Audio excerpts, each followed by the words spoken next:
1 2 1 2 1 2 3 1 2 3 1 2 3 1 2 3.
No one is an island. But everyone likes to visit one. In Jersey, you're only ever 10 minutes from a beach, or a historical monument, or even this. And if that's not enough, our island doubles in size when the tide is out. So you get twice as much to enjoy.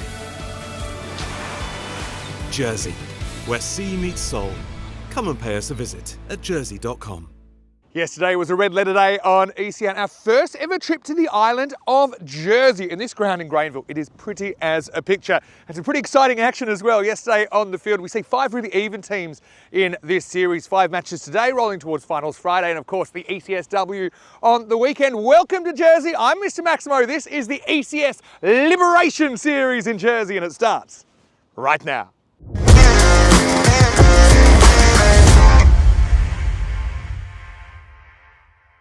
This European cricket event is proudly brought to you by HCL Software, Rado and 1xBet. Buenos dias, good morning to you wherever you're watching from around the world, and welcome to another huge day in European cricket. It is day number 2 here in Jersey. We're at the National Cricket Centre in Granville for this Liberation Series, and we were liberated, weren't we, yesterday, watching 5 matches that were thriller-minute stuff. We had some really close finishes, we had unpredictability, we had wild momentum swings, we had everything that you'd hope for in a European cricket series. So we're starting the day with a pretty interesting game. It's going to be the Southern Spitfires taking on Yorkshire Cricket College. I will say that these two teams had their ups and downs yesterday. Spitfires in just one game, they actually found a way to lose it from what seemed like an unlosable position. And YCC, well, the Baby Blues, they impressed me a lot with their resilience and actually pulled out their first victory, a last ball win in a DLS-affected contest against the Western Towers. Weather-wise, well, right now, we don't have too much of that Jersey wind that kind of affected us quite heavily yesterday. We've got blue skies and it's a beautiful morning for cricket. Expecting 12 degrees currently. It's a little bit chilly, I suppose, about 10 degrees to start the day. Charles Crouch, the Sheriff, is down there. He's got the big coin. He's got the 2 captains. Let's see who wins the coin toss here in match 6.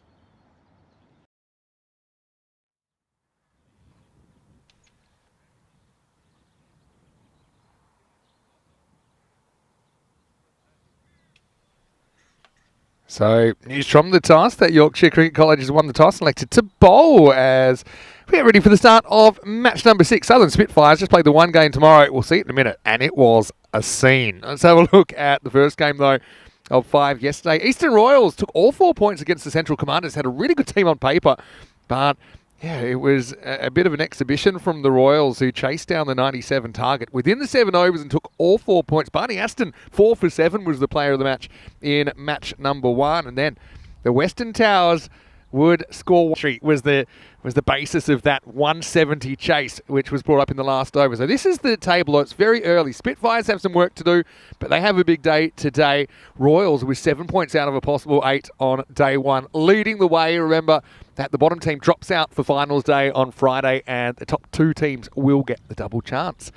I want to say good morning to everyone, wherever you're watching from around the world. Apologies for a slight delay, although we shouldn't fall too far behind because we had a slight delay planned for after game 1 anyway. So we're starting 10 minutes behind the scheduled start time. But yeah, warm welcome to everyone, whether you're watching on Fangoat in the subcontinent or whether you're watching on our YouTube channel, ECN European Cricket Network. I can see Malta is very much underway right now, with Estonia chasing 200 to win in the first T20I over there at the Masters International Cricket Ground. So shout out to Rico and Tina doing a great job. Obviously, Phil from the Belgian ground will be doing the night series tonight, as it is Vinny Sounder here, Mr. Maximo, and joining me for the first time ever in Jersey for him, it's Danny Hudacek. Danny, welcome to the island, and honestly, yesterday was an awesome day.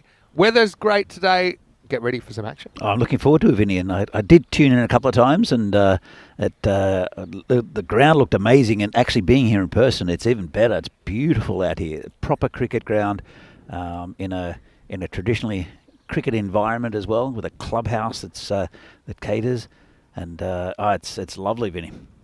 Yeah, so just been told that we have a slight extra delay. It gives us a bit of time to chat. Yeah, I mean, what I love about this series is, just from a spectator's point of view, that anyone can beat anyone in any given game. Yeah. And I think obviously every team, they've got some more senior players, some more kind of high-level players, and a good balance. You know, you can't just rely on one or two players to win your games, and I think we saw that yesterday, where sometimes those key players were removed, and that it was some other players maybe had to have a bit more of a leading role. But yeah, Jersey, I mean, you came in yesterday, didn't you? You had the same kind of travel that I had the day before, you had a little bit of a wander around the island? Around the island, around the block.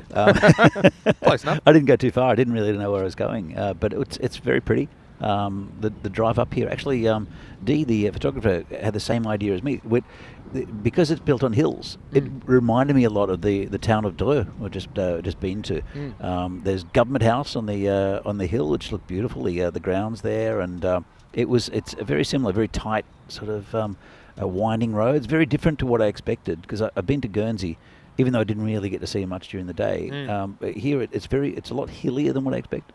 And it's very pretty. Yeah, this ground's really, really nice as well. Obviously, kind of the bowl effect as well of the topography of the ground. You've got the hill, you've got the actual rugby ground up to the right. You've got bowling clubs nearby as well. You've got the beautiful old school club rooms. I mean, I had a little bit of a wander around. I was up early this morning, actually, so I had to run and get a couple of things from the shop. So so it was just a nice kind of morning feel. Obviously, it's back to the working week after the bank holiday Monday yesterday. So and we had a really good crowd in yesterday. I know we might not have that many today because the kids are back at school and a lot of people back at work. But let's not forget that Friday, Liberation Day, is another bank holiday. And so I think for finals, we're going to pack it out again. And there's so many nice vantage points to watch this series from. And of course, one of the greatest vantage points is to watch on YouTube. So it's been awesome. And like I said, right now you couldn't pick what the table's going to look like come Thursday. It's highly unpredictable. But yeah, I just want to welcome everyone. I can see Dave B's in there. So yeah, good morning to you. A lot of people saying hello to Danny, who's here for the first time. Of course, we worked together over the weekend in the Czechia versus Cyprus T20 IW series. Hello to Jack Chambers. He says he's being very naughty and he's watching this from work. Come on, you baby Blues. Yeah, well, of course, the Yorkshire Cricket College, they've been really, really impressive so far. You know, I think we wondered whether how they'd be. It's one thing to be confident 16 or 17 or 18-year-old, but you're out here against men in an unfamiliar format. But honestly, they played really well. They won and won yesterday, including that last ball win. So yeah, good morning to you. And yeah, Jack, we call that lurking while working. That's what he's doing, and that's absolutely fine. Rob Thompson tuning in from New Zealand. It gets a bit late for him as well because it is. It's a late start here. It's 10:15 local start, which is 11:15 in Central Europe. So it's a good kind of 2 to 2.5 hours after we normally start. So, but the good news is we'll be here for a while. And of course, Phil is doing a great job in Belgium. He's got another 3 games today. So the night series there, it actually starts about halfway through game 3 here. So you can get up by 4 o'clock in the afternoon. That's right. We talked about that over the weekend. So I know that we had John Harris yesterday, the chairman of Jersey Cricket, telling us a little bit about Jersey Cricket, which is great, and a little bit about the island as well. Also, we had Trinity Smith on, who will be part of the Eastern Royals in the ECSW this weekend, where we'll have the Eastern Royals, Western Towers and MCC playing over 9 matches. So, big weekend ahead, of course, after our 5-day ECS for men. And speaking of the men, you got them coming on now with YCC winning the toss and electing to bowl in this one. Just having a look at the two teams.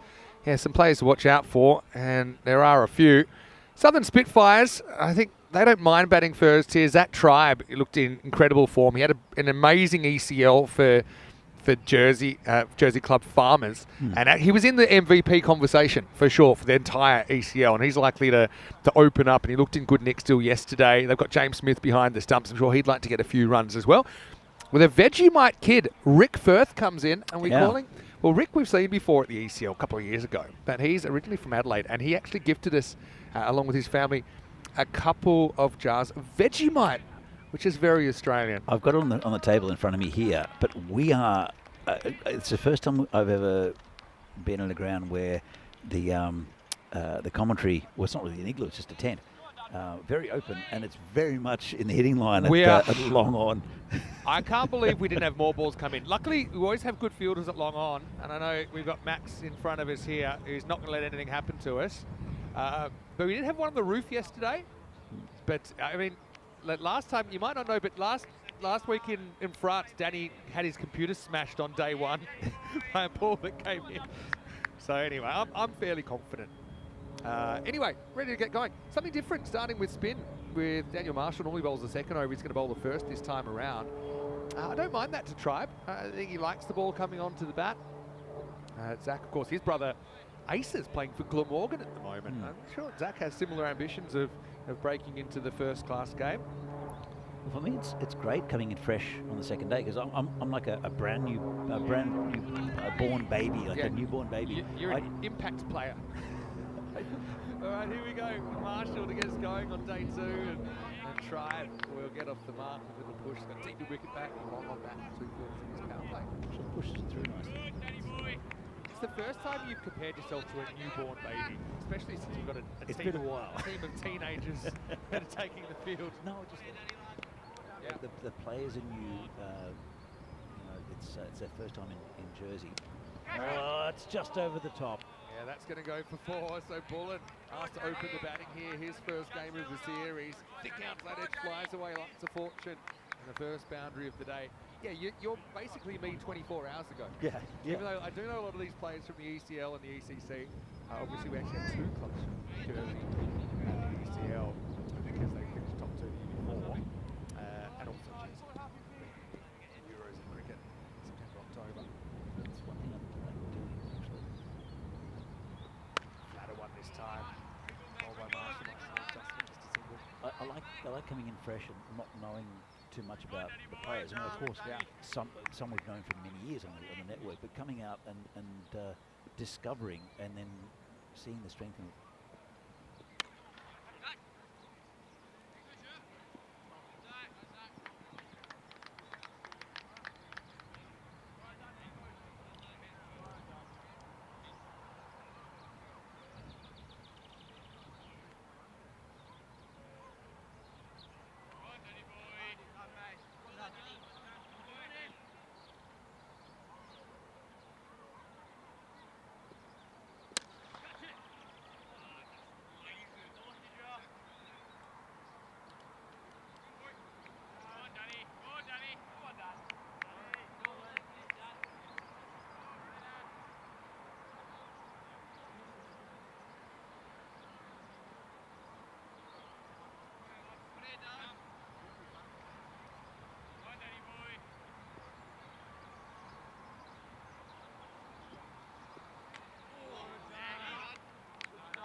talk on the social media about his hair colour and basically what he's gone for. And this is going to test the field. That is great effort there from Turner, but he won't be able to pull it back, and that's going to be 4 runs. So he had another 4 this time. Smith getting off the mark. Yeah, he's got the dyed blonde. It's a bit of a throwback to the old... Warning.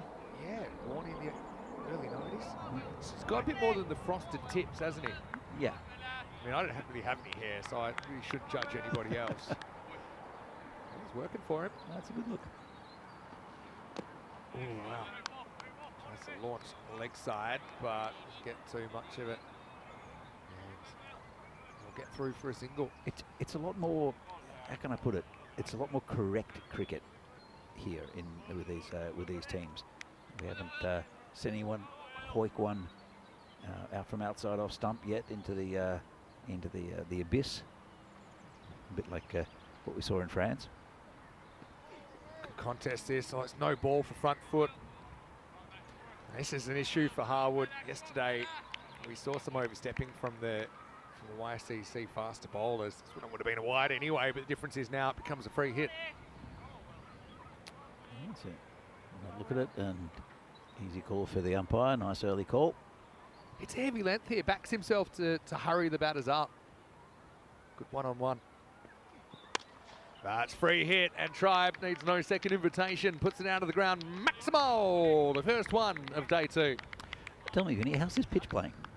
I think it's good. There's definitely a little bit in it. You see a little bit of sideways movement. It's pretty batter friendly, I will say that. But there's the occasional one that might bounce a bit more or less than you think. So I actually think it's a good pitch for this format. Pitches up more this time, and well, how Tribe got that through the gap, I've got no idea. It was just a little push, but he threads the needle between the 2 cover fielders and 4 more. Yeah, lovely shot, and just timing. Let's have a look at it. And yeah, just dug it out, timed it well, and just between those 2 fielders. Harwood's gone for 17, despite taking the first wicket of the day when he had Bullen caught by the keeper running back. Tries short, but this one beats the 45, and that's going to be 4. So a magical over for the Spitfires in the second. Hunting their first victory in the series. They're 35 for 1 after 2 overs. Yeah, good start by the Spitfires. And look, we mentioned that all these teams, apart from the Yorkshire College, all the teams are sort of like being invented from different parts of Jersey. Could you pick a favourite from yesterday? Nope. Short answer, no. Good. I mean, no, because each team has match winners. And in this format, we know you only need a couple of players to fire that can win you the game. Yeah. So that's a good sign that the teams have been chosen well. And you know what? Every team's got to start somewhere. So the fact that this is a different take on domestic cricket, they've already created their own history. So the Western Towers had 3 incredible games yesterday. They've already got a reputation for kind of never say die cricket, as we have Turner coming on to bowl over number 3, last over of the power play. Yeah, so the fact that they're creating their own history, they're writing their own history in front of our very eyes. Yeah. No, it's really good. I like the idea because it does. Every game's going to be tight, and we've seen blowouts in the past with different sides. But he oh no! Well, you wouldn't believe it. It's a full toss. It's going to go in the air, and it's not going to be caught. And Smith, I mean, it's high-ish. I don't think it's necessarily hip height or above, but we'll check it out in the replay. What's it going to be a really tough catch? Got to running back with the flight. Check it out in the replay. Yeah, see, it's not quite at no ball height. I actually saw Tribe go to a full toss yesterday, pretty high full toss that crashed into the stump. So a bit of a let off there for Smith. Good Yorker this time. That Tribe, he's hitting the ball very nicely. He's a very correct player. You can see that. It's very straight. The way the bat comes through, the way it hits through the covers. I mean, again, it's very different to what we normally see with European cricket, where there's a lot of tape ball background, a few very correct batters, but and hard-hitting batters. It's just a little bit different. It's nice to see correct cricket shots and orthodox bowling. It's and it's early on as well. But my first impression, I think, of here is very traditional. Yeah, it's different. And one thing I love about going, I don't know how many different countries we do a year, over 20, is that everywhere is slightly different. Obviously, it's quite different. They don't really have the immigration or the new player influx that you get in a lot of the continental countries we go to. It creates its own challenges, as we heard yesterday from John Harris. And when you mention cricket to the locals, they actually know what you talk about, which is which is definitely. So another full toss here. Turner searching for a Yorker. Just checking to see if this is high. The umpire's having a bit of a chat to I him. think that one for me is hip high. That one is a no ball. Yeah. I think it's hitting him in the belt, which is Well, normally.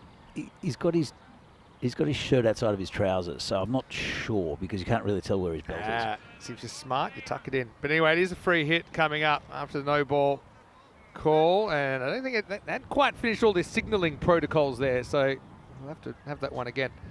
But yeah, it's definitely, remember the ECN rules, anything that's waist high or above. Yeah. So it's a bit stricter in other cricket you'll hear above waist height. But I think the idea is if you're bowling high balls above the pad on the full, they're heavily discouraged. So Smith will get the freebie. And let's see what happens. He misses it. Again, Turner looks more man than boy, doesn't he, out there? And batted really well yesterday, under pressure. Gets away with a freebie. So all the Yorkshire College players are 16 to 17, you saying? They're all kind of between 16 and 18. Okay. Yeah. And some of them are finishing school reasonably quickly. I think some have a bit more time. Nice ball over here from Turner. That's a bit of work for the fielder at deep square. Does very well to scamper around the boundary. Ethan Casely owns that zone out there. That's a brilliant over from Turner, all things considered. It only goes for 6, and at the end of 3, it's a 41 for 1. Yeah, very bright start from the Spitfires. As you mentioned, they played one and lost one yesterday, and they're looking for their first win. But, as we see here, 14 off the first, 20 off the second, 21 off the second, 6 off the third. Is pretty good over there. Yeah, really good over. Now, I think we're going to get Ollie Wakefield. He's a really interesting bowler as well, leg spinner. And he's got a slightly unique action, almost like a whole body heave when he releases the ball. But he gets good work, gets good revolutions on it. Smith, 8 off 8, wants to get going. He's over 4. Just a little bit short, an outside leg, turn around the corner. More work for the fielder. This one is going to go to the boundary, so Smith with it. That's just given a leg bias there, so I thought maybe it was off the glove. But, anyway, you won't care because it's 4 to the team, and that's the main thing. Wakefield. Just a little bit off, but not too far away. Talking about leg spinners, we'll come back to that after this delivery. Oh, it's a big filthy full toss, and it's going to get whacked over mid-wicket. Maximo, and I think it has been given a no ball as well, so it's basically like a home run swing there for Smith, who will get the 6 runs to his name this time and a free hit. Yeah, with leg spinners, looking at the shorter formats, not just T10 but the T20s and how it's become the dominant, globally the dominant format for international games, especially in countries like, or in continents like Europe and Asia. Oh, it's well bowled. It's a slider that time. And it comes out of the front of the hand and beats him. Do you think we're going to see, with these formats, more leg spinners coming in? It's a difficult to bowl with leg spin, and we're seeing a few around the traps. Tries the same ball again this time. Casey does well. I think you'd always take as many leg spinners as you can find, but the thing is you can't find many because it's hard. Yeah. It's a very unnatural skill. There's some debate. Is it the hardest skill in cricket? Some people say opening the batting to a new ball and things like that. But yeah, because it's hard to practice against good leg spin. And also every leg spin is slightly different. Yeah. Some are more over spinners, some have big wrong-uns, some they're different speeds. So yeah, I think it's not, you'd want, if you could pick 4 leg spinners in your team, you probably would. Yeah. But they don't make that many of them. Again, a few years ago we had Shane Warne, and you'd imagine that every kid growing up in Australia at the time was trying to be Shane Warne. Definitely. But we haven't really seen that happen as far as the number of leg spinners coming out of Australia. He's a freak. That's Yeah, why. true. You know, like everyone was trying to bowl spin. Yeah. But it's so difficult. Last ball, the fourth over. Wakefield Oh, pitches up, and that's hit beautifully over cover. That's a very large hit and almost ends up in the car park, I think. Maximal to Tribe to finish the over. Goes for 16 in the end, although I remember 4-leg buys in there, so actually it will be a magical over if you count those runs. And at the end of 4 overs, 59 for 1. That's a glorious shot. And, well, that was 6 as soon as he hit the bat. Yeah, going back to leg spin, I know that Steve Smith was originally in the test team because he bowled leg spin and kind of looked like Shane Warne. Turned out that he doesn't really bowl much now anymore. He's a pretty decent bat. So, but yeah, there's not really been. Stuart McGill was another one who was unlucky, I think. But then I can't really think of too many leg spinners that have come through. Well, might have been unlucky during his cricket career, McGill. Yeah, now it's a bit less luck at the moment. He's not the only former Australian cricketer having some legal issues. Anyway, looks like we've got Dixon, the hero from yesterday, with the bat actually. Well, that's going to test the field. A great effort out there from Harwood. He dives for it, but it's just too spicy, and Smith takes 4 runs. I like the every bowler we've seen has been slightly different from Yorkshire College. We've got a left armour now. We've got a leg spinner. We've got the off spin up first. So it's and then the 2 pace bowlers. It's an interesting mixture. I think it's very healthy. He's a bustler, isn't he, Dixon? This one is driven. It's a bit of a teaser for Hassan Ali, but it will be a single. Yeah, Dixon needed, I think it was 2 to tie, 3 to win off the last ball yesterday. Was able to hit 6. Just while we're here as well, I know Charlie Wells for Yorkshire yesterday. He took a nasty blow on the fingers. I know he had to go to hospital, get fixed up. So I'm not sure we'll see Charlie for the rest of the week. So I just want to wish him all the best. And that's part and parcel of the game. Cricket's a tough game with a very hard ball. As that's a regulation leg glance from Tribe. As Dixon just loses his line slightly, 4 runs. Yeah, so Charlie, I'm sure he'll be here for the week. He'll be supporting the team. But yeah, sending him lots of well wishes. And we're hopeful that we can do this Jersey series maybe every year during this Liberation Day week. Yep. And it could be a bit of a tradition maybe for YCC to be one of the teams. It'd be certainly another great reason to go to the school. Yeah, absolutely. Look, it's as I said, it's fantastic to be here in Jersey, our first time ever, and also during the Liberation. This is the Liberation series on Friday. That one crunched towards deep cover for just a single. Friday's Liberation Day, and I've noticed that. I don't think it's just because of Liberation Day, but everything has liberation in it somewhere around on the island. Like the ale, I had a beer last night. A Liberation pint? It was the brewery is called, I think it's the Liberation Brewery. Ah, is that right? So I did see. I love some of the street names. We're staying on Money Penny Lane, on the corner of Money Penny Lane. But there's a lot of French names as well. That's true, yeah. 2 to come the 5th. That one's a fraction short and beautifully hit. Again, fielder made a good effort down there, Harwood, but Smith's got a very good hockey background as well, James Smith, and it kind of comes through the way he's able to manipulate those wrists into powerful pull shots. 6 runs. It's a great start here from the Spitfires, and I mean it's good bowling. To be fair, that was dragged from outside off stump. It's maybe a fraction wide outside off, but pull to the leg side. Oh, well, this one was probably bordering on a wide if he left it alone, but Smith will bunt it out to the outfield for a single, and that'll take us to the end of the 5th over. The score is 78 for 1, and give us a chance to say hello to everyone in the chat. I know that Hrudoy Hassan is asking where's the next series. Well, we've got plenty of series coming up. Right now, we've got the night series in Belgium, but next week we'll be in Sweden, and specifically in Landskrona, which is pretty close to Malmö, which is a city in the south of Sweden, the Skåne region. Interesting thing about that part of the country is their Skåne flag, so their domestic flag, is like the Swedish flag with the yellow across, but it's got the red of Denmark because they're bordering on Denmark. So it's a bit of a nod to the fact that they're heavily influenced. Well, that's going to be hit straight, and it's going to be hit, bang, into the tower, bang, Maximo Smith.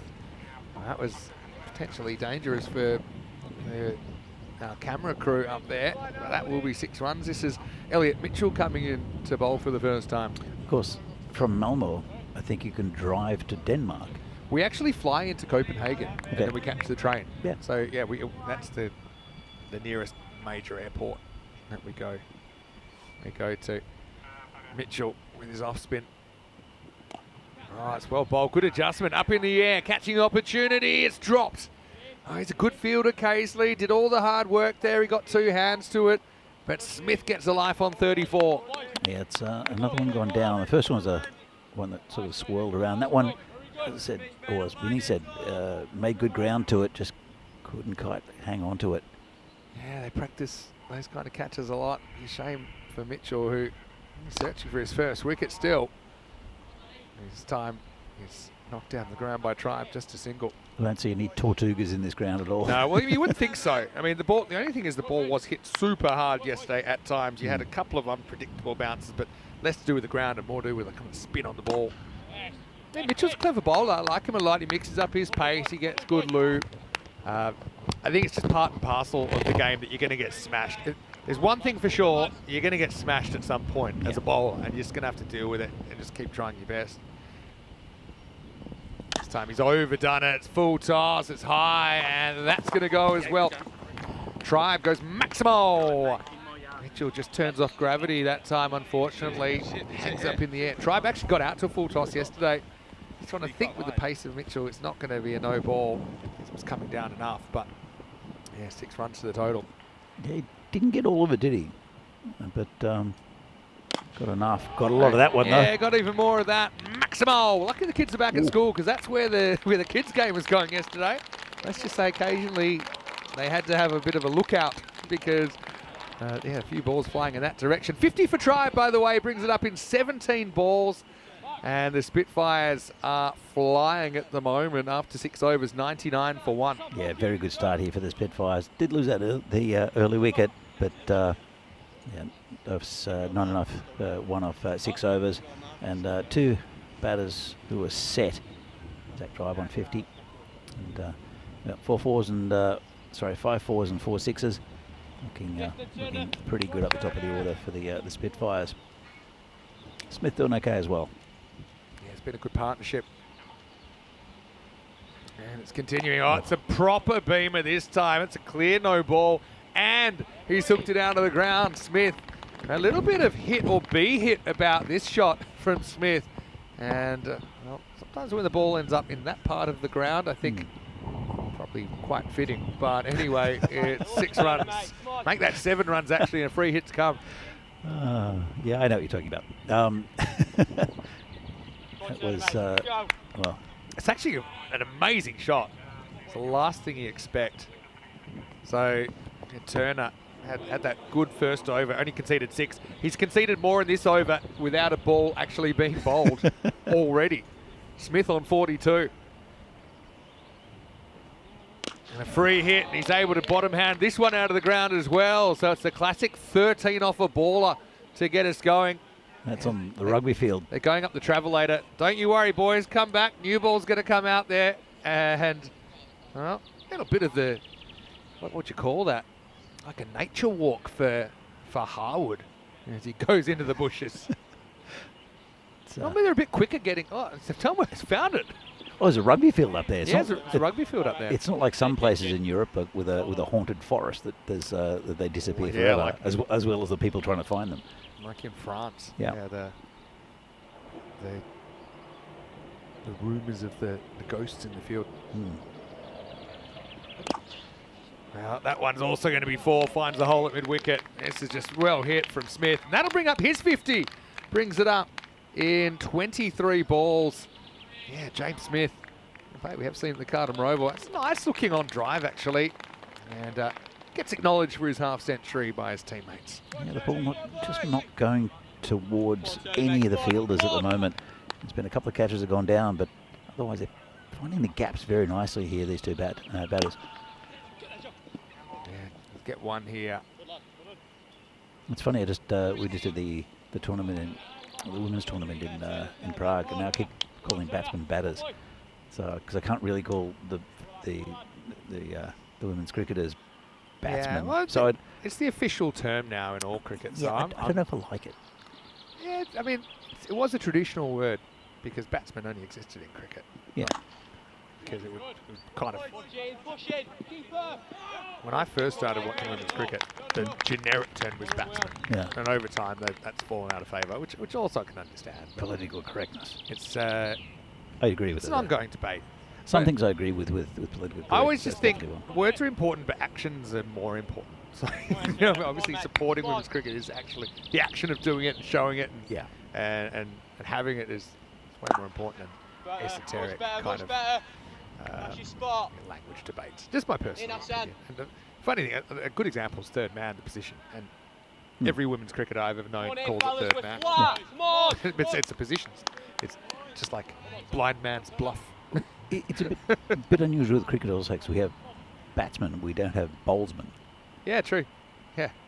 I mean, maybe it's a thing that disappeared over a few years ago. Last ball for Turner, up in the air. Fielder goes back, won't be able to stop this one either. Maximo! As Turner's second over goes off the rails. And he ends up going for 26 in it at the end of 7. It's 125 for 1. By the way, Max Turner, the best name for a spinner ever. As I said yesterday, but he bowls fast. If you could, it's impossible to come up with a better name for a spinner. Unless his name was Terry Tweaker or something like that. There is an English footballer called Max Power, which I thought was quite good. But famous Simpson reference. Max Turner. Yeah, Maximo Turner, as Monty Luce has called him there. He does hit the ball a long way. But yeah, classic tale of 2 overs for Turner in this one. Anyway, we're going to go back to the captain, Dan Marshall, in over number 8. This partnership has grown out of control now. Put on 111 for the second wicket. They've done that in 6 overs. Yeah, it's good going from these two. And as I mentioned, they went winless yesterday. They only played the one game. But it was amazing how they lost that game. You just would think it was impossible. Well bowled this time. Marshall is not going to make it easy for them to drive down the ground. He likes getting on that front foot. Yeah, they had that 5-wicket collapse in 2 overs where the score went backwards. This time he is able to get in the front foot, just over pitch from Marshall. Slight error punished Maximo as Tribe swings his way into the 60s. Yeah, again, too easy. Just that low full toss.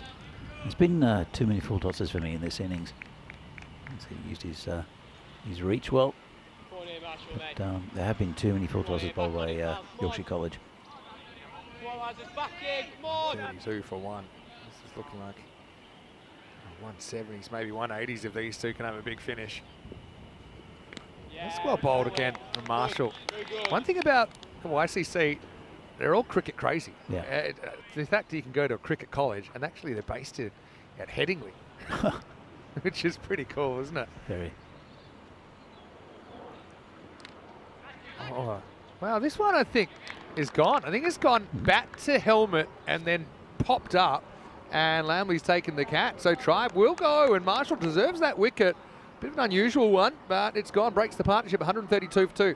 Yeah, I'd like what I seen from Marshall, and yeah, he did hit the helmet, the top edge, and simplest catch for the keeper. Yeah, it's a very strange one. So he goes bat, dunk off the badge. And good reactions there from Lamley. Takes another catch behind the stump. So another good innings from Zach Tribe. He goes for 63. Somehow head-butted himself out. And Marshall is the man that gets the wicket. Captain, 132 for 2. Nice little round of applause there from his teammates. But yeah, very good piece of bowling. Another good reason, you should have to wear helmets all the time. I mean, that's a spinner. So you're just saying, oh, but he's a spinner. Do I have to wear a helmet? That would have done a lot of damage if he wasn't wearing the lid. Anyway, this in the air could be another one. Oh, great effort. Wipeout dive from Harwood. And he's not able to hold on. It was like 2 cosmic forces coming together at full speed. And he wasn't able to hold on to the catch. He's he was in full flight. Did a full scorpion as well. Was a scorpion. They get, how many did they get? I think they got 2 in the end. So it's 134 for 2 after 8. Funny thing was, he probably didn't have to come that hard at it because I think it was going to carry reasonably comfortably. But it was almost like a Japanese game show, the way like he's running towards a wall. I love it. I love the way that these kids throw themselves around. Wakefield is going to come back in the 9th. I love Monty Luce saying, hand up anyone who's had a windscreen smashed at a sports event. We had that yesterday. Well bowled from Wakefield first up. So it was actually smashed. It got smashed by the ball but didn't break. Oh. So it wasn't smashed. But I don't know why he's brought that up. But Monty Luce, thanks for the question and answer him if you can relate. Bo Gurner, by the way, has come out now. He's dropped first ball. He almost gets stumped here despite jamming the ball out. Apparently, a batter here smashed his own car in the top car park last year. That's what I heard, actually, from Jack DeGruchy yesterday. I know we hit one of the vans in, or one of the vans was hit in France. It's going to be just dropping in front of the fielder. It just didn't really carry. It dropped a bit on him at the last moment. I felt Turner's right in that most things do carry on this field, and so you don't want to over rush. But you can see here, just tipped on him at the last moment. Now Smith is going to play a classic sweep shot here. Beautifully hit. He moves to 60 now. Had a bit of an off day yesterday with the bat. Didn't last too long at all, but Smith, he's a natural hand-eye athlete, moves to 60. Yeah, been very impressed with him. And there was a great partnership with the skipper, Zach Tribe, first up. And, well, on evidence so far, they look like a very, very good team, Spitfires. The only team that don't have a win in the series so far, Yeah. believe it or not. That's that kind of slider that kind of comes out of the front of the hands a little bit quicker. It's not going to break right to left. And it's been pretty good for him. I don't know if you can pinpoint how he does it, but yeah, it comes out with a bit of backspin and it has a little bit of outswing on it as well. The right to left swing. Last ball for Wakefield. Fraction short and hit very nicely. I mean, that pinged off the bat of Gurner. So his first boundary as the 9th over comes to a close. It's 145 for 2. Well, 1 over to go, and it's looking like a pretty decent score early in the morning. It's such a delight to see the real cricket shots, a beautiful ground, fantastic fielding. It's a culture shock. It is. It's very, very very not like what I've been experiencing for the last 5 years. We've kind of drunk the Kool-Aid now, so when we see something like an offside shot, we freak out. But yeah, I mean, there's a reason that cricket technique has evolved in a certain way. It's because it's a safe shot, but it's still a very productive shot. But it's also not that natural to hit offside. No. You know, when you're learning. So if you haven't learnt it growing up, it's tough to learn later in life. Harwood gets the 10th. He's going to start with a no ball front foot, and that's going to go for 6. Maximo. Smith will get a free hit. Harwood, he's just got to find a way to keep something behind the line. Remember, let's have a look at this one. I thought maybe this slid over. Let's have a look. Hard to tell. No, I mean, you can't really tell. So umpire was happy. Andrew Elliott into the action today. 150 comes up, but yeah, I'd be making him write a few lines on the board for these no balls. I mean, it's free hit, so it doesn't matter if it's caught or not. He's happy to let it fall. Turner, just a single. Oh, it's caught a no ball again. Oh, no, not another one. Yep. Yeah, just over, nothing behind the line when he lands. So another free hit coming up. So this first ball has now gone for 9. It's an avoidable, isn't it? The front foot no ball. That time he is behind the line, but we'll get hit down the ground. Good fielding there from Marshall. Just get a single. Now, going back to this style of cricket, which is a bit more traditional compared to well, you look at Belgian ball and you look at other countries around Europe, and especially with this T10 format. Yeah. Do you think that one has its advantage over the other? All right, it's in the air. That's going to bounce just inside. I think that's going to be 4. it's called 6 on the field. Looked like It's very close. We'll check it out on the replay. Maybe it has gone for 6. Let's have a look. Here we go. Yeah, it's definitely 4 runs. Bounces just inside. So that'll be 4 carreras. Wasn't too far. So going back to that question. Yeah, so I was, firstly, let's watch this one, which is going to fly out of the ground for 6 runs. And another Maximo. Smith having a real party here. Still giving that last one 6. Should have been 4. I'm talking in this format. I think what's great about this format is there's multiple ways to succeed. Yes. It's more important how good you are as a player, even probably compared to your technique. Yep. And the technique's important. I mean, we could see it in a T20 game. We thought a few years ago T20 was just a very, very short format that a lot of people rebelled against, to be honest. But now it's very accepted and seems long when you compare it to a 10-over game.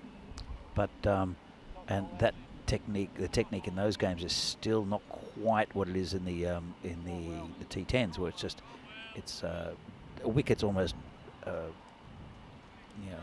sort of a secondary thing with a lot of teams where they bat down to number 11. Another no ball, is it? Oh, yikes, Amundo. Kicking off here. Let's make this free hit then, and it will be caught. Does very well, Casely, to fire it in.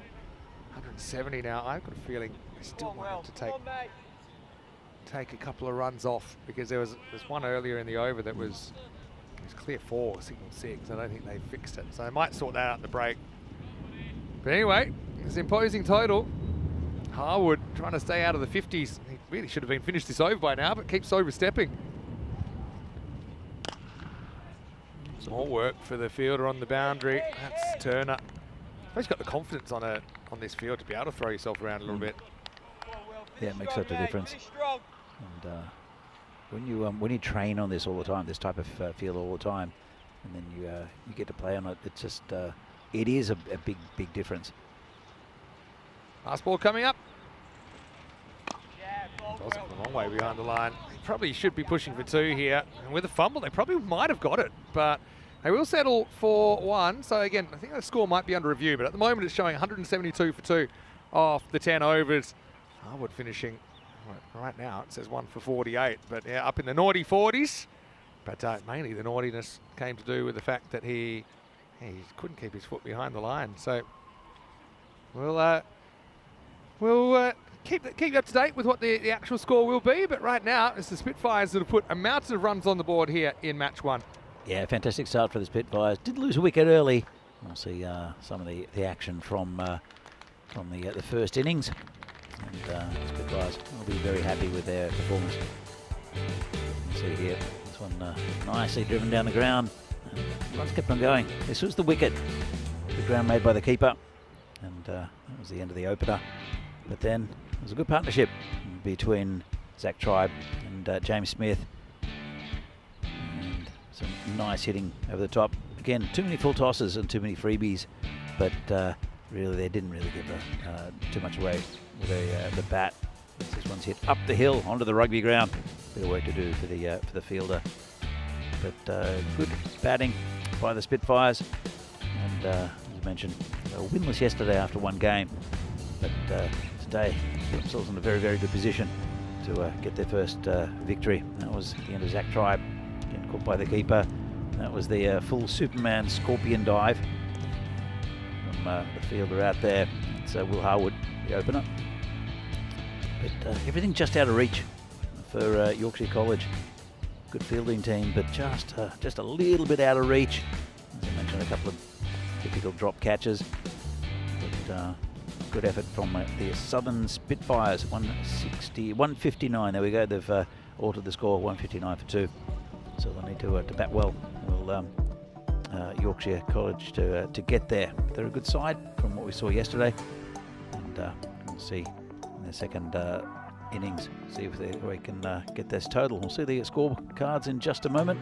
You'll see the stronger together stumps there from ECN. Just waiting on that scorecard. I think we'll just have a bit of a chat. see what the Spitfires can bring with the ball. Yorkshire College not looking like 16 and 17-year-olds or 18-year-olds. They're looking like a very experienced side with good cricketers. So I think we'll take a break. We won't see the scorecard. We'll come back to it a little bit later on. And we'll come back with a second. Oh, there it is.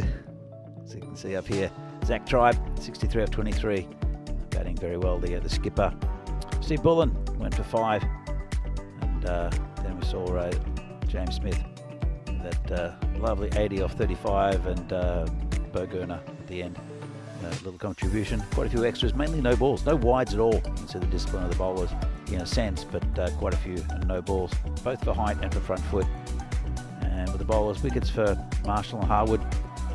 Harwood went for quite a few in his second over, but all in all, not the most economical of figures. So Daniel Marshall went for 23, and also Oliver Wakefield with none for 27, most economical. So here's the story. So 50s for James Smith and Zach Tribe, and good score on the board, 170 it is, the score, the loss of 2 wickets, and so 171 to win for Yorkshire College. We're back in a few minutes time for the second innings of this match, the European Cricket Series here from Jersey, the Liberation Series, and this is match 6 of this the tournament. 5 teams in it, and we're back in just a few minutes time for the second innings.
This European cricket event is proudly brought to you by HCL Software, Rado and 1xBet. Hello and welcome back to Granville here in Jersey, the National Cricket Centre, the host of the first ever ECS in Jersey. The Liberation Series is a 5-day, 24-match event which will culminate in finals day on Liberation Day, Friday the 9th of May. And then, of course, we're into the ECSW with 3 teams, including the MCC, touring to provide 9 more matches of ECN entertainment. Right now, we're halfway through match number 6. And just confirming, actually,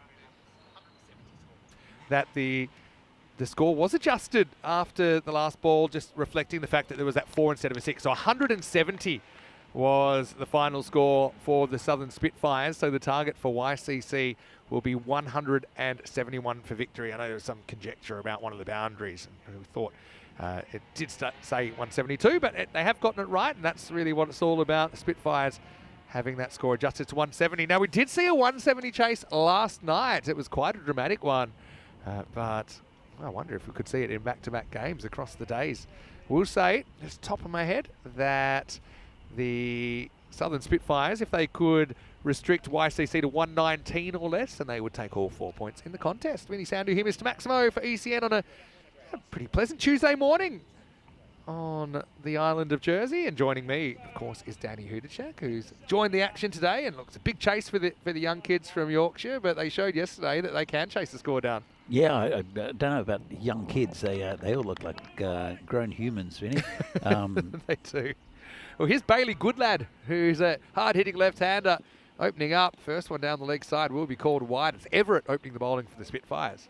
Yeah, good hitting the right-handed, left-handed combination as well, and does play with a havoc with the line of the bowlers, these pesky left-handers, and it's something we didn't see actually. Well, I didn't see too much of the batting, to be fair, for Spitfires, but an opening left-handed bat is very, very handy. Comes Everett again. Well, that one straightened down the line. It's up in the air. It's a catching opportunity. Bullen takes the catch, and so Goodlad goes.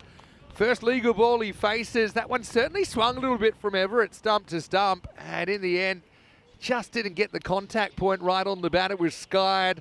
Bullen did well. Bit of an awkward one. Goodlad neither here nor there with the shot. Never leaves the infield. Well taken. Good technique there. Just drifted to his left at the end, and so the first wicket falls. It's 1 for 1. Yeah, he should have gone with a swing. It did swing into him a little bit. Didn't quite pick that. Maybe in between, or between two minds as to the shot he's going to play. Look at this. Bit of in swing to the left-hander. Yeah, definitely. Kind of ends up middle stump to middle stump, and he was kind of torn between trying to drive it straight or clipping it. In the end, he does neither. It's a tough game, cricket. You've only really got about half a second to make up your mind and execute your shot. But I suppose one thing is he doesn't waste a lot of time there. You'd rather make a first ball duck than a kind of 2 off 6 in this format. We know that from watching a lot of games. As it's the captain, Daniel Marshall, batting 3. Everett with the early strike. Long on's back, deep square legs back. They're your 2 outfielders at this stage. Oh, well, that's up in the air as well. And that's going to be dropped. Whoa, well, that time it's Adam Hayward who has that backward point. This is a classic how to do it, how not to do it, because the technique was perfect from Bullen first time around. This one gives a little bit of the clappers, I think, at the end. Didn't really look that confident under that. So a real lucky one for Marshall. He's dropped first ball. Yep, really very lucky to get away with it. See how many runs that cost them. He's off the mark, Marshall. But we'll see coming at number 3. Everett's getting this ball to talk a little bit. Harwood opening the batting, facing his first ball. Oh, he's going to just knock this behind the keeper. What did this hit? It must have been off the bat. But it kind of looped over the keeper, didn't it? And the result will be 4 runs. It sounded very tinny. It sounded like a helmet, but I think it did come off the... Is it bat to head? Maybe. There's definitely some head in it. I think it is. I think it's just head. His head butted a 4, and he's been given the runs. But I suppose you deserve it if you get hit in the face. Zach Tribes, look at me. He took one. He was out off his face. So, yeah. And now, it's the funny thing is, if you give him the concussion test, are you then conceding that it's leg bias? Controversial. One for the over. Yeah, it was straight. The way it went to the boundary just didn't feel like it was top edge. It didn't fly that fast. It did sound like plastic as well. That'll be wide. Good wheels from Everett. Good carry. It's amazing how many times you see players be hit in the helmet, whether it's deflected off a glove or. Yeah. And it's so good to have that initiative that every batter has to wear, or every batsman has to wear a helmet. I said in the first innings. I mean, Zach Tribe was wearing a helmet because he has to, partly, but to a spinner. Yeah. And in ICC cricket, you don't have to wear helmets to spinners, but you still can do a lot of damage. I mean, looking back, because I grew up in an era where helmets, not just that they weren't compulsory, they just weren't done. Last of a generation. But no, even just playing Yeah. normally, even in Prague a few years ago, people weren't wearing helmets. And but I don't remember at test level, for instance, that many players being hit in the face. I mean, there's a couple of classic examples that I can remember.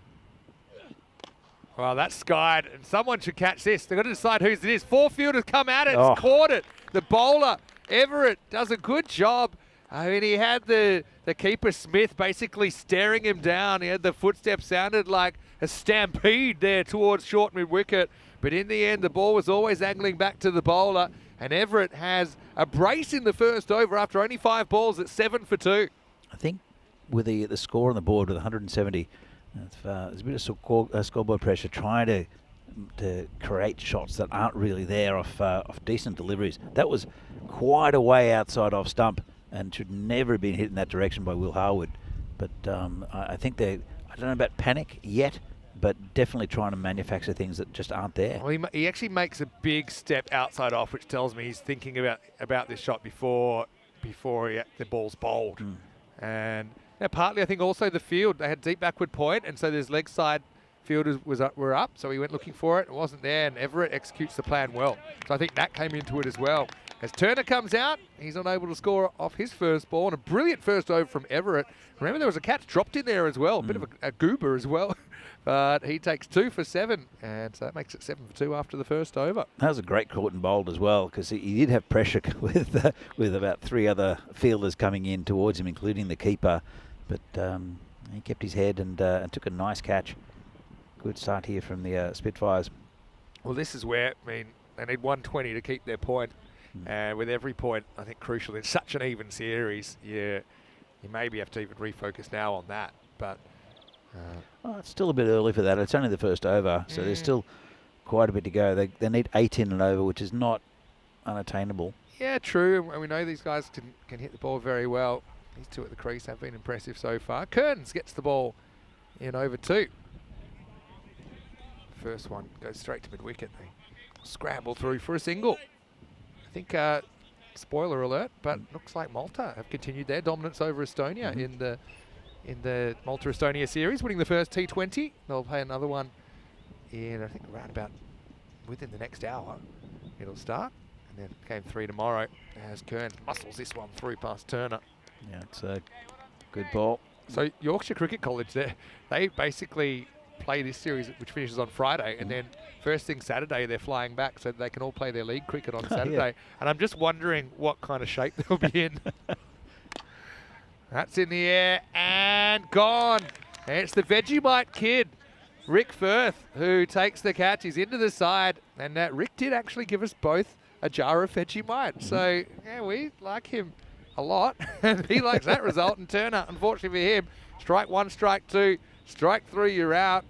And another duck as YCC finding it tough going here with the bat. They're 8 for 3. That's a well-judged catch as well. Never tried to turn, just backpedaled and took it at a comfortable height. Good technique as well. But yeah, the real education for YCC is in the emotional highs and lows of the T10 game. And this is their 3rd match now. And Rick Firth, good to see him back. And we actually saw him for Farmers a couple of years ago in the ECL. And originally from Adelaide, but he's made home for himself here. And he's honestly a great character around the place. New batters, Hassan Ali. And he misses out first one as well. So one thing I like so far from the Spitfires with their bowling, their discipline. You know, the lines they've bowled, they've got the confidence to set a field to the expected line. It's the bouncer, probably a bit too short. That'll be called a wide. Kearns looks quicker than he appears when he just ambles up to the crease. That is a wide. Just over the top of the head. Yeah, look, he's all shoulder, isn't he, Kearns? He's only coming off about 4 steps. But definitely hurrying up the bats. Hasanali off the mark this time. I tend to find sometimes with younger teams like this, because over the years playing against younger teams and also playing with younger teams back quite a long time ago. Oh, that could be out as well. I think he's edged that up into his helmet, and that's going to be gone. So it's going to be another wicket. Marshall gets hurried up. Kearns, he's a slippery customer, isn't he? That'll be the 4th wicket down. It's 10 for 4. Yeah, just going back to that point, there's sometimes you need an old head or two in the side just to keep things together when things like this happen. So 10 for 4 at the moment, Yorkshire College. And it's sometimes when you get a roll on, I don't know about a sense of panic, but things just, when they're not going right, just don't go right. It's another one. Does that flick the helmet on the way up? I think so. It's the 3rd helmet hit in the game. It's the 2nd wicket where someone's edged it onto their helmet and been caught behind. It's a bit of a freakish one. He's trying to say, is that the 2nd bouncer in the over? That was. But I think it wasn't that high. He edged it onto his helmet. See, so it's not above the shoulder. No. But then, because he edges it high. So actually he's right to query it, because, but it was the top edge that took it over his shoulder. It wasn't above his shoulder in the first place. So it was a correct decision. It's 10 for 4 after 2. Kearns chipped in with 2 wickets. It's been good disciplined bowling. Oh, it's a thick edge. That could fly almost all the way. Not quite, though. Hasanali will take 4 runs. Everett coming back for a 2nd over. Hey, quick hello to Sue Guppy, who said they've arrived at the ground in Jersey. Hope to see Vinny sometime this week. Well, I'd love to see you, Sue. It's been nice to have so many smiling faces here, and quite a few I've met, obviously, from the ECL and the ECC. Yep. But a few I haven't as well, and enjoying meeting more members of the community. A lot of youngsters. Met some of the under-13 girls team yesterday as well, and we saw a lot of juniors running around. I think probably at school today, but we had several games of cricket going on at the protected area. The net is actually quite important over there. Also, Dave asking, have I tried Marmite? How is it compared to Vegemite? Good question. Have you tried Marmite? Yeah, I have. Yeah. It's comparable. It's not bad. I don't mind it. Comparable is probably right. Not as good. It's a bit like comparing Tim Tams to penguins. See, Tim Tams are definitely the superior biscuit, but penguins aren't bad. How do you have your penguin? Medium rare? You know what I did learn? There's a small colony of puffins on the island of Jersey. So again, I'm going to come up with random facts about Jersey during the week, but I don't know that much yet. I know little bits, like the Liberation Day on Friday. It's just really exciting to go somewhere new. Yeah. And I know, I think on the calendar this year we had 11 locations we didn't have last year. I think 5 or 6 were new and 5 or 6 we had been to, but just not in the last season. So, yeah, Jersey's been great to us so far. Everett beats Ali outside the off stump. Yeah, Mama, I don't mind it. But to be honest, I never liked Vegemite as a kid. Really? But I don't know, it's grew on me. I think when people try Vegemite, I remember giving Pavel Vegemite when he was in Australia, and they'll have a big spoon. Oh, yeah. You know, they'll load up, no, it's not chocolate. Like, you don't, it's not how you do it. It's just a thin spread's fine. Everett doing a really good job here for the Spitfires. Yeah, no, Vegemite's something I grew up with, and I do like it a lot. And so thank you very much for Rick. Rick, the Vegemite kid. I'd love to see Rick maybe getting a bowl a little bit later on. He's coming to the side. He was more of a supporter than a player yesterday. He was still here working hard all day. That's a good area from Everett. He's been very, very consistent. Yeah, and he bowled some left-arm seamers. He played 5 games in the ECL, Rick, for Farmers in 2022. And to pick up a wicket there as well. But he's 49, and he's reminded me he's the oldest player in the tournament.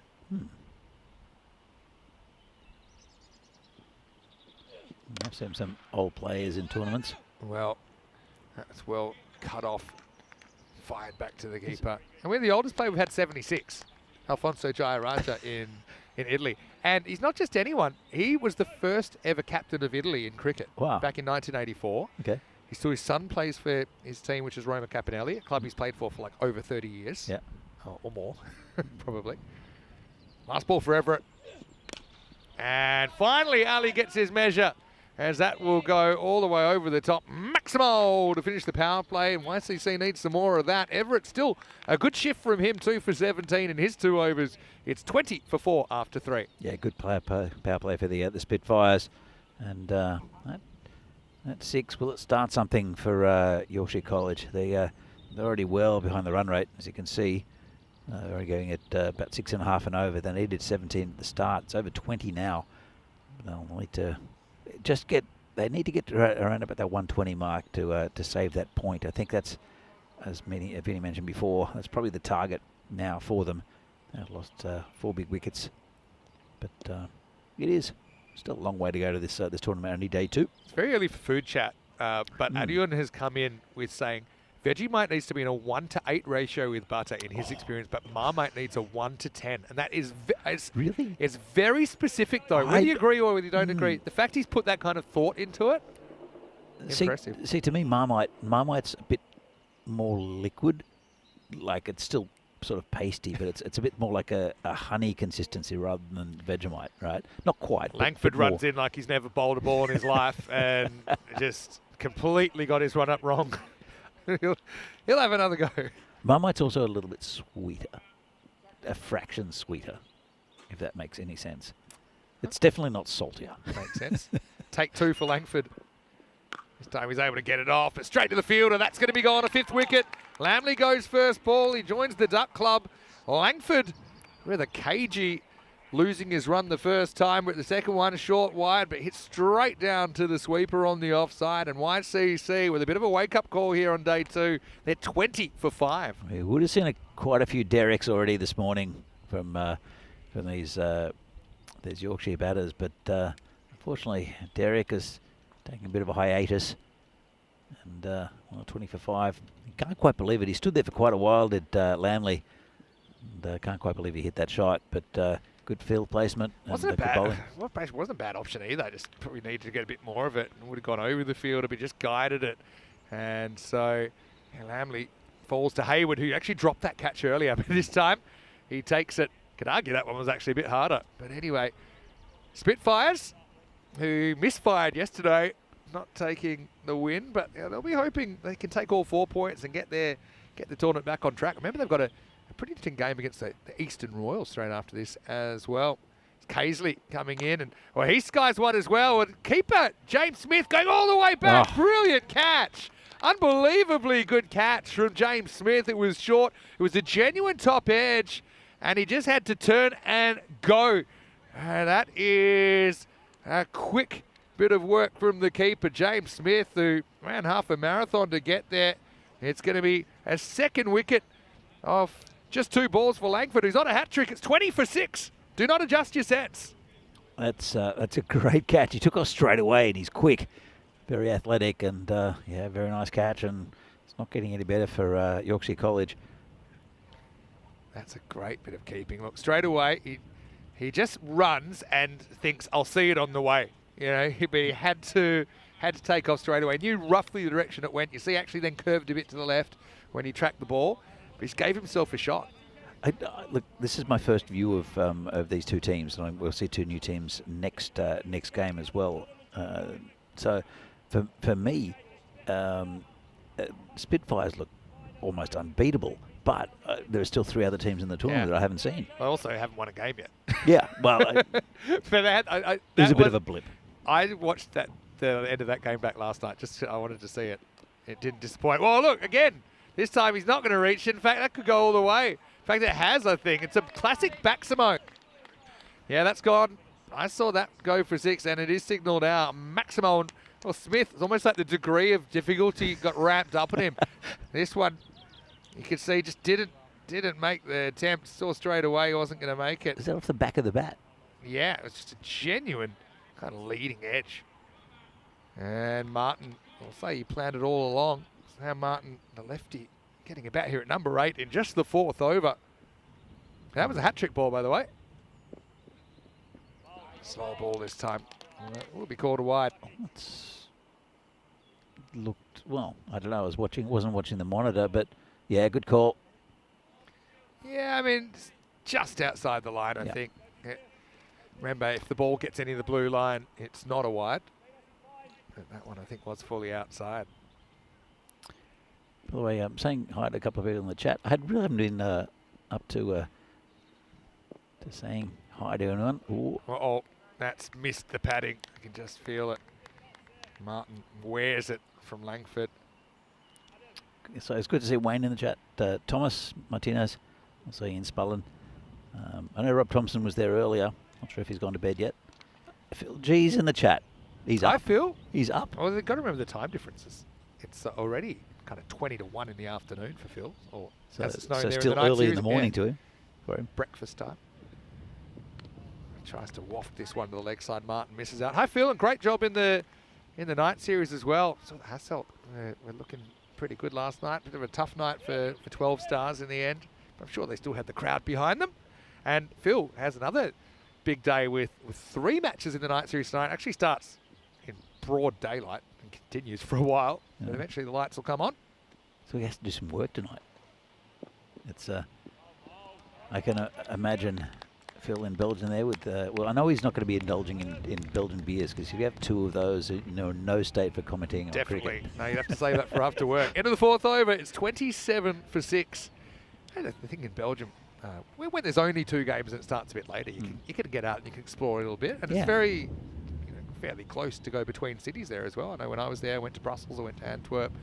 Yeah, but you're right about the beers. The beers are, why are they so strong? They're more whiskey than beer.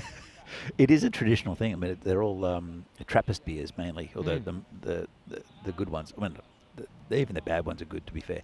But no, they're Trappist beers, and they're very strong. So you have a couple, and you try to stand, and it doesn't work like it should.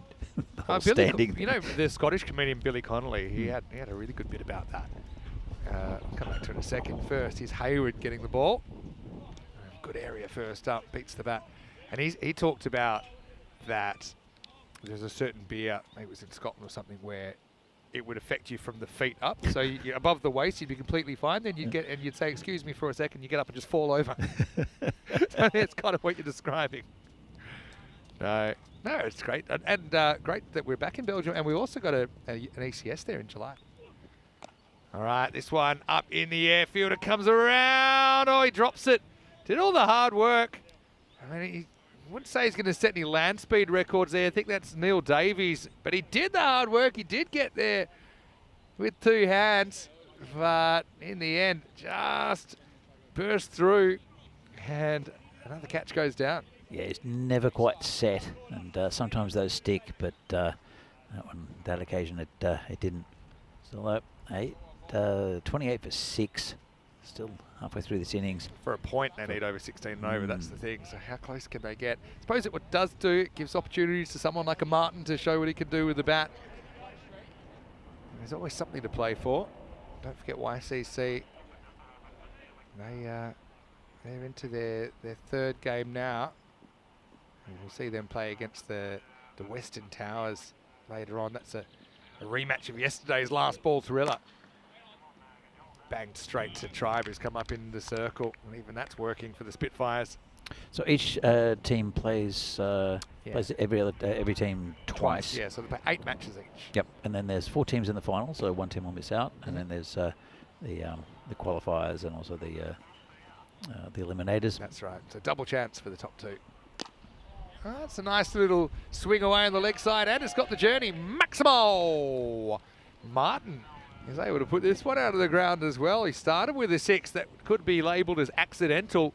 And this one was a genuine shot. Beautifully drop kicked away. Yeah, didn't try to hit it too hard. Just gave himself quite a bit of room outside leg stump. The left-hander. Those pesky left-handers again. Yeah, Hayward just getting a little bit on the pads there, but very good shot. He bangs it in, and you can see there Martin actually almost coming down the track and then having to readjust to try and pull it. So I've been very impressed with both of these sides so far, Benny. I mean, obviously there are 3 other sides in this tournament, but the level's been excellent. Yeah. From both sides. And look, YCC having a bit of an off game here, but that's going to happen in 8 games. I think sometimes it'll go your way, sometimes it won't. You just got to roll with it. It happens at all levels as well. You see test matches like that as well.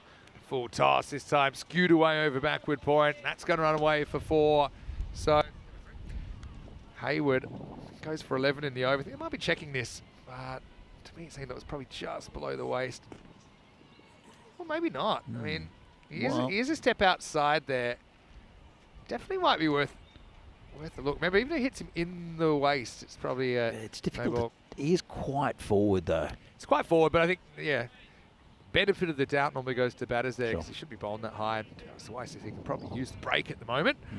So it will be a free hit coming up. We do see, I mean, in all games around the ECN world, we do see a lot of a full toss, no balls, and a lot of full tosses in general. I think bowlers are trying a lot of different things often in a 2-over spell. So sometimes that Yorker can just be overdone. So a free hit to finish the over.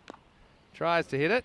Gets a tiny piece of it. Martin will get 1. Moves to 17 as we get to the end of 5 overs. And YCC are 40 for 6. And thank you to Ian Smullen, who's reminded me, maybe the beer Billy Connolly was talking about, Tennant's Super. It's rocket fuel, isn't it? I think it's 9% or 10%. Also known as the standard, that's light beer in Belgium.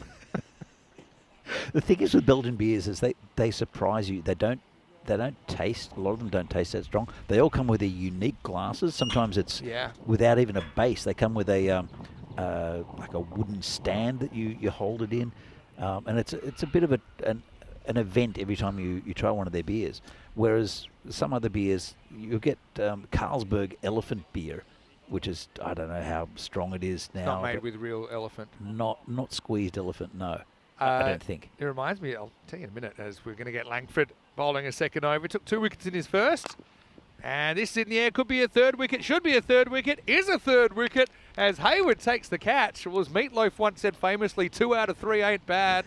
And Hayward has held 2 of the 3 opportunities. Martin battles for 17, but he's the 7th wicket to fall. And in the 6th over, it's 40 for 7. Yeah, it's all going a bit pear-shaped here for Yorkshire College. That one was angled in and also came in right at the last minute for the to the left-hander with the right-handed bowler coming around the wicket.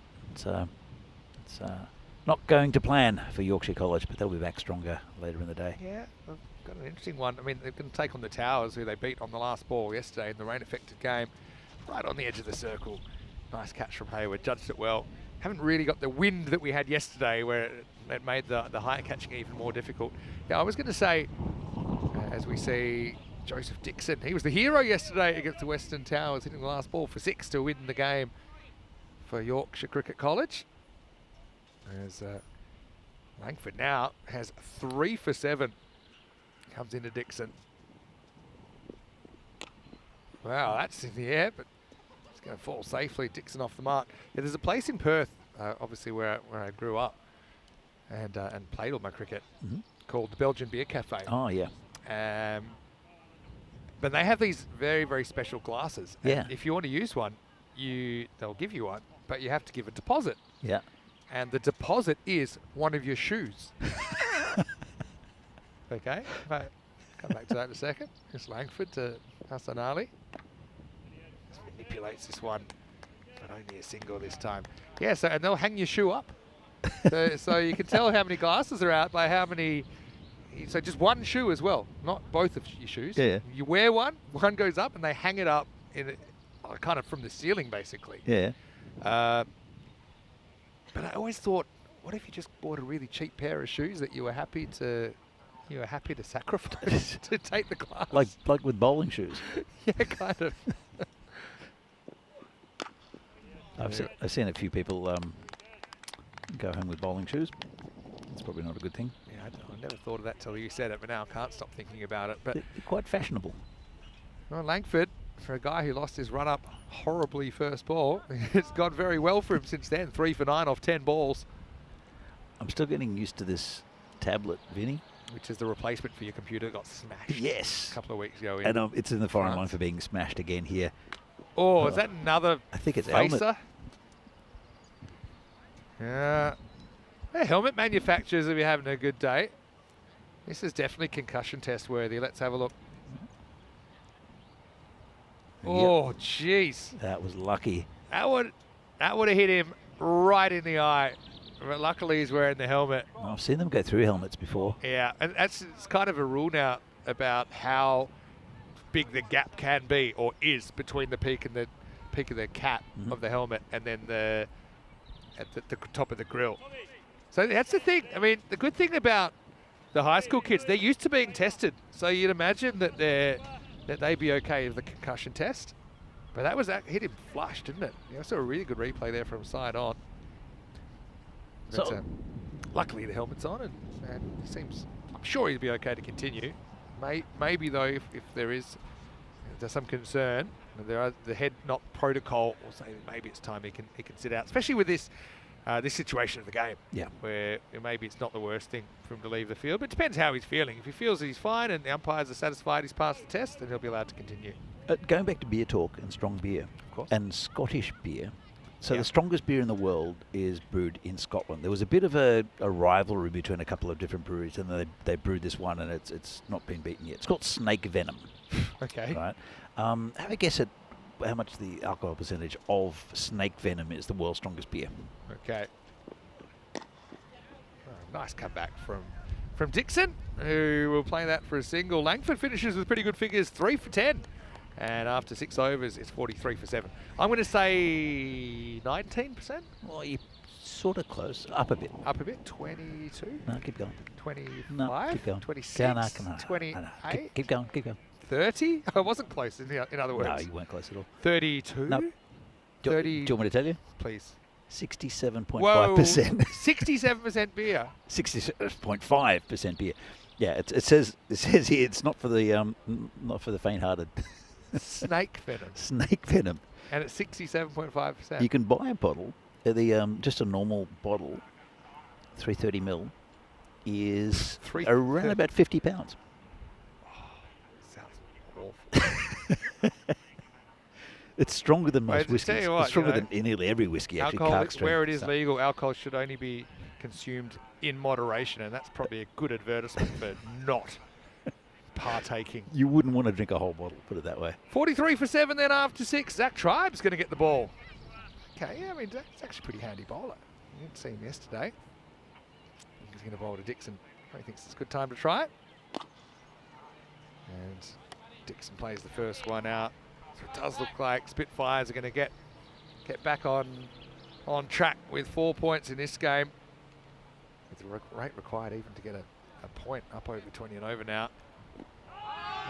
Tribe asked the question. Was pretty full, so that's probably in his favour. I suppose we'll have a look where this pitch is. It's actually it's pretty close. If that pitch is on, you know what? On review, I reckon you've got a good chance with that. There were 2 stumps showing. I think that might have saved him. So, yeah, the fact that 2 stumps showing, it's kind of an unconscious cue that there's some doubt. But if you actually look at where it pitches and where it hits him and where it was going, Yeah. I'm not arguing with you. had a good case. No, but we talked about this over the weekend, didn't we? Oh, well, tries to go to the skies. This one is in the air and it's caught. That's Toby Britton, who struggles with the sun. Even though he's wearing what looks like a sombrero. But anyway, he'll take the catch, and Tribe in amongst the wickets now. And YCC have lost an 8th wicket as 43 for 8. Is that the first time that phrase has been used in Jersey? Struggled with the sun? Well, we have had a fair bit of sun since we've been here. Look, Toby. And as if to illustrate the point, looks at the sun one more time. Dixon, he battles for a couple of runs there, but he's the 8th to fall, 43 for 8. Zach Tribe in the wicket-taking column. Yeah, very nice catch. And he's not wearing sunglasses either. And I think we'll experience all sorts of different weather here in the same day. It's that we saw yesterday was a bit of rain, just as I came from the airport actually. From the airport to the hotel, well, that's the there time was rain, and then it stopped and it was sunny again. You came in at the time we had the interruption that saw the game reduced from 10 overs to 6 overs in the second innings of YCC versus the Western Towers, and that turned out to be a last ball thriller. Mitchell gets the bat here at number 10. And actually, Spitfires probably thinking now they can wrap this up and have a bit of an extra break before the next game. They play back-to-back games. They're playing the other Blues, the Jersey Blues, the Eastern Royals, in the second match of the day after this. It's a little bit breezy here as well. We're on top of a hill, and, but there's protection from trees on one side. It was quite windy yesterday. Well, he's bowled him, and Times on a hat trick now. Just jammed that Yorker in. It knocks the leg stump out of the ground. So well, let's just say if Derek was around, he would have been busy this morning, because that's another 0. And YCC down to their last wicket, 43 for 9. I kind of miss Derek, in a way. I miss Derek. But he's a duck that makes his own choices, and if he said he's overworked and he just needs some time out of the game, so be it. But apparently Dudley the duck's on the way. I don't know whether, wouldn't it be great if Dudley came out of like an egg and hatched? Oh, now you're thinking. But I mean, it's already tough because it's taken 4 months and we don't have a duck. So I think if we have to start creating an egg, it'd probably take even longer and a couple of months on the production side. I've heard a rumour that Derek has actually started in his own Rebel Cricket League. Is that true? So, yeah, World Series ducket. Hat-trick ball for Zach Tribe. He's done a few things in the ECN universe, Zach. He hasn't got a hat-trick. And he's got a crack at the number 11 here, Wakefield. The leggy for YCC. And if Ollie's smart, he's just blocking this. Just playing party pooper. Party pooper. What's that film? It's a Schwarzenegger. Is that Kindergarten Cop? Another party pooper. Yeah, it could have been. I'm not sure. Just the way you said it. But anyway. Okay, hat-trick ball. Zach's done, like I said, he's done a lot of things on the network, but this would be a moment if he could do it. And he misses the mark. Smart by Wakefield. Just doesn't offer. You never want to be the third of a hat-trick, do you? No, definitely not. Even though you're just as responsible as the other two. That'll be the end of the 7th over, 43 for 9 coming up in around about, what would that be? It's about 35 minutes time. We've got the Eastern Royals taking on the Southern Spitfires. Elliot Corbell comes into the side. He'll be the keeper in the second game for the Spitfires. Zach Tribe, of course, leading the side. With the Eastern Royals looking at their side, well, Carl Lyon's a very good player opening the batting, but Jack Kemp yesterday scored 89. His highest score, his first ever 50 on ECN. He looked absolutely class and a bit unlucky not to score a century. Robbie Forrest, also a very good player, gun fielder. Forrest went out. Look out for him in front of us, patrolling the boundary. So the news from the toss is that the Royals have won the toss and elected to bowl, so the Spitfires batting first again. I think they're pretty happy about that. They've put a big score on the board this morning. They want to do the same again. Okay, here we go with Hayward, trying to finish things off. It's a nice little shot by Hassan Ali, though. He's been there for a while. Get a single and go back to Wakefield. And all the members of the number 11 club will be getting behind Wakefield here and see if he can score a few runs. Don't often get a bat as the number 11 in T10 cricket, and when you do, something's normally gone horribly wrong. I think with the level we're seeing with the cricket here, that the most number 11s will be playing nice shots like that. Well, he's not number 11. No. If he's playing a shot like that. That was an excellent shot. No, He ran into his dad, actually, Ollie Wakefield, and he said his proudest punch of what the team was able to do yesterday. I mean, that's a proper cricket shot. That is a lovely shot. When you go into a cricket college, you imagine you can handle yourself with the bat. Yeah. Well, that's what we see, I think, with a lot of cricket here in Europe, is that most of the batters are also the top bowlers in the teams. You see a lot of all-rounders. That's very rare. You see just a player who is just a genuine bowler. So you'll see many all-rounders throughout cricket in Europe. Bowler comes in again. Yeah, nice little chip over the top. That could even go. Perfectly placed. Good fielding, though, in the end. Bullen. He found a way to get down towards... He found a way to get earthwards. And was able to get some hand on the ball. Keeps it inside and keeps it to 2. Good piece of fielding. I think the batsman a little bit disappointed he didn't get a boundary there. That was a nice shot. Perfectly straight. Any ball could be the last at the moment. Nice soft hands here from Wakefield. Gets another run. People auditioning for a bit of a promotion in the batting order. Yeah, well, That's the only way is up for him. He's coming in number 11. But again, just looks a very correct batter. And maybe not, well, it might not be as hard hitting as others. That's why he's down the order. Sunali's still there. 10 off 13. Oh, now he's going to get 6. That's a really good shot. Maximal for Yorkshire Cricket Club. Bring up the 50. At one stage, it looked like they might not be able to do that, but that's a proper strike. And Hassan, hey, you'll certainly enjoy that. Wins the personal battle with Hayward, who goes wicketless. The over goes for 12, and it's 55 for 9 after 8. Yeah, he was onto that pretty quickly, actually. Saw the length very, very early, and as you see a couple of those giant seagulls fly past. They are huge. I wonder if we have any Jersey viewers who can tell us what type of gull those are. Yeah, we talked. Yeah, we got stuck in. We had bird talk yesterday. Bird chat yesterday for a little while. Well, if it looks like a seagull, to me it's a seagull. And you told me there's no such thing as a seagull anyway. It's just a word that we use, and it has no official classification. I don't know who would try to trick me with that at a quiz night one night and said, yeah, but it was there's just a generic term for anything that's white that lives near the sea. But there are, we call them seagulls, right? But there are some in Prague, and we're nowhere near the sea. They're on the Vltava. Lots of ducks and swans and nutria, but we also have these gulls. Yeah, the nutria are pretty different. Giant water rats. Sea rats. Yeah. Or river rats. River rats. But they're cute, and they come up to you as well. I did see a ginger nutria at one stage, which was interesting. It's like you see the odd ginger pigeon. This was a ginger nutria. I saw a bird riding a nutria on Instagram. It's like surfing it. I'll try and find it for you in the break. Was it capybaras are often you see them on like the little capybaras on top of their parents and stuff like that. Neil Davies wants his 10th wicket. Wants to get in the action. I like the look of Neil. He looks like the kind of guy, if he was captain, he'd bowl himself 20 to 25 overs on a Saturday afternoon. Just an economy of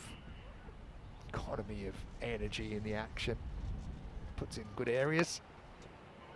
That actually could go, it's behind square, and that's going to be 4. So Hassan Ali playing a bit of a fighting knock against the grain here, moves to 26. Yeah, it's taken him a while to really get going. I don't think he's really gotten going in the sense of an ECN type innings, but I think long format definitely Hassan looks like a good bat. He'll stay in all day, but unfortunately there's only another over after this.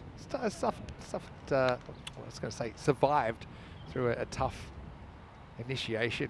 He was given a bit of a working over, but he's come through at the other side. Now he's going to help himself back to the line, and Maximal 6 runs, or straight into the mini grandstand. And Zach Tribe, well, in front of the family and friends section, I think.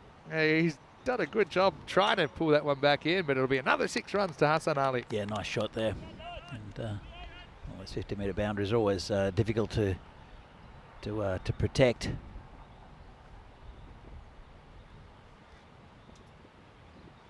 Now he's on the walk again. That's actually in the gap, but it's closed down pretty quickly by Bo Gurner. Come back for 2. Yeah, so I know some people were asking about Luke Bossio, maybe obviously not on the side for the next game, but remember he's 15, so he's probably got school. Yeah. Remember yesterday was a bank holiday. Bossio was the 15-year-old that took 5 wickets in the day. Mm-hmm. He bowled a 10th over when the team was on 166, and they only made 3 runs, made 169, and his team chased it down. But yeah, if you've got school, then that's probably a good reason to miss the cricket. Although I would say the cricket's also a good reason to miss school. Yeah, and true. Yorkshire Cricket College, they're basically at school right now. This is my kind of week. Yeah, absolutely. 70 for 9 then. Can they bat out the 10 overs as Britain is going to get the last over. And he's a very good young left-arm spinner as well, someone we know pretty well. Just going back to the ginger nutria, Mondeluz saying ginger nutria sounds like a health drink. True. I'm personally a little bit upset we won't see the Vegemite kid, but I can understand. They want to give Toby an over here.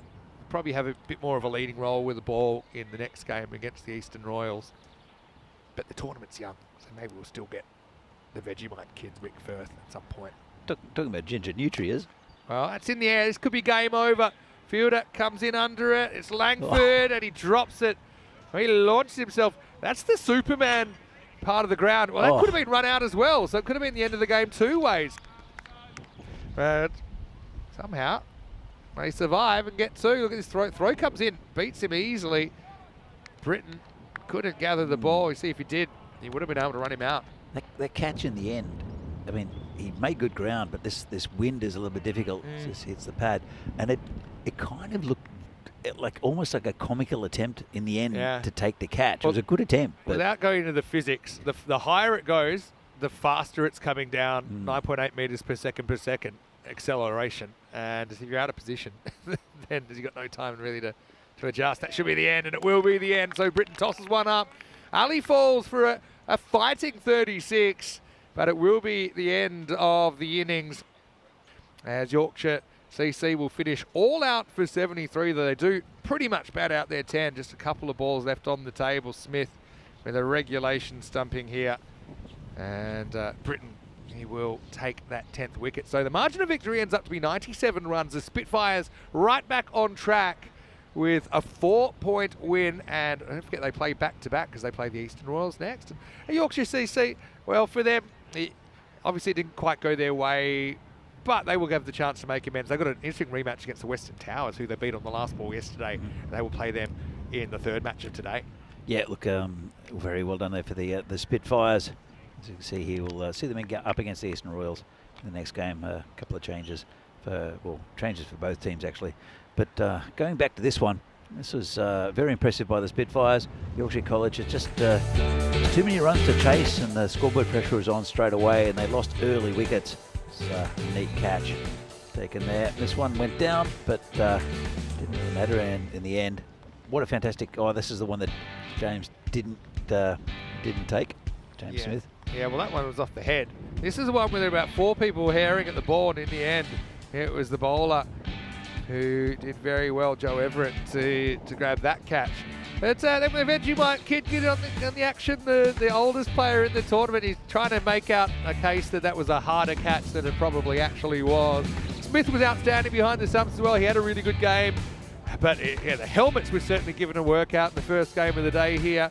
That was a nice catch as well, down on the deep backward point boundary. This is the one where James ran a country mile to track that one down. Perfectly judged catch.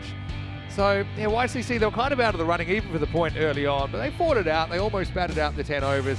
And like I said, we know that they can win ball games this week, but you would say that for them it's going to be a challenge, I think, coming against these teams that are normally a little bit more experienced in the format. Zach Tribe chipped in with 2 wickets in consecutive deliveries, and then had a bit of a 10th wicket resurgence, didn't we? Hassan Ali top scoring for YCC, hitting a few nice shots along the way. That one was into the spectators. Toby Britton came on to finish things off and was able to do just that with a little bit of help from his keeper, James Smith. And in the end, YCC all out for 73, not walking away with any points for match 6. Yeah, and Spitfires back on track, as you mentioned before, and it was a very good effort. Everything seemed to go to hand. It was a little bit the opposite with the Yorkshire College, everything just slightly away from them. So I think luck did prove a little bit on the Spitfires side in this game, but well done to them. Yorkshire College has said, well, as we said, we'll be back very soon. Yeah, just looking at the scorecard as well, obviously the early wickets certainly took their toll. When you look at the top 4, they scored 6 runs off 10 balls between them. And it was Hassan Ali batting 5 that ended up top scoring with 36 not out of 21. Hitting 3 sixes and 2 4s in his innings. Sam Martin chipped in with 17 and a plucky little 7 not out from Ollie Wakefield down batting at 11. Bowling wise, well, we had 5 individual wicket takers. How about Zach Tribe? Double wicket maiden and didn't bother giving himself another one. 3 wickets to Langford was the best of bowlers figures wise. 3 for 10. 2 for 3 for Kurtz. 2 for 17. Everett, I thought, bowled really well early. They did the heavy lifting. Tribe mentioned 2 for none. And Britton with the 10th wicket. We'll take a break then. too long to wait. We'll be back in about 20 minutes to take you into match number 7 as the Spitfires will hope to go back-to-back. But it's the top of the tail Royals in their way. Vinny Sandu, Mr. Maximo with Danny Hudacek. We'll take a break and see you soon in Jersey for more ECS Liberation Series.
This European cricket event is proudly brought to you by HCL Software, Rado and 1xBet. No one is an island. But everyone likes to visit one. In Jersey, you're only ever 10 minutes from a beach, or a historical monument, or even this. And if that's not enough, our island doubles in size when the tide is out. So you get twice as much to enjoy. Jersey, where sea meets soul. Come and pay us a visit at jersey.com. Hello and welcome back. Great to have you company here in Jersey for the first ever Liberation Series on ECN. Now rolling into the second match of the day. It's match number 7 between the Eastern Royals and the Southern Spitfires. Spitfires going back to back here at the start of day 2. Sun's out, so that's always good news. Let's see what happened at the coin toss a little while ago. Charles Croucher, the Sheriff, was in the middle with the 2 captains. Thanks, Vinny. Eastern Royals with the Southern Spitfires to call. Heads. Heads is the call, and it's a tail. We'll have a bowl, please. Eastern Royals have won the toss. They're having a bowl. Royals win the toss and elect to bowl for the second time today. The Southern Spitfires are sent in. I don't think they mind that at all. I think they would have wanted to have batted first anyway, and they do have a very strong top order. Zach Tribe and James Smith starring with half centuries in the first game of the day against YCC. But the Royals, they've got a real opportunity today to put some distance between them and the rest. They took 7 out of an 8 possible points yesterday, and they'll be hoping for a big one. But a big test here against a team that's already put some big runs on the park here in day 2. Danny Hudacek is standing by as we get ready for the first ball. The Royals, well, not the Baby Blues, it's the other Blues who are in action for the first time today, taking on the Spitfires. Danny, let's get ready for match 7 with the news from the toss that the Eastern Royals have won the toss and elected to bowl. Well, thanks, Vinny, and welcome back here.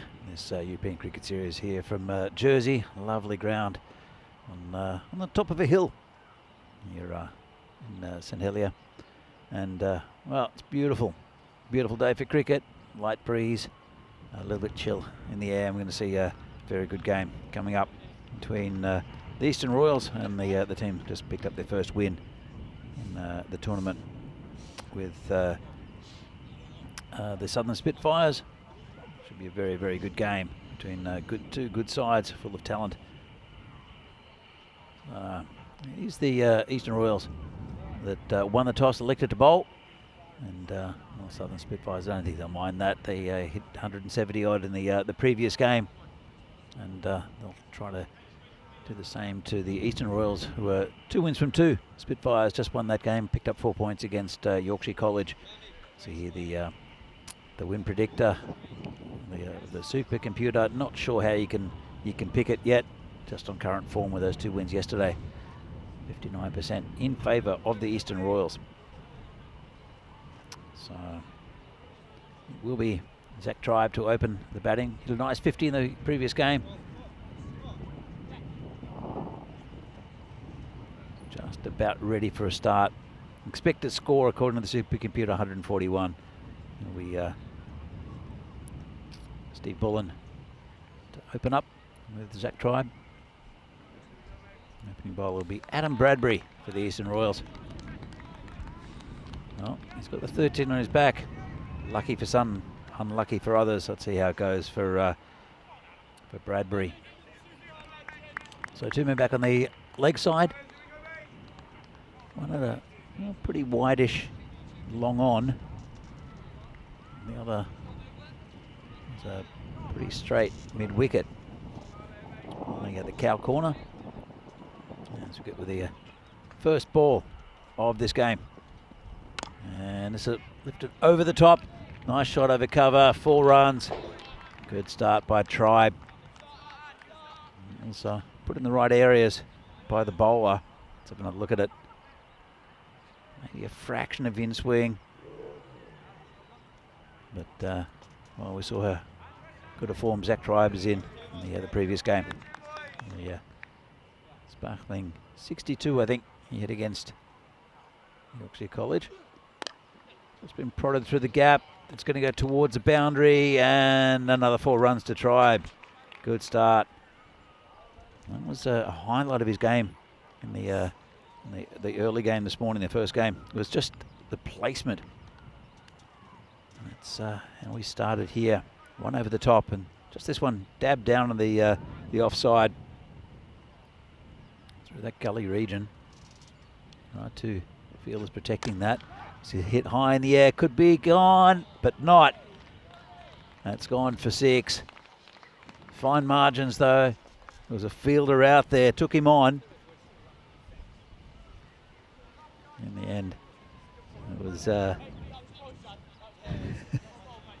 well, Vinny's just about to come back into the commentary area, having a chat to the fielder out there. That's Robbie Forrest.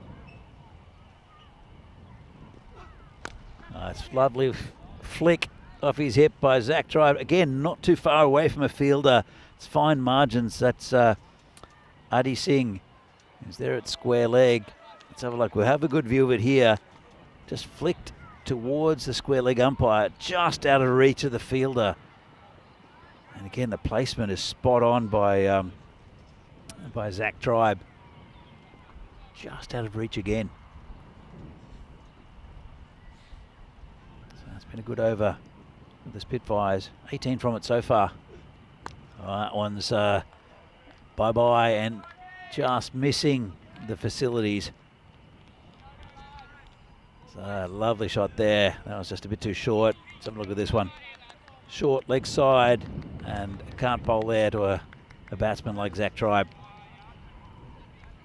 Wow, what a start here for the Spitfires. Remember, they lost their first game yesterday.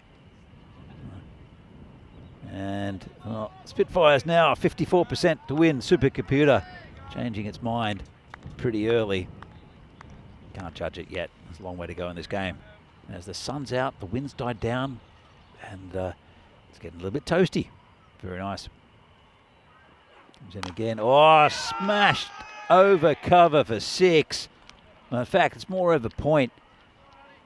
Again, just too short from the bowler. And absolutely hammered. Lovely shot there from Zach Tribe. 30 off the first over. Let's have a look at this. Just too short. Got right onto it. And well, it's just forward to square. What a great shot that was. So it's definitely given Bradbury, the bowler, something to think about, and also the Eastern Royals. Their skipper, Harrison Carlian, is well, he's going to have a few decisions to make as to who they're going to bowl next. In fact, he has made the decision. Will be Adi Singh, who you saw just unable to take the catch of Zach Tribe in the previous over, just out of reach. It's a good start, very good start there from Adi. Good movement too. So Steve Bullen failed a little bit with a bat in the first game. Getting half a dozen or so. We need a good over here to the Eastern Royals just to stem the flow of runs. Slower ball there. Well bowled, just a single taken by Bullen. Why wouldn't you? Get Zach Tribe as much strike as possible. He's 30 off 6.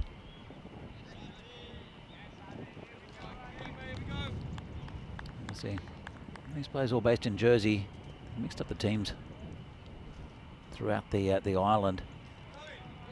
So there's gone to geographical regions: northern, eastern, southern, and eastern. See the Southern Spitfires here against the Eastern Royals. They are all mixed sides. So they know each other well. This is straight to cover and no run on an island with 100,000 people. With a limited number of cricketers. Obviously, people know each other very well, but the quality of cricketer here is outstanding. So, well, didn't get onto that too well. Be cut off there by the fielder, just a little inside edge. Again, good bowling. Been a good over so far from Adi Singh. Only 2 from it so far. A couple of balls left. Bullen will face the next one. exactly the type of over they needed here, the Eastern Royals, just to settle them after that first one where they went for 30. Then again, and well, it's called a wide. I think that's the first wide we've seen today, from memory.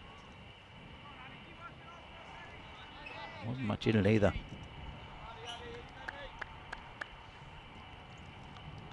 So we rolled again.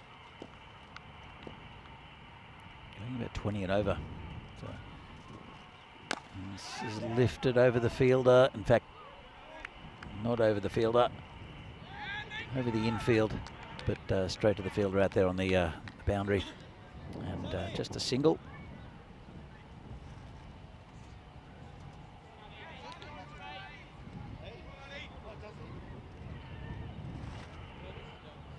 So last ball of the second over. Full toss, that's hit straight to me. Well, he's trying to kill me. Well, good time for me to come back. Right. The worst bit of that was I was lifting I went to step out the way and you put your foot under my foot and I've just crushed you with my heel. I was getting ready for a boundary rope deflection, but yeah, it was an incident that I don't think anyone got hurt and no equipment got hurt. No. So that's a win. Yeah, definite win. End of the over. It's 38 without loss. Look at table. Well, Spitfires, well, unbelievably, they could actually go to the top of the table. They could go bottom to top if they were to have a thrashing this game in their favour. But Royals, good side, took 7 points out of 8 yesterday. And yeah, I've been impressed. This is Crocker with his left arm, is in over 3. Well, he's bowled a Crocker first up. Kemp's up to the stumps. It's definitely wide, but I like the fact he's trying to sell it. Good movement laterally there from Jack, who scored 89 last night with the bat in a memorable innings. Oh, that's a lovely shot. That's over the top of long on for 6, and Bullen just timed that one nicely. And very, very nice cricketing shot. You can trust your power, can't you, in this format with the dimensions. And it was just a push really from Bullen. Might just get him going.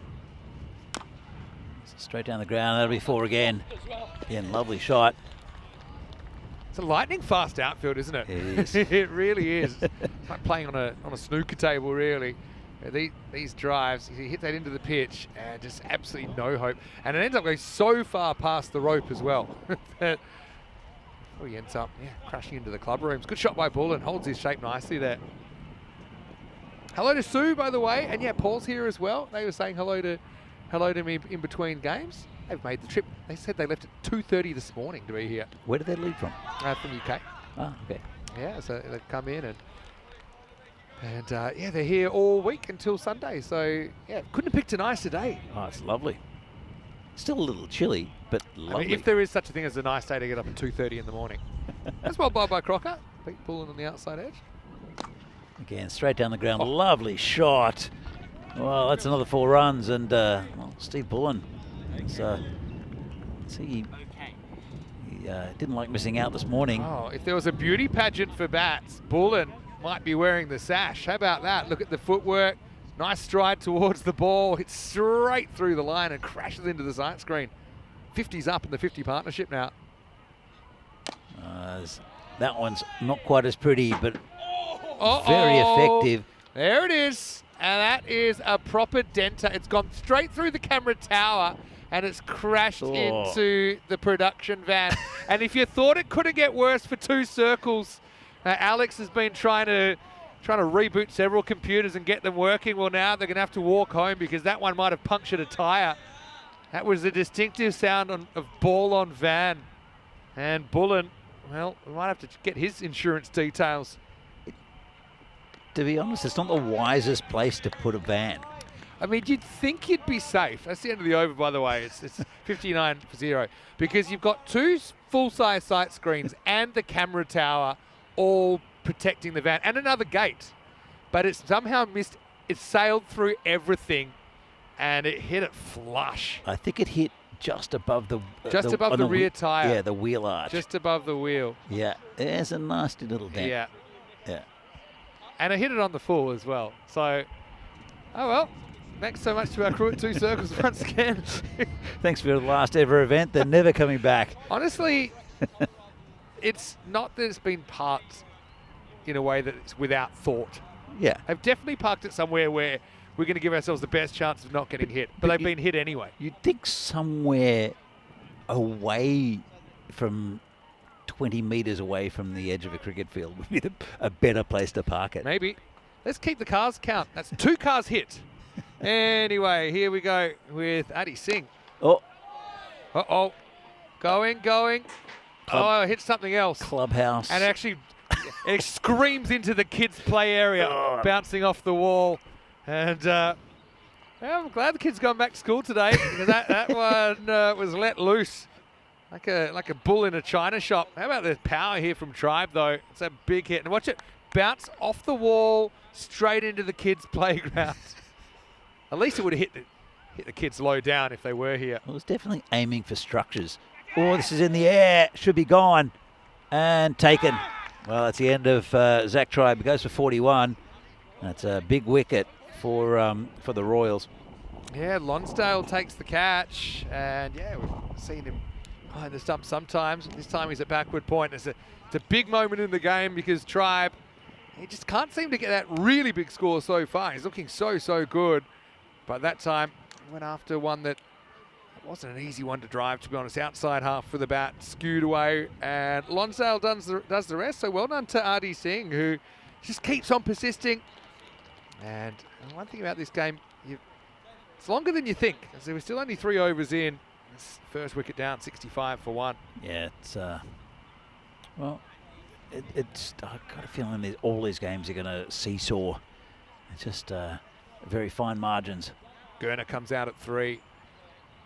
And I should mention also, no James Smith in the Spitfires lineup. Oh, pardon me, he is in the lineup. He just doesn't have the gloves. Corbell is in. He's doing the keeping. So yeah, I thought maybe we'd see James at 3. But instead we'll see Gurner, who's very capable. Yeah, I'm surprised not to see James Smith in. He did score quite a few in the previous game. But, well, we did see a little bit of Gurner. Bullen's on 22 off 9, looking good. We'll put the mockers on him. No, he's just dabbed that one down to gully. Quick single, and in. Well run between these two. Yeah, by the way, Elliot Corbell, who's come in, he actually wrote this article that we're reading. That it was in the Evening Post over the weekend. Yep. So that comes from Elliot, and yeah, he's here and he's got the gloves for the Spitfires in this game. I ran into him in the change rooms. I did mention this ground is in St Helier, but it's not. It's in Granville. Yeah, it's in Granville. Yeah, Granville. I mean, it's not too far away from St Helier. Yeah. Well, nothing's too far away from St Helier, That's to true. be fair. So it's basically more or less 9 miles wide and about 5 miles north to south, which is about kind of 15 kilometres by 8, to give you an idea of the dimension of the island. Although it is a lot bigger when the tide goes out. It's, according to the promo video, it doubles in size. I'm sure there will be real estate people who'll play on that. Yeah. Are you interested in a property that's underwater half the time? And of the 4th over, it's kind of like a swimming pool. It's 67 for 1 after 4. And what a good spell from Adi Singh there. He ends up with 1 for 16. Completely changes this game. Does get the wicket of Zach Tribe as well. And you see the worm just being brought under control a little bit. Yeah, when you saw that first over and there were 30 hit from it, Adi Singh has really brought it back. So well done to him as we see a new bowler coming on. So I noticed that the second T20I between Malta and Estonia was pushed back half an hour. I think maybe a bit of a late finish in the first game. So Malta are batting first after Estonia elected to chase again. Yeah. Just 3 overs in, so you might be multi-screening right now. You've got Rico and Tina over there in Malta. Tina's last day today for a little while. By for a little while, I mean until next week. She is travelling tomorrow to go to Corfu, where she'll be playing for Germany, and then she's playing Friday, Saturday, Sunday. She's with me in Sweden as this one's lifted up by Bullen, who's has shown another gear, hasn't he? Maximo! As Khalid goes the distance, being brought on here in the 5th. Yeah, very nice shot. Again, it's straight over us. So I'm glad he didn't hit it flatter, because it would be ducking and protecting equipment again. I do have the Vegemite on the table as well, so he better not hit that. Let's hit the cover area. It's really good fielding because he gets it before a second bounce. The second bounce is going to be real awkward. And he's able to keep it to 1. That's the kettle out there at deep cover. Yeah, so Tina is travelling, then she's playing Friday, Saturday, Sunday for Germany. Then she's travelling on Monday to Sweden, and then she's doing day 2 with me in Sweden. Yeah. She's busy. She's doing a great job as well. And it's good to have a female voice. As you'd know as well, from doing quite a few games now, don't know how many 100 you would have done, but you need a bit of an engine to keep doing it. Yeah. Oh, this is just chipped over the bowler. Unorthodox cricket shot, but gets away with it. Just a single. Yeah, probably a good miss hit in the end that doesn't carry all the way to Forrest. And what I was saying to Robbie, when he almost pulled off that 6 save in the first over, Tina saying. Speaking of the devil, there's Robbie again. I said it could have been worse. You could have run into the fence. Yeah. Because it was a bit of a teaser. That fence, ICC regulations, is probably a little bit close. I think it's meant to be 2.5 metres minimum. Well, it's pretty close. 2.3. It is sharp and and metallic, but you know. I missed the fence. Anyway, that's the end of the 5th over, and it's 78 for 1 after 5. We've got a 50-50 game right now, so it had a few twists and turns already, but yeah, you'd expect close games in this series, and so far it's delivering. Yeah, so I missed the old fence, and you, like me, probably grew up watching cricket in Australia, where you had the metal fence as the boundary. And I don't know about the metal fence these days. I get it, we live in the 21st century now, but I used to like the fence because it's like, how badly do you want to stop this boundary? None of this kind of like patting it back, jumping over the rope, and then just trying to tiptoeing back in the field. It's you and a fence. Yeah. Man versus fence. I'd like to see the fence brought back. I do remember a few players, I think it was more a picket fence, or maybe it was the metal fence, but getting their legs caught underneath it, like stuck and couldn't get it out. We saw a 5-run once when the guy got his foot stuck in the fence and couldn't get back to the ball. That's a little bit cruel, I think. Yeah, sometimes the picket fence as well. And they were bigger grounds, we'll say that. So it wasn't the boundary wasn't coming into play very often as often. But I would like to see, like, it may be a padded wall in ECN cricket. And just give it that arena feel. Like a baseball wall. Yeah. Well, it's in the air. Bowler coming back to it. It'll be a great catch if he takes it. Oh, Forrest. It's a good fielder. We know that. We're just talking about him. Just drifted out of his grasp at the last minute, but Robbie knew that he was the only man on the field that was going to get there. And in the end, it's a great effort, but the ball wins. Comes in again. Smashes into his pad. Keeper throws the glove down, no run. It's such high quality cricket that we're seeing here in Jersey. It's credit to the Royals here because they were right up against it at the start, but they fought their way back. They're actually favourites now, 55%. Gurner just can't get going here, can he? He's 4 off 7. And I wonder how much rope he'll get because Smith's waiting in the wings. Well, it's not a bad shot. Just past the fielder, 4 runs. And that'll help. Bit of a gift. That will help with double his score with that 4 runs. Forrest, yeah, you're right. Was a bit of a gift, wasn't it? It's kind of a shin-high full toss outside the legs. Bang. Bottom hand there, picks it up, puts it away. It's just such a contrast. I mean, I did the women's series in Czechia, on the Czech Republic just a couple of days ago, and everything was happening in slow motion. As the Czechs are just an emerging side. Before then, it was in France, and it was very different. Very, very different feel to it. Again, good quality cricket for the most part, and then some other bits which weren't as orthodox. But here, it's just every ball there's something happening, and you've just got to be on top of it. It's the beauty of European cricket. It's the variety that we see. Oh, shot. Well, that's just missed the van again.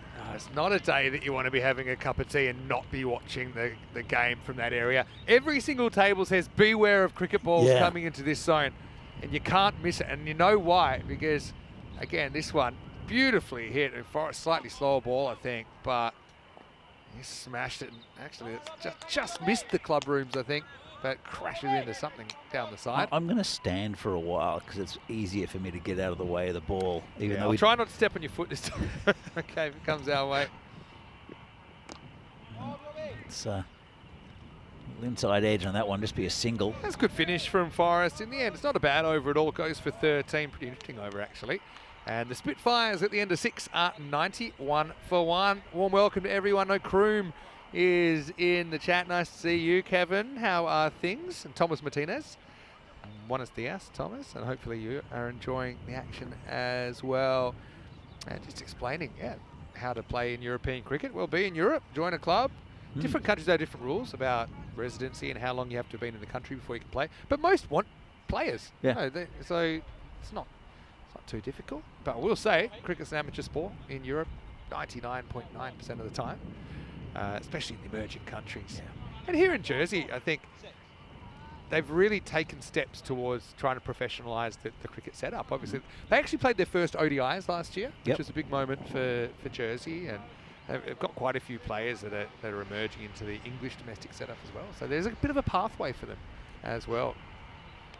Obviously, being so closely related to the kind of ECB setup. Yeah, but we had a good chat with John Harris yesterday, the chairman of Jersey Cricket. He's really proud of the strides they've made, and obviously very proud of the women's cricket setup as well, which has really developed over the last couple of years. And of course, they won the ECC Challenger last year, ECCW, and they're into the Premier Division later in the year. Gurner, can he get going?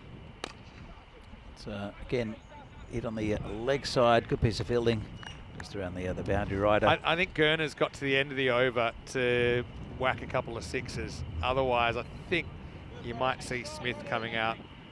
Yeah, They're not in bad shape here. I mean, they're 147 pace, but I just think might be a smart play. Smith batted beautifully in the first game. It's just beautifully hit again, and would have whacked the kids section. Yeah, well, we might need more nets, especially if the kids are going to be back on Friday, because there's a couple of off the clubhouse rebound grizzlies. Well, would it be just easier to put helmets on all the kids? I guess we'll find out. Put them in sumo suits, I reckon. Yeah, sumo suits would be a good play. But I'm amazed they haven't lost a window yet. I know A ball went one bounce into the window yesterday, and it didn't break. And I went down and tapped the window thinking, is this some sort of bulletproof glass? It's not. It's just normal glass. No, it can't be. It can't. There's no way. They would lose windows every weekend here. You'd think so. Yeah, I definitely would. Maybe just hit a strong part of the window. I was once worked at a university, went to this university in Sydney, and a girl turned around and walked into a plate glass window about, I don't know, 2.5 meters high, and smashed it because the peak of her cap hit the window. Oh, that's a great effort from Forrest. He gives it everything he's got. Can't pull it back. That'll be 4 down the ground to Bullen. It's just the peak of the cap. Yeah, she just walked into it. The peak of the cap hit, and it hit at an angle, right, which shattered this glass. Now, she walked into it as well, but it was the peak of the cap that looked like it. That's what had happened. It was a huge window, and it was right in front of me, so I know exactly what happened. Yikes. So it's just an angle. Oh, shot. Well, oh dear. Well, yeah, not the time to take a nap. Oh, that was absolutely lasered onto the hill. And it was kind of a half protective one-hand job. Let's have a look on the replay, and we will need to slow it down. Oh, yeah. Oh. Well, Julius took a good catch there yesterday. That would have been even better if that had stuck. Well, luckily both dog and man are safe. Awake now. Yeah, man and dog both safe. Luckily, if that might have been the best catch we've ever had in 7,000 matches. If that had stuck. My favourite's still the Dan Weston one-handed with a beer in the. That was a good one. Yeah, we've had some good ones off the field. All right, Gurner still in. And again, he can only get a single here. At least gets to the other end. He's 17 off 13. Yeah, we've had some brilliant crowd catches. I mean, Julius Sumaret was there yesterday in his game off, took a one-hander, almost exactly that position. But I'd say that one just then was hit even harder. It's Khalid coming back for a second over. It's well, a bit of confusion, and the throw's wild. Proper airmail from the infield means they get away with a single. Bullen's moved to 49 now. He's played some beautiful shots, hasn't he? He'll be happy he's gotten going a bit more. Still locked at 50-50 in this game. And he's hit that one pretty nicely. That's over the top, and that's another 6 runs. The protective fence in front of the kids' area does its job that time. Yeah, that's more the burn you want from the Gurn. He just stands and delivers, puts it over the top. Carlyon has to watch it. And you can see the net does work. Yeah. Problem is, some balls go over the net. That's it. Oh. Let's get back to this. The Gurn, is that a new nickname? I don't think so. Probably heard it before. Maybe. Just keeping an eye. It was actually a no ball that ball got hit for 6. Not sure why. So we're on a free hit here, and that's going to go onto the hill as well. Now, surely, going back, there's the man with the dog There again. It's the magnet, the ball magnet, trying to play fetch. Lovely looking dog. Yeah, well, there's an interview waiting to happen. Yeah, Danny, you just. I think it might have been a no ball for back foot earlier in the over. So yeah, Khalid just has to watch out for that. Surely Gurner is more likely to come from Guernsey rather than Jersey, no? Oh, don't open that Pandora's box, Danny. Even I know that. It's only my second day here. Apparently the big wins in the rugby for Jersey over Guernsey, including the women's game. Change his name to Jerza. Jerza. Anyway, Bullen will reach 50 off 21 balls. Played a really good knock here. Brings up his first half century of the series. Gurner has gone up a gear, and he's going to flat bat this down the ground, right back. And great effort from Carlyon, but he can't pull it back. Maximal as Khalid ends up in the dirty 30s, and the Spitfires at the end of 8 overs, 132 for 1. Very fine margin, just going over the fielder. And, well, again, they're looking very good here, the Spitfires.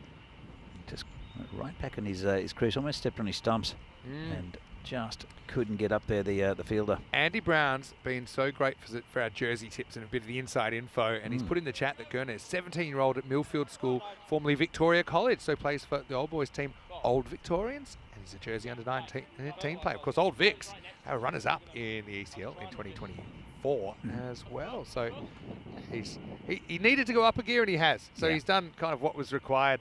2 overs to go, though. Crocker coming back for over 9. This has been a real strength of Bullen in this innings, his straight hitting. The way he's able to get that on the front foot but stay very balanced, and it's all the way along the carpet, but it screams to the boundary. Lovely shot. So compact as well. 54 off 22. As I mentioned, he missed out on the previous game, and it was Zach Tribe and also James Smith that got all the runs. Now it's Bullen and Gurner going great guns. Oh, it's again going to be 6 up on the hill, avoiding the crowd. Yeah. It's slightly more to the right-hand side of that fielder. Yeah, I mentioned that if I could choose where to watch from, it probably would be on the hill, but I'd also be ready. This one's in front of the fielder. Oh, almost lost a face. Well, it's an awkward one. He actually jumps in, but it made it a more awkward hop for him, and then it just takes off. Some of the first bounces on this field are violent. And it's Thurkettle out. There's already shown he's a good fielder, but have a look here. How slow we got this. Oof. Oh, eats him up. 4 runs. 146 now. Bullen to 64. It's a good piece of bowling there from Crocker. Excellent bowling, yeah. Just slows it up. Throws it a bit wider as well. As well to keep the foot in. Quick work from Jack Kemp behind the stumps. He's alert as always. And straight down the field again. No, hasn't hit the van. Just slightly to the right of it. I mean, are we getting to the point where there should be bonus runs for hitting certain obstacles around the ground? I mean, we've got We got the van. We got here are several trees. Windows. I like this. Surely where we're going. We could organise targets around the ground, like they used to in old in Australia. Yeah, the old cash target. We've got the straight fielder now. I think that makes sense. Yeah. The old 3-man wall down the ground. But Bullen moves to 71. He'll retain the strike. Crocker has a bit of a namesake, doesn't he? He finishes none for 42, and it's 153 for 1 with an over remaining. That is a very Australian thing, though. The whole having a Barry. Having a Barry stands for Barry Crocker, who is/was. I think he's not around anymore, but I'm not sure if Barry. He's iconic. If you're listening, my apologies. Something we probably should have looked at. No, he's still going. Oh, he's good. still going around. Good. He's going to be 90 this year. Yeah, of course, he's a famous entertainer. Are we in now at Australia. the point where the saying to have a Barry Crocker is more famous than the man Barry Crocker? He did sing the Neighbours theme. I think he wrote the Neighbours theme as well. I think you're right as well. But no, yeah, I think you're right. Oh, I don't know how many. Oh, this is going to be out. Singh gets under it. Nice catch. Very comfortable. End of Bullen. Good innings. Goes for 71. Comfortable catch there from Artie Singh. Yeah, and Forrest comes back. He bowled a pretty good first over. Only went for 13. I say only at Forrest. He is able to get a false shot out of Bullen. He tries to get on this front foot again, but it's not that much of a drivable length. Well caught by Artie Singh as well. He's basically deputising for Forrest in his position.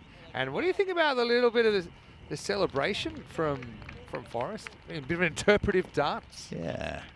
I mean, they are wearing blue. Was it a blue and white, I guess, with the arm thing? Is it a seagull? Blue Man Group. Bullen, great innings though, 71. And then there you go. Yeah, it looks like the flying crane. And a bit of the archer at the end as well. Yeah. Anyway, Corbell is into the side. He's gonna get a bat. And he's gonna hit a 6. That's not a bad first ball at all from Elliott. Puts it halfway up the hill. The grassy knoll, I was calling it yesterday. The grassy it's knoll. a maximo to get him going. Tell you what, though, I'm glad it's there. Otherwise, there'd be fielders chasing a lot of balls up on the rugby field. Oh, so we've got a couple of photographers in the bleachers as well. They're going to be dodging the ball soon. Yeah, you're right. I know there's been a lot of interested spectators for many reasons. I mentioned Elliott actually writing a great article in the Evening Post, which I've got in front of me right now. And maybe Elliott, wouldn't that be very meta? Could he write an article on his own performance in this European Cricket Series? I know a few who would. This is going straight. Oh, great piece of fielding. Saved a couple of expensive lenses. Brilliant fielding. I mean, even the way he slapped it towards his teammate, and it was a very good piece of work. Artie Singh, see that? There we go. Knew exactly what he was trying to do and did it perfectly. Yeah. Saved 2 runs. Hey, if they win by 1 run, I know who I've got as my player of the match, Artie Singh. Bowled pretty well as well. This is clipped straight to the fielder and just dropped in front of him. Well, misjudged it slightly, I think, Vinny. He did. Got low on him. And in the end, able to pretty much walk or 2. So I suppose time will tell if that comes back to bite them. Well, Could say they saved 2, they gave 2. If they lose by 1. All right. 164, last ball coming up. It's a cracking shot straight to the fielder. Who gets behind it. That's a supersonic bounce. It's super fielding, really. After he almost had his face removed from his head, as you called it earlier in the innings. But in the end, Gurner will finish at a pretty serviceable 41 off 20, and the Spitfires 165 for 2 off their 10 overs after being sent in by the Eastern Royals. Yeah, look, it was, again, it was a really good effort with the bat from the Spitfires. And it was different players this time. Zach Tribe did get a nice 40, but it was Steve Bullen who scored the majority of those runs, scoring a nice 70. We'll see some of the highlights coming up soon. We'll gather together, huddle to chat about that innings. Yeah, I think they were pretty happy when they were asked to bat first, the Spitfires, because they've got several players in form. Zach Tribe, I mean, I wouldn't even say he's hit top gear yet, but he's still scoring so many runs. One of the players of the ECL earlier in the year. But I like the fact they stuck with Bullen at the top, and he played some exquisite shots on the way to 71, the top score. And Bo Gurner, even though he made a slightly slow start, he was able to accelerate to 41 not out. And 165, well, it's a score you really should defend. But, I mean, having said that, we saw 170 chase down last night. Well, when you saw they scored 171 against Yorkshire College, and that scoreboard pressure really told. And I don't think it'll be as intimidating for these for the Eastern Royals. They'll know what to expect from the bowls from Spitfires, whereas Yorkshire College was just a little bit daunted by this the task. So the Eastern Royals should be a very, very good run chase. I think early wickets would be very handy for the Spitfires. A lot of the hitting straight down the ground was a feature of Bullen's innings, and it took them quite a while to realise, that was the one that the spectator almost took an absolute screamer. And our dog friend, I'm sure we'll get to meet the dog. Yeah, the difference between this grassy knoll and the one in Dallas in 1963 is that the bullets are flying the other way. And you have to be aware. Bullen reached his half century, and he was very powerful down the ground. Just made good decisions while he was out there. He batted reasonably low risk, but still going at a very, very high strike rate. I say low risk, it was pretty risky for the fielder there, as their kettle was almost, let's just say, inconvenienced by that ball almost taking his head off. Forrest came up with a wicket and a celebration to match in the last over. Corbell came out, whacked the first one out of the ground. Brilliant fielding, this one by Addy Singh. So when it's all said and done, 165, certainly above par, but not something that guarantees you a win, especially with the Royals, 2-0, batting with confidence, and they will have the right to reply. 166 the target here in match 7. Look at the scorecard. Zach drive again. Very good form, 41 off 11. And probably in a way, got him cheaply, considering how he's been batting. Steve Bullen, 71 off 28. Some nice hitting, especially down the ground. Bo Gurner took a little bit of time to get going. He ended up 40 off 20. Again, a good innings at Corbell. 7 off 2. Extras, pretty good. No ball, a few wides, but generally very, very disciplined bowling. Sides here. So you had Bradbury took a bit of stick, but Addy Singh bowled very, very well. One break, a little bit for Rob Forrest as well. So 165 for 2, 166. What's needed for the Spitfires. See here, this is a mid-match summary of this European Cricket Series from Jersey, the Liberation Series. This is match 7 between the Southern Spitfires and the Eastern Royals. So the Royals, they need 166 to win in 10 overs. We'll be back in a few minutes' time to see whether they can do it or whether the Spitfires can win 2 in a row. See you soon.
This European cricket event is proudly brought to you by HCL Software, Rado and 1xBet.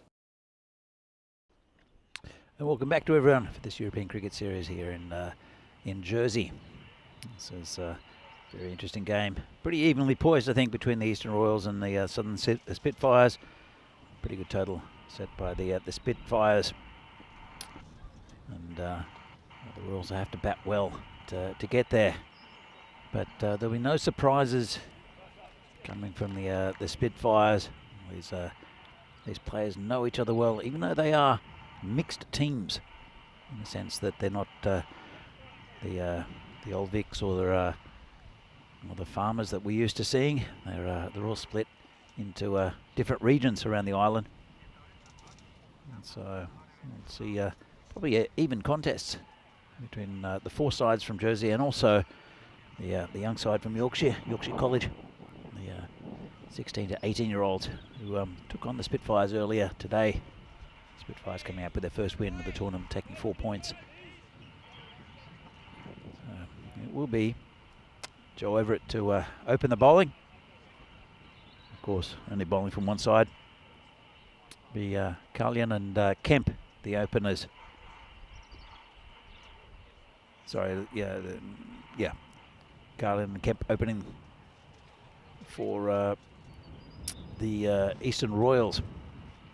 60% the supercomputer towards the Spitfires. Very even contest though. There's a bit of scoreboard pressure.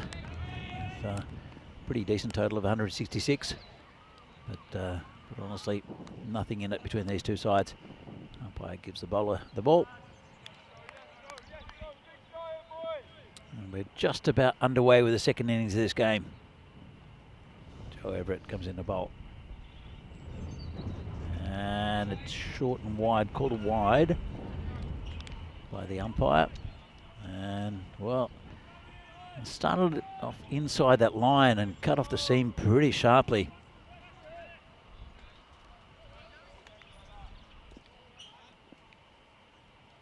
See if we can get this one on target. Ball to Carlian. Oh, it's just lifted over the top. And that'll be 6 runs. Nice shot. Went over the players' tents and over the officials' tent as well. Just a bit short and beautifully lifted over the top. Let's have a look at this. Short and just, well, unconventional shot in a sense. Very effective. Scores 7 off 1 ball. Comes in again, short again, same result. A little bit wider, but beautiful shot. And I think he's redirecting his field, the bowler Joe Everett. He's got Zach Tribe. I think he's had a bit of a chat to him. 2 players back are on the leg side. Of course, it's a power play, so only 2 players outside the circle. He's done the right thing not putting a man out there, because he really shouldn't be bowling there. You can see how Carlian's just smashing him over the top of cover. And short again. This one's just pushed to a wide point and no run. Back in the commentary tent is Vinny Sandhu. Yeah, and back, and Carlian just a couple of beautiful uppercut kind of back foot drives that flew away. Everett was very successful this morning in a battle. Oh, shot again over the top. Oh, gee. We had someone come in a school uniform just from 3 deep in the car park, and he's almost taken a catch. How about that? Where did he come from? I have no idea. He came from behind the kids' equipment. Yeah, and almost carried. Big Maximo from Carlian, who... it's a classy shot. He's a very experienced player. Actually pretty heavily involved in the coaching setup as well. Definitely likes it. So again, nice looking shot to cover. Hey, I love that Andy Brown keeps coming with the good stuff, such as, did you know Bo Gurner's brother Jem is a chess grandmaster? Who is? Gurner, who was batting in the Yeah. first innings. Yeah, his brother Jem is a chess grandmaster. Wow. Thought that impressed you. I know you love your games. I do like my games. Brought Chess some and gamer sport. both. Well, that's going to be 4 as well. How about that? It's pure timing. Good power play batting. Carlyon takes the first magical. And the Royals, believe it or not, they're slight favourites to chase this 166 at the moment. They're 23 without loss after 1 over. Oh, it's good batting. I mean, he's not doing too much. He's just basically lifting it over the infield, lifting it over the boundary, to be fair as well. But a very good over from the Eastern Royals and Carlyon. So, by the way, dog speak. We got to meet the dogs. Yeah, we did. It was Gilly. Gilly was the one who... What a great name, Gilly. Yeah, absolutely. Very, very cricketing name. Obviously not after an Australian cricketer by any chance. Maybe. But Gilly and... Did you meet? I didn't get formally introduced to the other dog. I did, but I've forgotten I'll remember his name in a minute. He's very friendly as well. But Gilly was the one who we saw in shot before, whose owner nearly took a specky, and that was the one who was absolutely hammered at him. How about this Zach Tribe bowling into power play? Well, that's not a bad idea. And, it's interesting. They've got a fielder there at that shortish mid-wicket. Yeah, we're still only allowed 2 outfielders. So you got the long on, you got the deep square leg out at the moment. You've got 4 fielders in total on the leg side. It's a good position. Gets to field it again. Yeah, he bowls leg spin, Zach Tribe. You don't see him bowling too much, but I think he's actually a pretty good bowler. He was on a hat trick earlier on in the day against YCC. Well, he took 2 for nothing off his over. That's Still, pretty- it's 8 scoreless deliveries he's had this morning. Oh, Till now. It's a little inside edge, and that's going to go for 4. So, a bit of luck there for Kemp. Kemp's coming off the 89 yesterday, and it was a real breakout innings. First time we've seen him really, I suppose, at the domestic level. We've only seen him at the Cardham Oval before this. But he's been lucky to get away with that one. You would appreciate it yesterday. I had an amazing double jinx in match 5.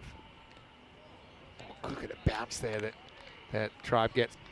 So Birrell made it 62, and when I finally mentioned the C word, he got out very next ball. And then Kemp, I let him get all the way to 89, and when I mentioned it, he got out, got bowled very next ball. 2 for 2 on the jinx. it is a thing. Oh, this is not a great delivery. Could be out. Great catch. But just wondering about the no ball. Oh, they're Seems going to okay. they'll check it, but I suppose I have a feeling this might be just okay. But the replay will tell the story. As it was a good catch. But first, let's have a look. Oh, that's a no ball. That's a no ball. It will be. Yeah, it's pretty clear on the replay. So everyone can relax as long as the screen's working, which hopefully it is. it'll be given, and Jack Kemp survives. Bit of a lucky moment. Just a good catch though, wasn't it? Was a good catch. They were always difficult going over the shoulder like that. And yeah, brilliantly done. That's Bo Gurner. We just talked about the fact. Does that mean that Bo is just used to get thrashed in chess constantly by his brother? Or I mean, would Bo be very good at chess as well then? I wouldn't want to take him on just in case that some of the grandmaster-ish type thing is rubbed off. I'm sure that chess possibly runs in the family. It's been given wides. This is a tight call, I thought maybe it was over the line, but it's going to be a 5 wides. Look, it's a tight one. Yeah, it's tight. Yeah. It's a different angle though from it's a difficult angle. You'd have to say the whole ball's outside the whole blue line. But the umpire does have a slightly different angle. That is also true. So, and benefit of the doubt goes against the bowler on wides calls. So still a free hit for Carlyon. Lovely shot. It's 4 runs. Oh wow! Well, it hits the empty dugout. Thank goodness, because some of these first bounces today are just completely nuclear. Bang! I don't know if it's just it's sort of skiddy, but that it comes up at a head height as well. Jeez, beautiful wrists from Carlyon there. 26 off 7. Good keeping actually to even block that, James Smith. It's not James Smith, pardon me. Of course, it's Elliot Corbell who's coming into the side. Smith was the earlier keeper, but yeah, that's a very good bit. Okay. In fact, that is James Smith. I'm sure. This is cut nicely through the gap. That'll be 4 runs. Lovely shot again there from Carlyon. And he's looking impressive. I'm not going to mention anything about the F word because that will jinx him. That'll be the end of the over. So 43 without loss after 2. Briggs, I think, is the name of the other dog. Gillian Briggs. Delayed onset memory. Yeah. No, my long-term memory is fantastic. My short-term memory, though, as we see here, the current standings, Eastern Royals up the top with 2 wins from 2. But we're picking up that 4-pointer in the early game against Yorkshire College. Spitfires are now 2nd on the table after playing 2 games. As we see here, the new bowler will be Thomas Shenton.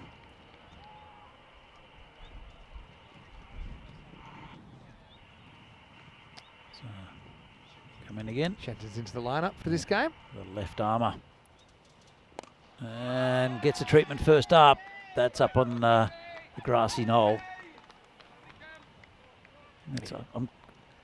It's nice seeing spectators at the ground. Yeah. There's a nice bench out there. It's nice. In fact, I don't know, when you might get an innings off for lunch, maybe first half of next game or some part of the innings. Yep. I implore you to go and just spend a few overs up there. I might do that. You know, you should. And we can then watch you dodge cricket balls for a few overs. That's not my favourite thing to do, and I've done that quite a bit in the last few weeks. This is going to be caught right in front of us. Nice catch there. And it was Joe Everett who takes a low catch. It's the end of Kemp. He goes for 11. Yeah, it's funny. Kemp just didn't click today. Last night he scored 89. I suppose he completes his 100 today in a way.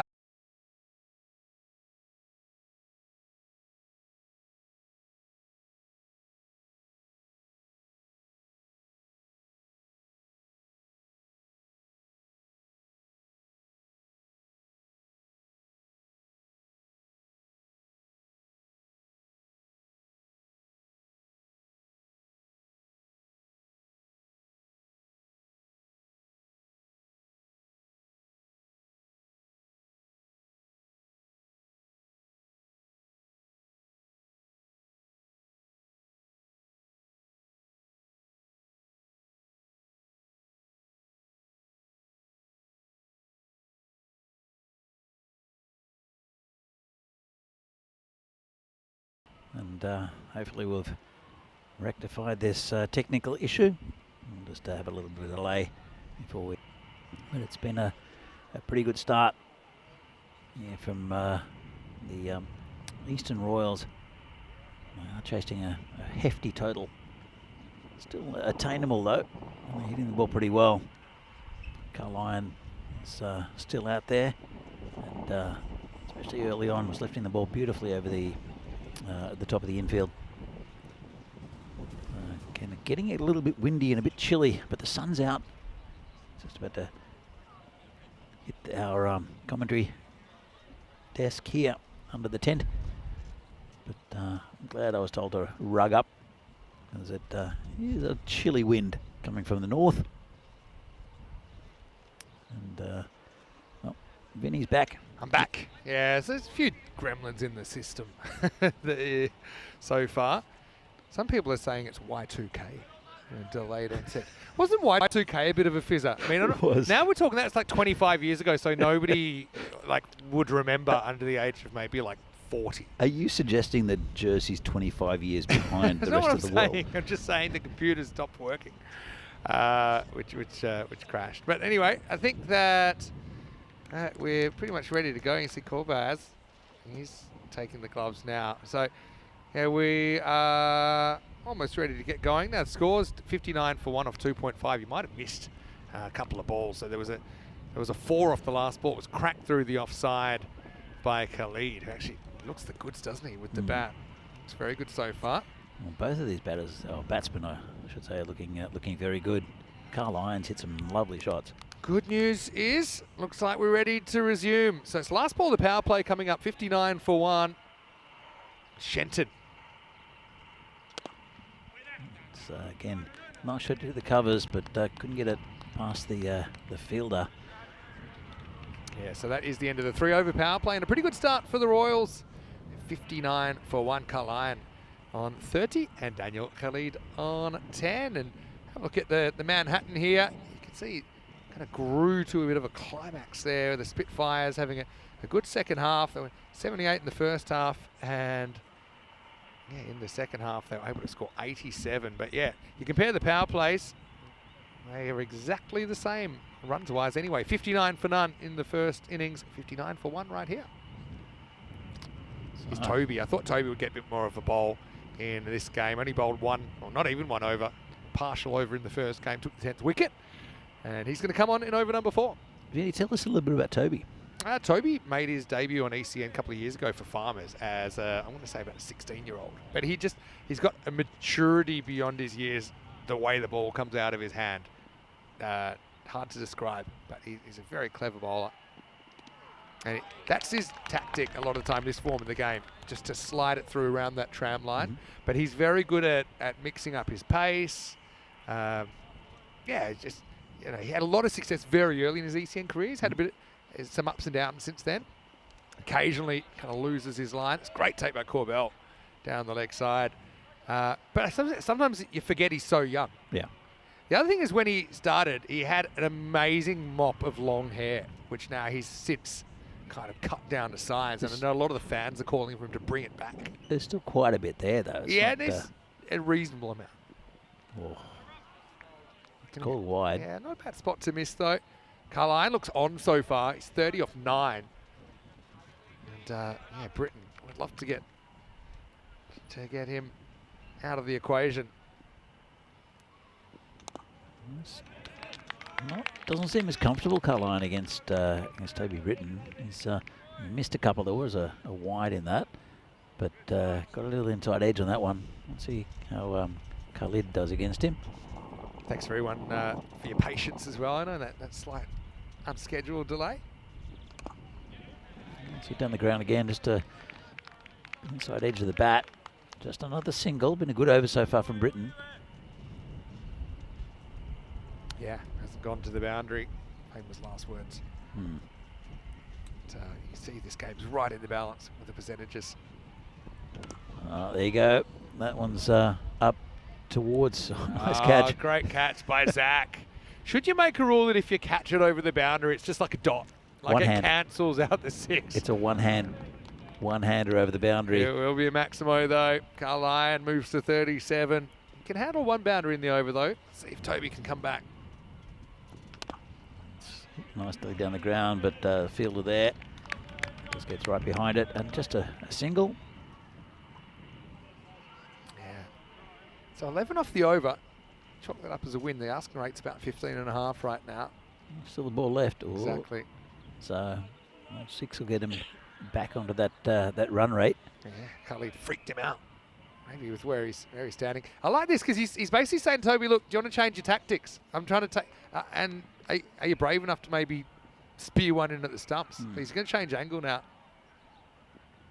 Oh, loses that one. That's going to go down to the boundary. Khalid kind of wins the mind games there. You know, he set up a long way outside. Toby then adjusted. I think he probably did go at the stumps, but he just missed. And Corbell, he's a handy keeper. You know, we saw him take a good leg side take earlier. That one's going to go for 5 extras.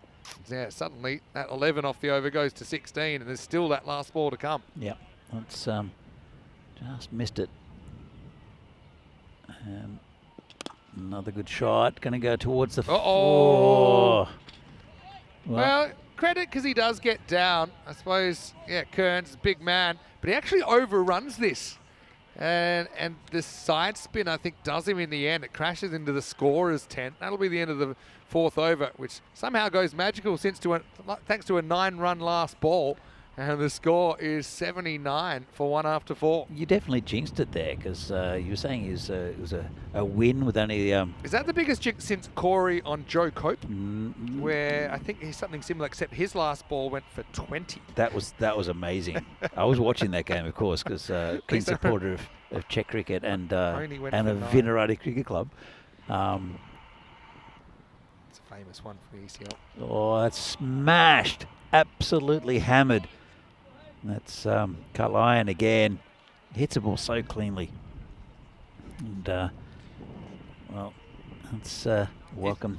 He's again. just got a good mix of technique, but also just a few natural attributes. And one of the things, he's got these amazing hands. He can snap those wrists into action. He's on 44. That's got through the field again. Lovely shot. That one square the wicket on the offside this time. So another 4 runs to the total. Need a turning point, don't they? Mhm. I will say, though, Southern Spitfires, they will know after their first experience yesterday that the game can turn on a sixpence. They just need to break this partnership. It's sprung a bit out of control. That run rate's gone down about 13.5 and over, and that's going to help as well. That's endangering. Oh, another good piece of fielding up there. Yeah, it's the pom-pom again. Yeah. Is it a cap and a beanie with a pom-pom? Well, he's fielded one that's come down the hill. He got that one on the way up. He's the complete hill fielder. if I do get to spend a bit of time on the hill, I want to be near him. By the way, that's 50 for Carlyon. Brings it up on 15 balls. Looks like he's not satisfied with just the 50 either. Wants to make a big score. No, I shouldn't jinx it, but I'm going to say it. We haven't seen 100 in the series.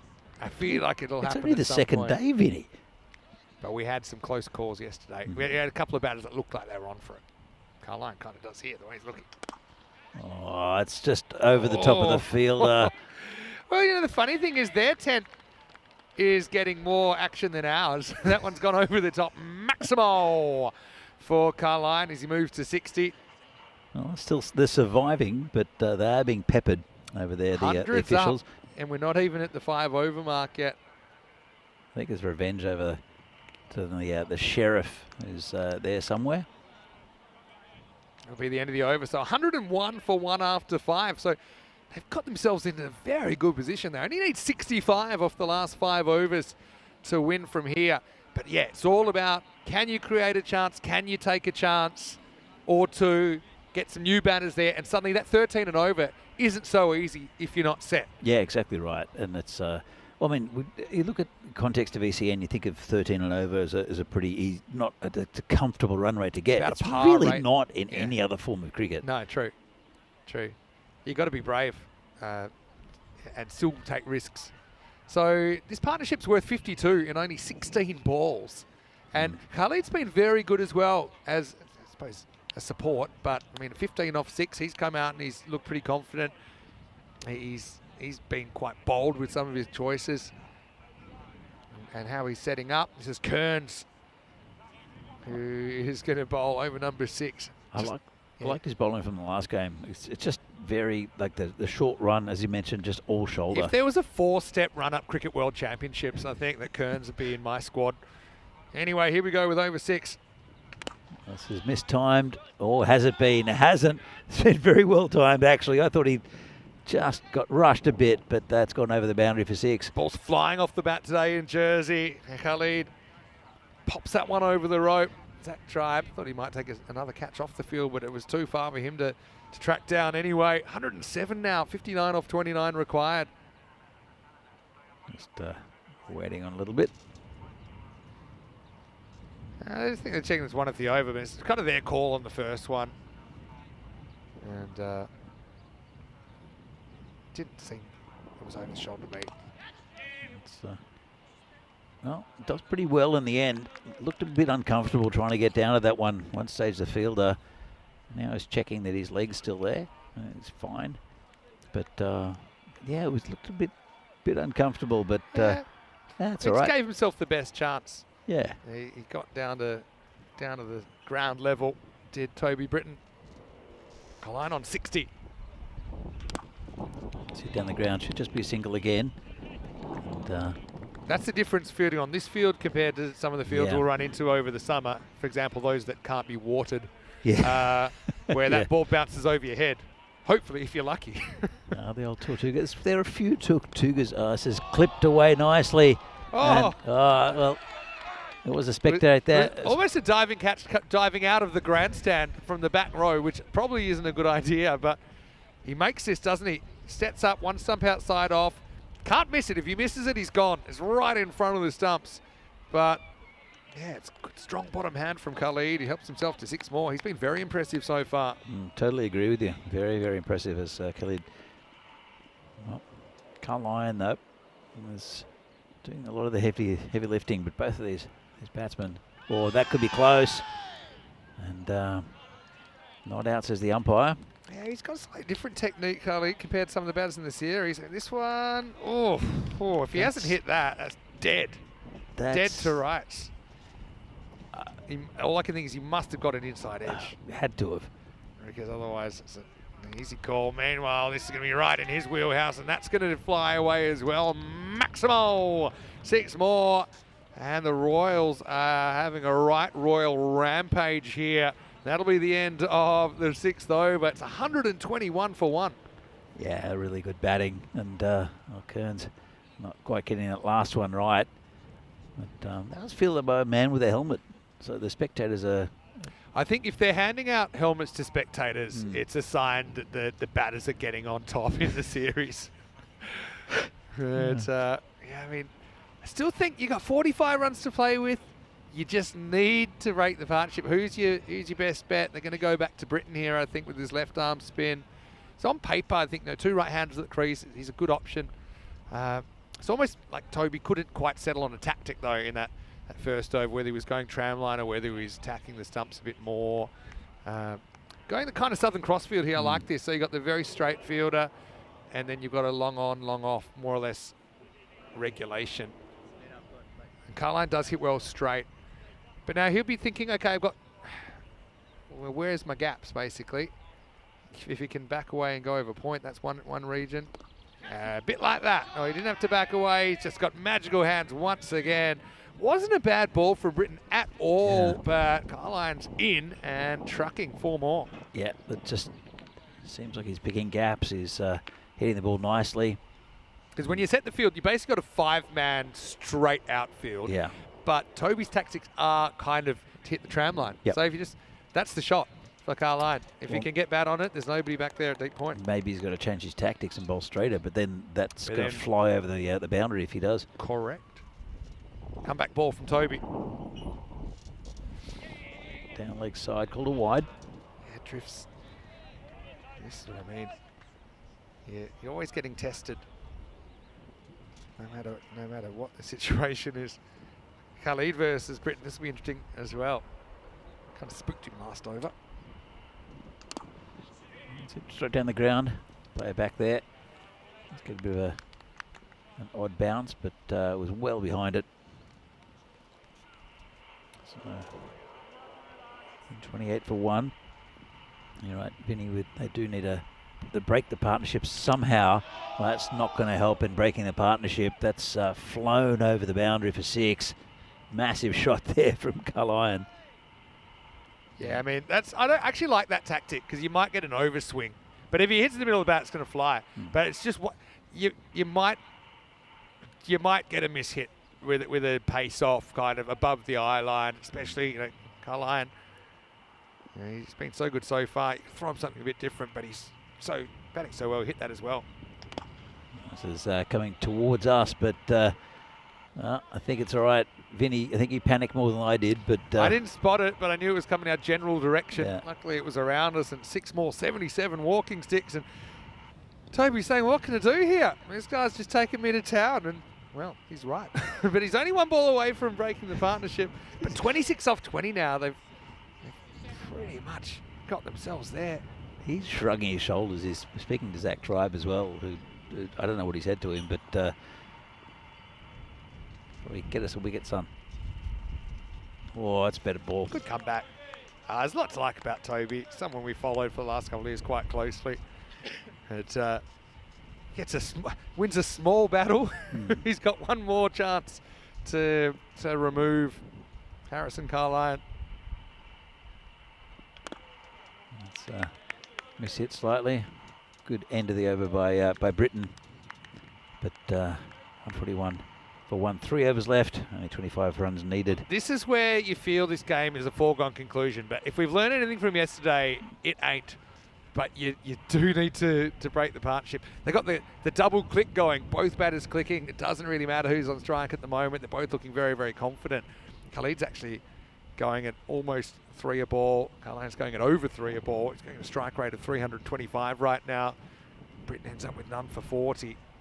I think Zach Tribe's going to have a ball. I don't mind this as well. Zach's something, again, slightly different. He's a bustling leg spinner. But Carline, well, there's 25 to win, and he's on 78. Ooh, Enough said. no C word. So, looks like it will be, yeah, it is Zach Tribe to come on. And, well, 1 for 20 off his first. He did take 2 for none in the previous game. Slightly different kettle of cricketers. Okay, over 8. Oh, got him. Well, little edge, underside. And a good take by the keeper. And there's the breakthrough. Carline goes for 78. We didn't mention the C word, Vinny. Yeah, it's a little bit of a mini jinx there on Carline. Mentioned how many he needed for his 100 and how many there were to go. But this is the bounce that Zach Tribe gets. He gets a lot of overspin, and he's obviously pretty tall to start with. Little bit of leg spin as well. Corbell rides the bounce well, but Carline, what an innings. He set his team up. Well, the Spitfires are going to have to turn this game around very, very quickly to have any sort of chance. But that's one piece of the puzzle. 78 in the end for Carline, but he'll be the second wicket to fall. It's 141 for 2. Good piece of bowling. Bit of skip up. And we'll see. Forrest is the new bat. Khalid is not out 35 at the non-striker's end. Could this be a turning point in this game? Tribe comes in again and hits straight back to the bowler. All right, well, Forrest is a pretty good guy to come out there. He was instrumental yesterday, brought up his first ECN 50 with the winning runs. Went from 44 to 50. Again, hit down the ground, just a single. You don't see Zach Tribe bowling too often? Not that often. Surprising. I've seen him bowl before, but yeah, I'd almost go to say he's an all-rounder with his leg spin. Yeah, I don't see anything. Well, Oh, he's good got jinx. that one. Yeah, this one's outside the leg stump, and well caught up with Khalid's been very impressive here in this run chase. And with him at the crease, you imagine that there's still heavy favourites to capture the 20 remaining runs. Yeah, look, I mean, they've only lost 2 wickets. I can't see them losing it from here, not jinxing them at all. Not, well, let's see. And just turn around the corner. Just be a single, bit of fancy foot fielding. And they can do it in 2s. Take the game deep. Can you get it to a last over and hope that there's a few nerves around? And it's again a good piece of bowling there from Zach Tribe. Yeah, slider outside the off stump, beats Forrest, and we'll go to a 9th over. Still 19 required. It's 147 for 2. So yeah, now you've got to basically put your cards on the table, bowl your trump bowler in the 9th, and try and take a game to the last over. I mean, 19 required off this over to win, off this 2 overs to win. So you'd imagine, unless it's a magical over, we're going to a last over. But how many will they have to defend? That's the question. It's well, I've invaded your tablet. I can't get rid of you. This tablet drives me crazy. Hold me down. Okay. Okay. Oh, Danny. Tablets. Danny the dinosaur. 147 for 2, though. It all happens in the 9th. Well, Spitfires had one of the all-time great chokes yesterday and around this time of the game. Will the universe realign today? It's Everett coming back. Khalid on 40. He's looked good so far. Can Big Joe get the breakthrough? It's hit in the air, but it's over the top of cover, and I think it's gone all the way. 6 runs. Nice shot there from Khalid.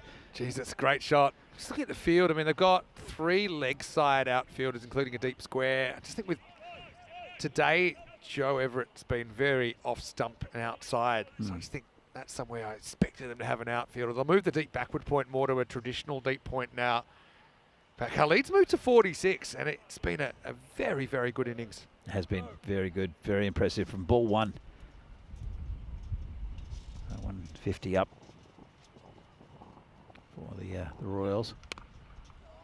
And again, nice shot. Well, he's picked where the fielder was and hit it straight to that position.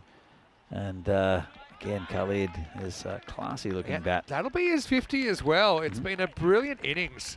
50 off just 16 balls, Khalid. This guy, you know, he's played some second 11 county cricket. You know, he's got a range of resources, and now he's going to go leg side and get 4 more. Oh. So Good fielding on the boundary, fancy foot fielding, but have a look at this one Paul again. down there. Paul's done the fielding there. Let's have a look. But has he foot fielded? Oh yeah, It's too absolutely. quick. Look at this. Oh, that's Traps it like a pro. well, that's why you drink the full calcium milk, because that could have been very, very bad. Anyway, Oh, he's mishit this one, but mishit it pretty badly, and gets away with a dodgy single. yeah, but Khalid, he's 20 years old. He was in the system, playing for Middlesex seconds, and just 3 years ago. So he's someone that has played a good level of cricket. You can just tell. Forrest, just 4 runs to win. Oh, dodgy way to get it, but they'll win. That's another win for the Royals, undefeated, 3-0. Another big chase here, and 4 runs to finish it off. And they do it with time to spare, so we don't go to the 10th over in the end, and so it'll be a 7 balls to spare victory for the Eastern Royals, who now go to a 3-0 record and cement their place at the top of the table. And the Spitfires, well, they did have that big win, a 4-point win over YCC, but their other 2 games, they have been on the losing side. So, okay, they have picked up points in both of those losses because they were tight losses, but certainly they're a team that haven't really had the tea leaves falling their way. So a quick look at what's coming up, and we're about exactly half an hour from rejoining you with the Western Towers taking on Yorkshire Cricket College in match number 8. The news from the toss is YCC won the toss and they're batting. McRae coming in for them. And YCC, they'll be hoping to put in a bit more of a competitive performance. Hassan Ali was excellent in the game earlier on. Charlie Brennan didn't really fire yesterday with the bat, but he's a very dangerous presence at the top of the order. And Dan Birrell, watch out for him. He was absolutely outstanding on day 1 for the Wests. As we get ready to have a quick look, and look, it's a lot of runs to chase, but if we've seen anything, when batters get in, they're pretty hard to get out because they seem to be making sound choices and sound shot selections. That was one moment to enjoy where we saw the wicket of Carline, but not before he'd done all sorts of damage on the scoreboard. Jack Kemp went early for 11 before that off the bowling of Shenton. But Carline with 78 off 25 set up the chase, and Daniel Khalid, I thought he batted very, very well. He's quite bold, like I said, with some of his choices. He was kind of winning the tactical battle as well, but showed he could hit boundaries all over this field. In the end, the Spitfires, we'll see them the last game of the day, but they basically split their opening 2 games on day 2, 1 and 1. 2 wickets fall in that innings. In fact, only 4 wickets in the game for 331. So pretty batting heavy game, that one.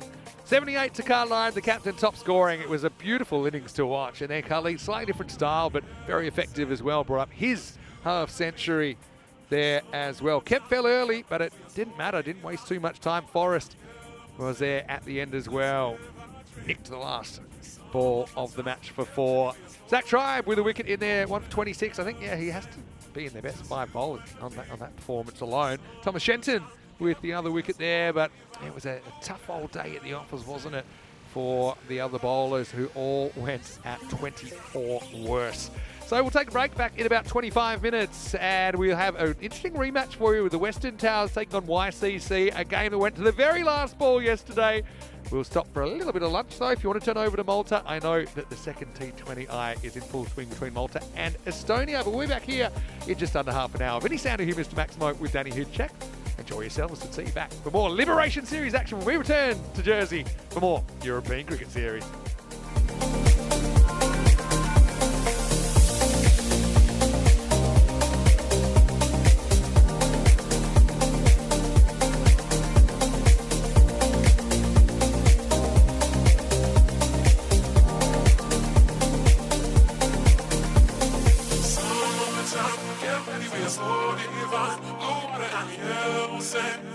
Just you and me.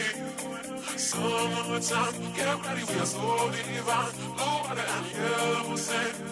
Let's live our dream. Summertime, get ready, we are so divine. Blue water and yellow sand. Just you and me. Summertime, get ready, we are so divine. Blue water and yellow sand.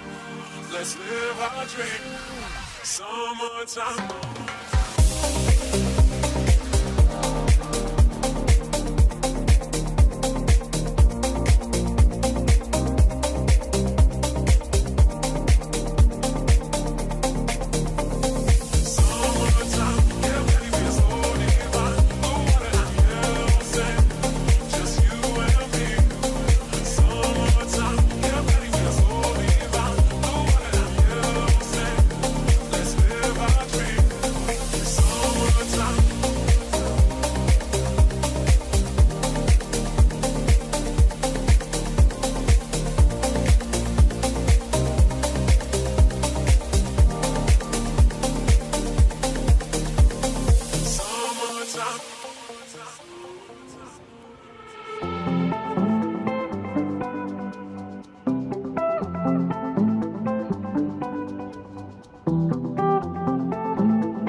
This European cricket event is proudly brought to you by HCL Software, Rado and 1xBet. No one is an island, but everyone likes to visit one.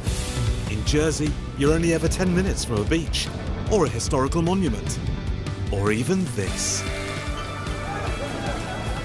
And if that's not enough, our island doubles in size when the tide is out. So you get twice as much to enjoy. Jersey, where sea meets soul. Come and pay us a visit at jersey.com. Company, well, out here with a grassy knoll in the background. I've even got Pete in the background, who was almost knocked into the next life last game. But you better be on your toes here. Like I said, the difference between this grassy knoll and the one back in the 60s is this time the bullets are flying towards it. Anyway, now it's time for a really interesting rematch with match 8 on the way. Western Towers to take on Yorkshire Cricket College. These two played a last ball thriller yesterday. Let's see what happened at the coin toss. A little while ago, Charles Croucher had the two captains and the giant coin. Thanks, Vinny. Western Towers with the Yorkshire Cricket College to call. Heads. Heads is the call, and it is a head. We will have a bat. Yorkshire won the toss. They're having a bat. YCC winning the toss then and electing to bat, so a bit of a change for them. We saw them having to chase a big total earlier on and not quite batting out the 10 overs. It was a tough one, but we know that there's 8 matches in the series, and with such an even competition, sometimes it's not going to go your way. But they'll be hoping for some of their players to step up and pull a win out here. And don't forget, yesterday these two teams played in a rain-affected match with 2 to tie, 3 to win off the last ball. We saw Dixon smash a 6 and lift YCC to their first ever victory on the European Cricket Network. Dan Birrell was an absolute man-mountain though for the Towers. He lifted his team. They had that miracle match yesterday, but they did finish the day with a 1-2 record, so they need to sustain their performance in the day as well. So it should be a really interesting rematch. Tony Hudacek is standing by. Might stay over here for a while because I think I'm going to get a bit of action. Over to you in the commentary box now as we get ready for the start of match 8 with YCC batting first after winning the toss. Well, thanks, Vinny, and welcome back to everyone for this European Cricket Series here from Jersey in Granville, just very close to the capital of St Helier. And look, we've got another good game coming up between Yorkshire Cricket College, team we saw earlier in the morning, who didn't have the best of times against Spitfires, and Western Towers. So it'll be my first look at Western Towers. It'll be a good game between, again, two very good teams. It is Yorkshire Cricket College that won the toss, elected to bat. We'll see a new addition to them, who didn't play in the last game, in Aaron McRae. And a couple of players coming in also for the Western Towers. So it's both teams are 1 and 2. So they want to see if they can get into those that top 4, and hopefully in the top 2 as well, to see if they can get to the final on Friday, on Liberation Day. And it is the Western Towers that are 65% favourites against Yorkshire Cricket College. They, as I said, didn't have the best time with the bat early on. I think they might have hit the panic button a bit too early and faced some good bowling from the Spitfires. Facing, well, there was 170 on the board for them to chase. They won't have that same pressure here. They'll be able to set a target, play themselves into some sort of innings. There's a right-handed, left-handed combination as well. Theo Pullman is the opening bowler for the Western Towers, the left armour. Bowling to a left-hander. He'll be good, lad. We saw go for a duck in the first game. Just sort of hesitated between shots. Didn't know quite whether to go through with one or just defend it.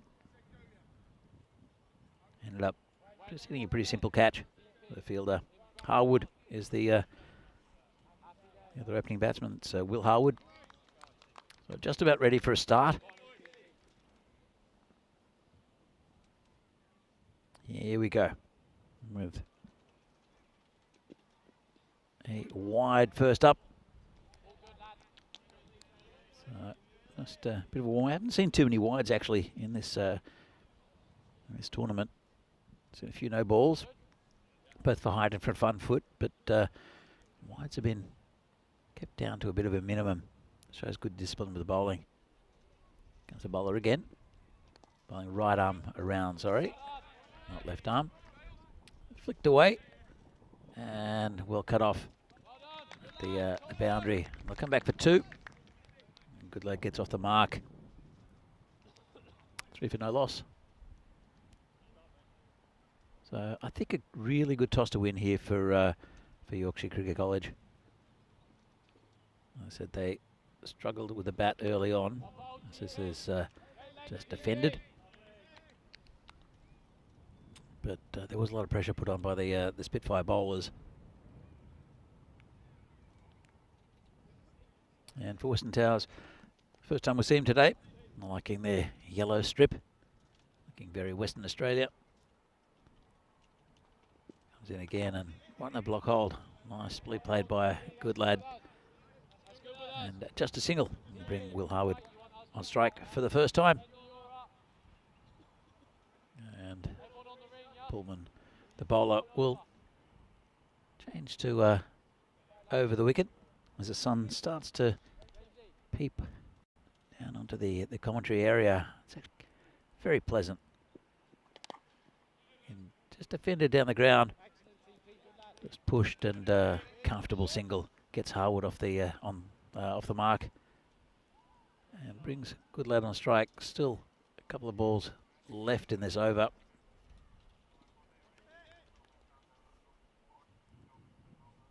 Bowler changing to around the wicket again.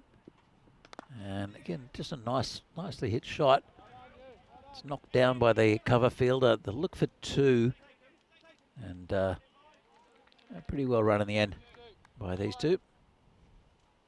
Again, just good correct cricket to start with. 7 off the over so far.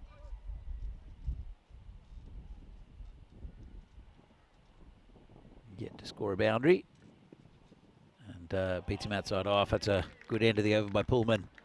And after 1, YCC are 7 for no loss. So it's a bit of a cautious start. Just prodding and pushing the ball.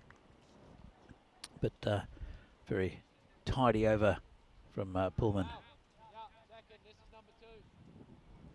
So, new bowler will be Jack DeGrucci. In fact, it won't be. He's just handed the ball over. Very tall figure of Farhad Siddiqui. Tall, slender bowler. Will come right arm over the wicket. Be bowling to Harwood. Just looking around the dog situation. I did see Briggs a little bit earlier.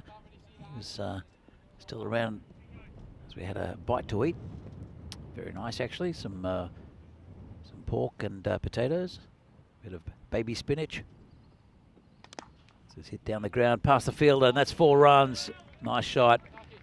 A little bit over pitched, and unable to get down to it was the fielder. Let's have a look at this one. Just a bit over pitch, going for the Yorker. Squeezed out by the batsman. It was Dan Phillips. Made a good attempt to knock that one down, but couldn't quite reach it. This one's a full toss. Hit past the bowler. It's going towards the boundary again. That'll be 4 again. That was Daniel Birrell who tried to cut that one off. And unfortunately couldn't. The tower. So bright start off this one, and I think that'll be called a no ball as well. It's pretty high. Let's have a look what the umpire says. And it is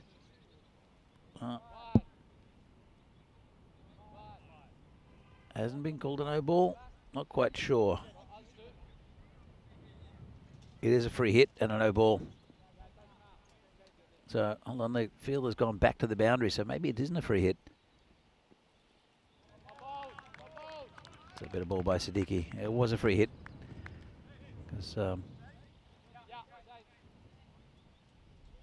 score, his figures are 9. Didn't see the indication from the umpire, but obviously it was there. Siddiqui bowling again to Harwood.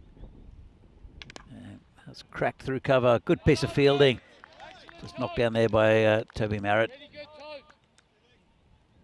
And saved 3 runs for his team. I hope he's okay. Looks like he might have done something to his shoulder. He's just warming it up a bit. Looks okay to me. All right. Good lad, the left-hander is back on strike. 17 for no loss at the moment. Siddiqui. He's bowling okay. He's bowling around the wicket now to the left-hander. Just squeezed out. No run to point. A good piece of bowling there from Siddiqui.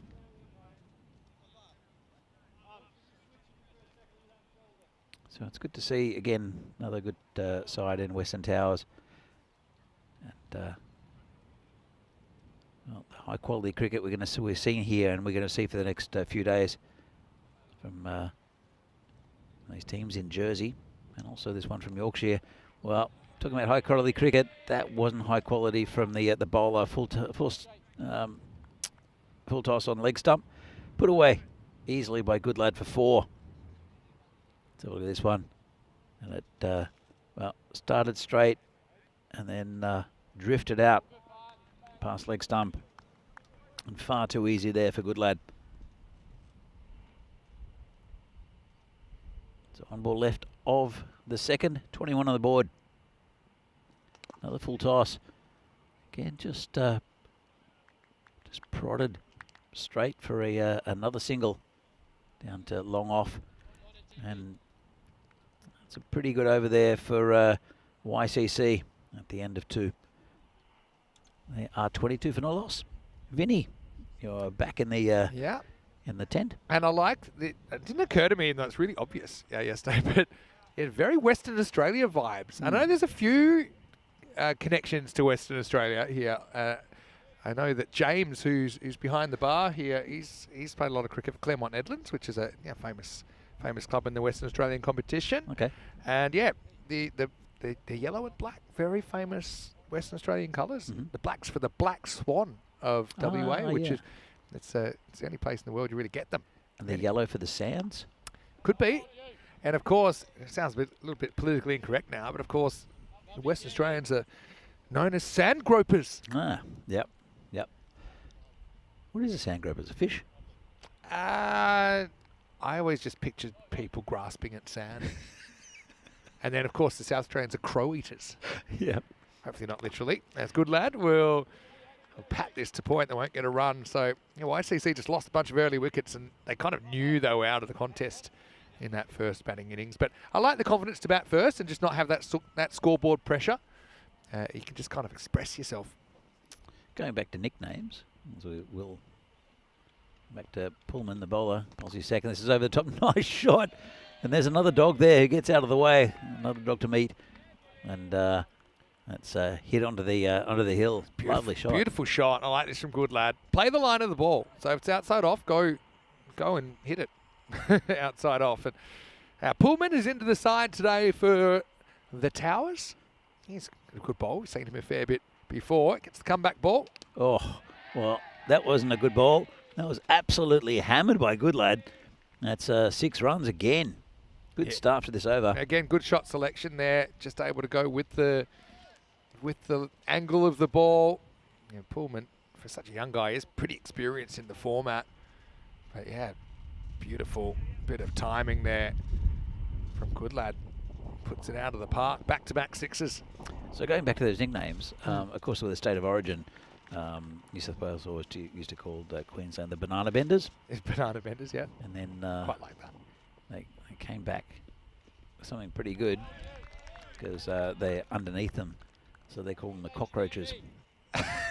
Is that right? Yeah. Fun fact, the Cockroaches was a band name. I saw the I'm Cockroaches. sure you know this. Yeah, I saw the Cockroaches live at the Sydney Cove Tavern. Turned into a different kind of band. Yes. I wonder, I'll put that in the chat. All right, I won't spoil it. Don't spoil it just yet. The band The Cockroaches changed their name, changed their style, and became one of the world's biggest acts. Who are we talking about? End of the third over, 35 without loss. The Cockroaches are super popular because they were very poppy as a band. They're from Sydney, and they all went to Macquarie University, which is not too far from where I grew up, and they were a very popular band to go and see for ladies. A bit like a boy band type thing, but a little bit. Anyway, but I remember seeing them, and it's the first time ever I saw women outnumber men at a pub gig. in Australia. It was quite interesting. Is that right?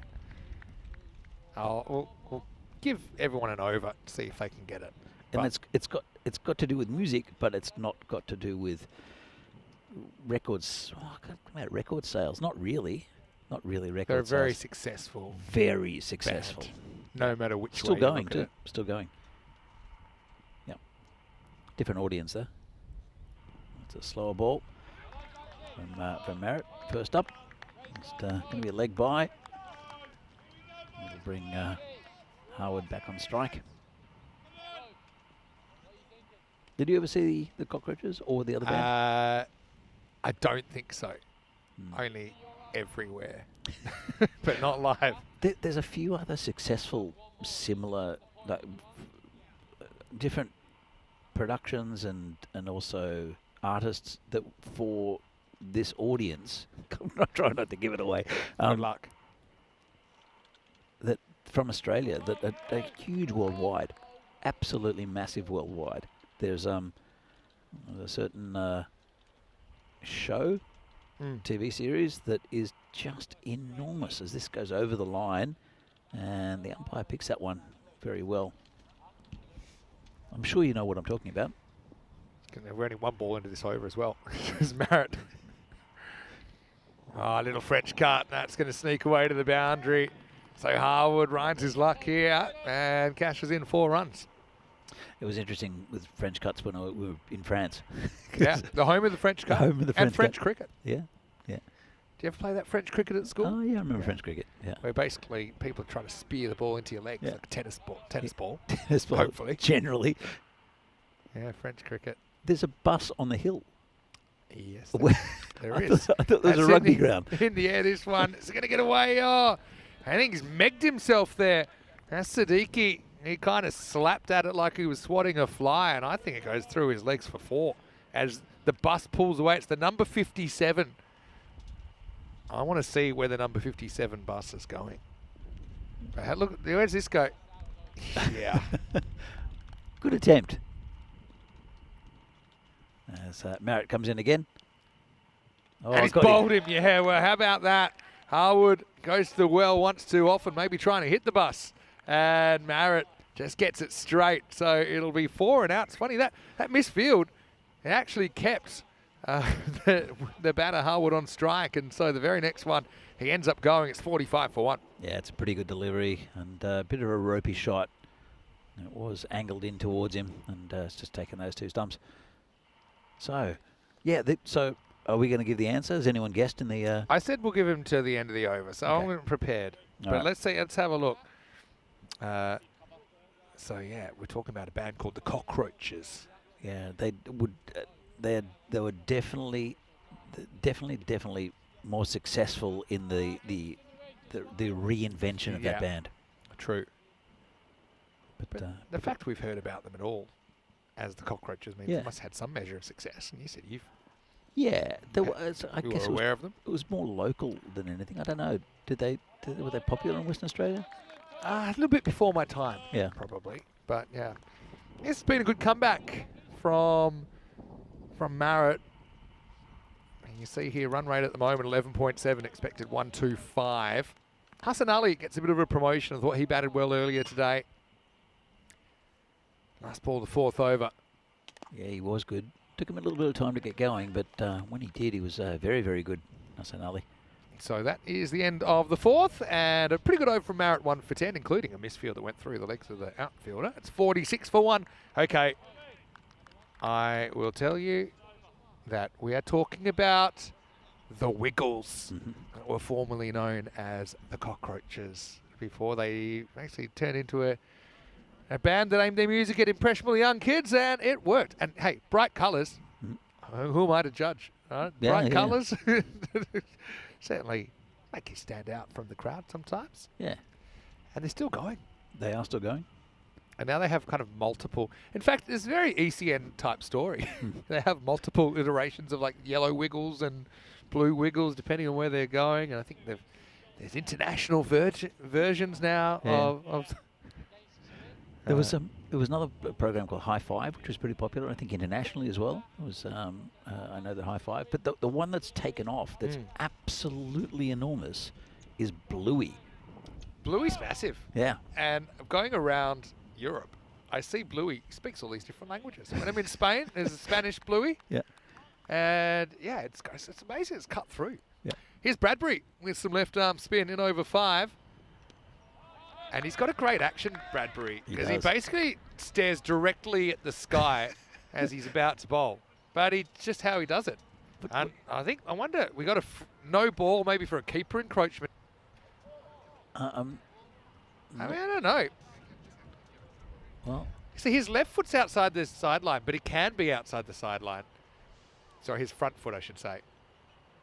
Okay. So it was given for the square leg umpire, which tells me it might have been for keeper encroachment. Or it was for 6 outfielders. I might couldn't really tell you. be. Well, I don't know how you could tell. Well, you can't be stumped because it's a a free hit. It's free hit. So even though he's stumped, he's not stumped. Right, this is up. It's in the air. This could be out. Nagrushi lets it drop on him and it bounces over the rope. Cuatro carreras. Well, Jack, he's normally a pretty good fielder, but he just let that one get too low and it sneaks under him. Another bit of ground fielding goes wrong. I suppose it turned into ground fielding because he hit the ground. Well, he did misjudge it, and there's a bit of a breeze here, so it might play a little bit with the reason why that was through his legs. Bradbury's an interesting bowler because you actually look at his front foot. It's outside the sideline. This is why it's an insane set of laws that we've got. That we have this sideline, but you can actually bowl from outside the pitch. Yeah. Because it's where your back foot lands. And it's very arbitrary.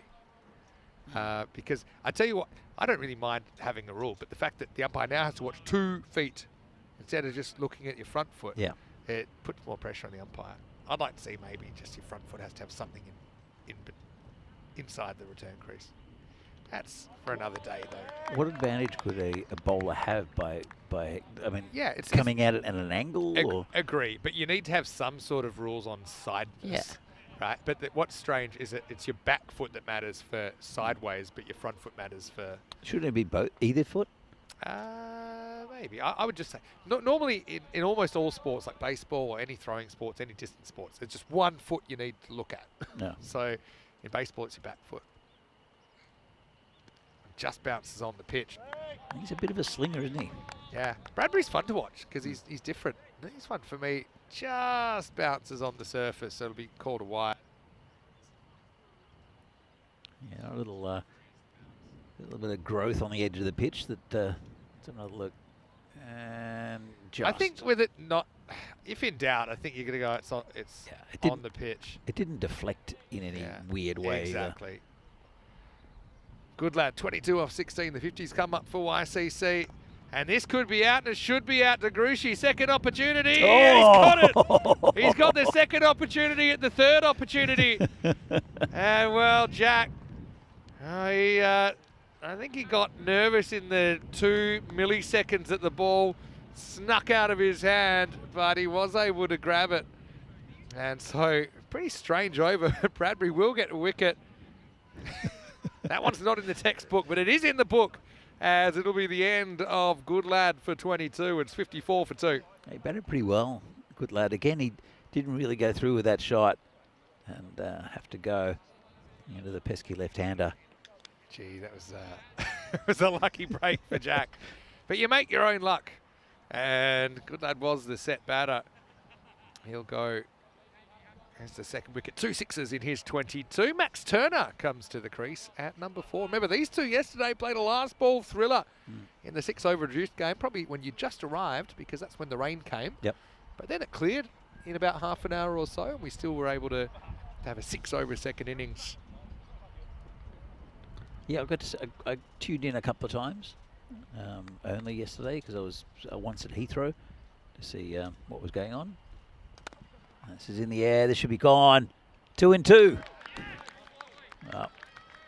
Oh, Turner never really goes after it, does he? Just tries to time it like a millionaire out of the ground. But unfortunately for him, he hits it straight down the throat of Dan Phillips, who took it clean as a whistle. So Bradbury's over's turning around. He finds himself on a hat trick with the ball to go in the 5th. It's 54 for 3. Yeah, simple catch. And, well, I don't know how much T10 cricket Yorkshire Cricket College have played, but I think you'll find that most grounds around Europe, they really go through with a shot and try to smash it over the boundary, which is not what's happening at the moment. They're just trying to play good cricket shots. Yeah, and, I mean, they played pretty well yesterday, I will say. And even in the 4 overs we've seen so far, obviously, a couple of sixes from Goodlad. Seen 6 boundaries, but hat-trick ball. Yeah, right on target. And, oh no, crazy. Thought they were about to take off. And Marshall negotiates it. Bradbury with 2 for 8. A little bit of everything in the 5th. It's 54 for 3. Yeah, it's a good over that. Hey, can I pivot to food chat quickly? Yeah, sure.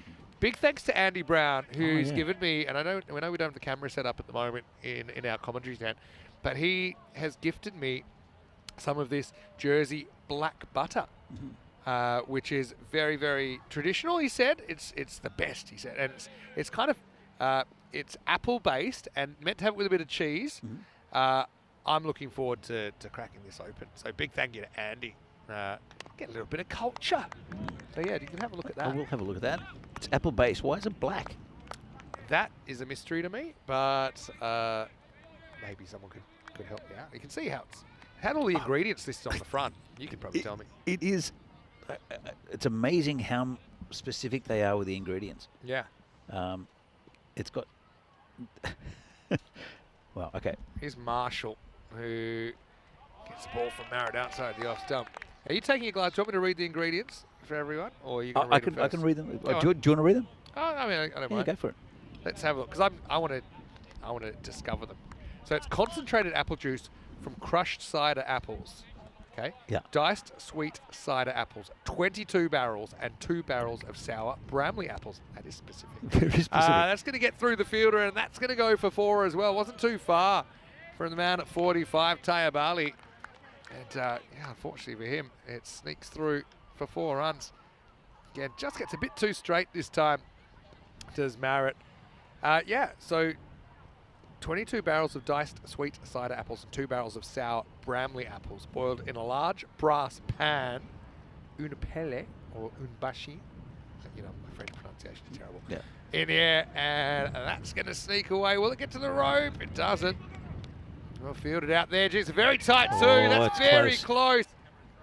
I've got a feeling this could be trouble for Marshall, who tries to turn a 1 into a 2.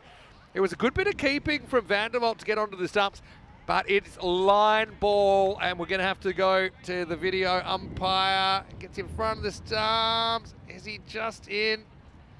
If I think he's got his bat down. Well, the thing is, I think the bat's in the air because it bounces on the ground there, then it's up, and I don't think it's down again, and I think that's out. That's out. There's definitely space between the bat and the ground, so I actually think, yeah, the bat bounces before the line, and then he's over the line, but he's in the air. So that's really unlucky for Marshall. And unfortunately, the laws of physics conspiring against him there. He'll be run out for 1, and the score is 56 for 4. Yeah. So his bat bounced before the line, then in the air. So as he was trying to ground it, it just, unfortunately, it was more of a bounce than a ground. We've just been invaded by school kids. Yeah, well, what's time? I mean, yeah, I mean, it's almost 3 o'clock. It feels like we're not even halfway through the day here. Look at that bounce. It's actually, you can see it when we played a bit quicker that it bounces down and up. So good decision from the officials there as well. And I know Dan Birrell was telling me that the officials were doing a great job on the using all the technology yesterday. Maybe tongue-in-cheek, because a couple went against him, including a ball that bowled the guy, but on review it was above the waist, but the ball bounced off the stumps and went for 4. That cost him an extra 4 runs as well. Anyway, Marshall will be out for 5 actually. He hit that boundary and then went out 1 and out. And then we got 2 batters on strike, which is confusing me, but it's Lamley for sure. That is going to get off the mark with 1 there. Okay, I'm going to finally get back to this. So the apples are boiled in a large brass pan and stirred continuously for 24 hours. I hope that's a machine that does that now. I mean, in the old days, I'm sure that some poor person or a team of people were responsible for that. Plus sugar, nutmeg, cinnamon, licorice, and mixed spices. That sounds delicious. Honestly, it's great. I'm not ready to open it yet because I want to get my cheese all sorted. Yeah. And maybe we can do that a little bit later in the week. But yeah, the school kids are in. I don't know. We can show the invasion happening. It's the end of the over, end of 6.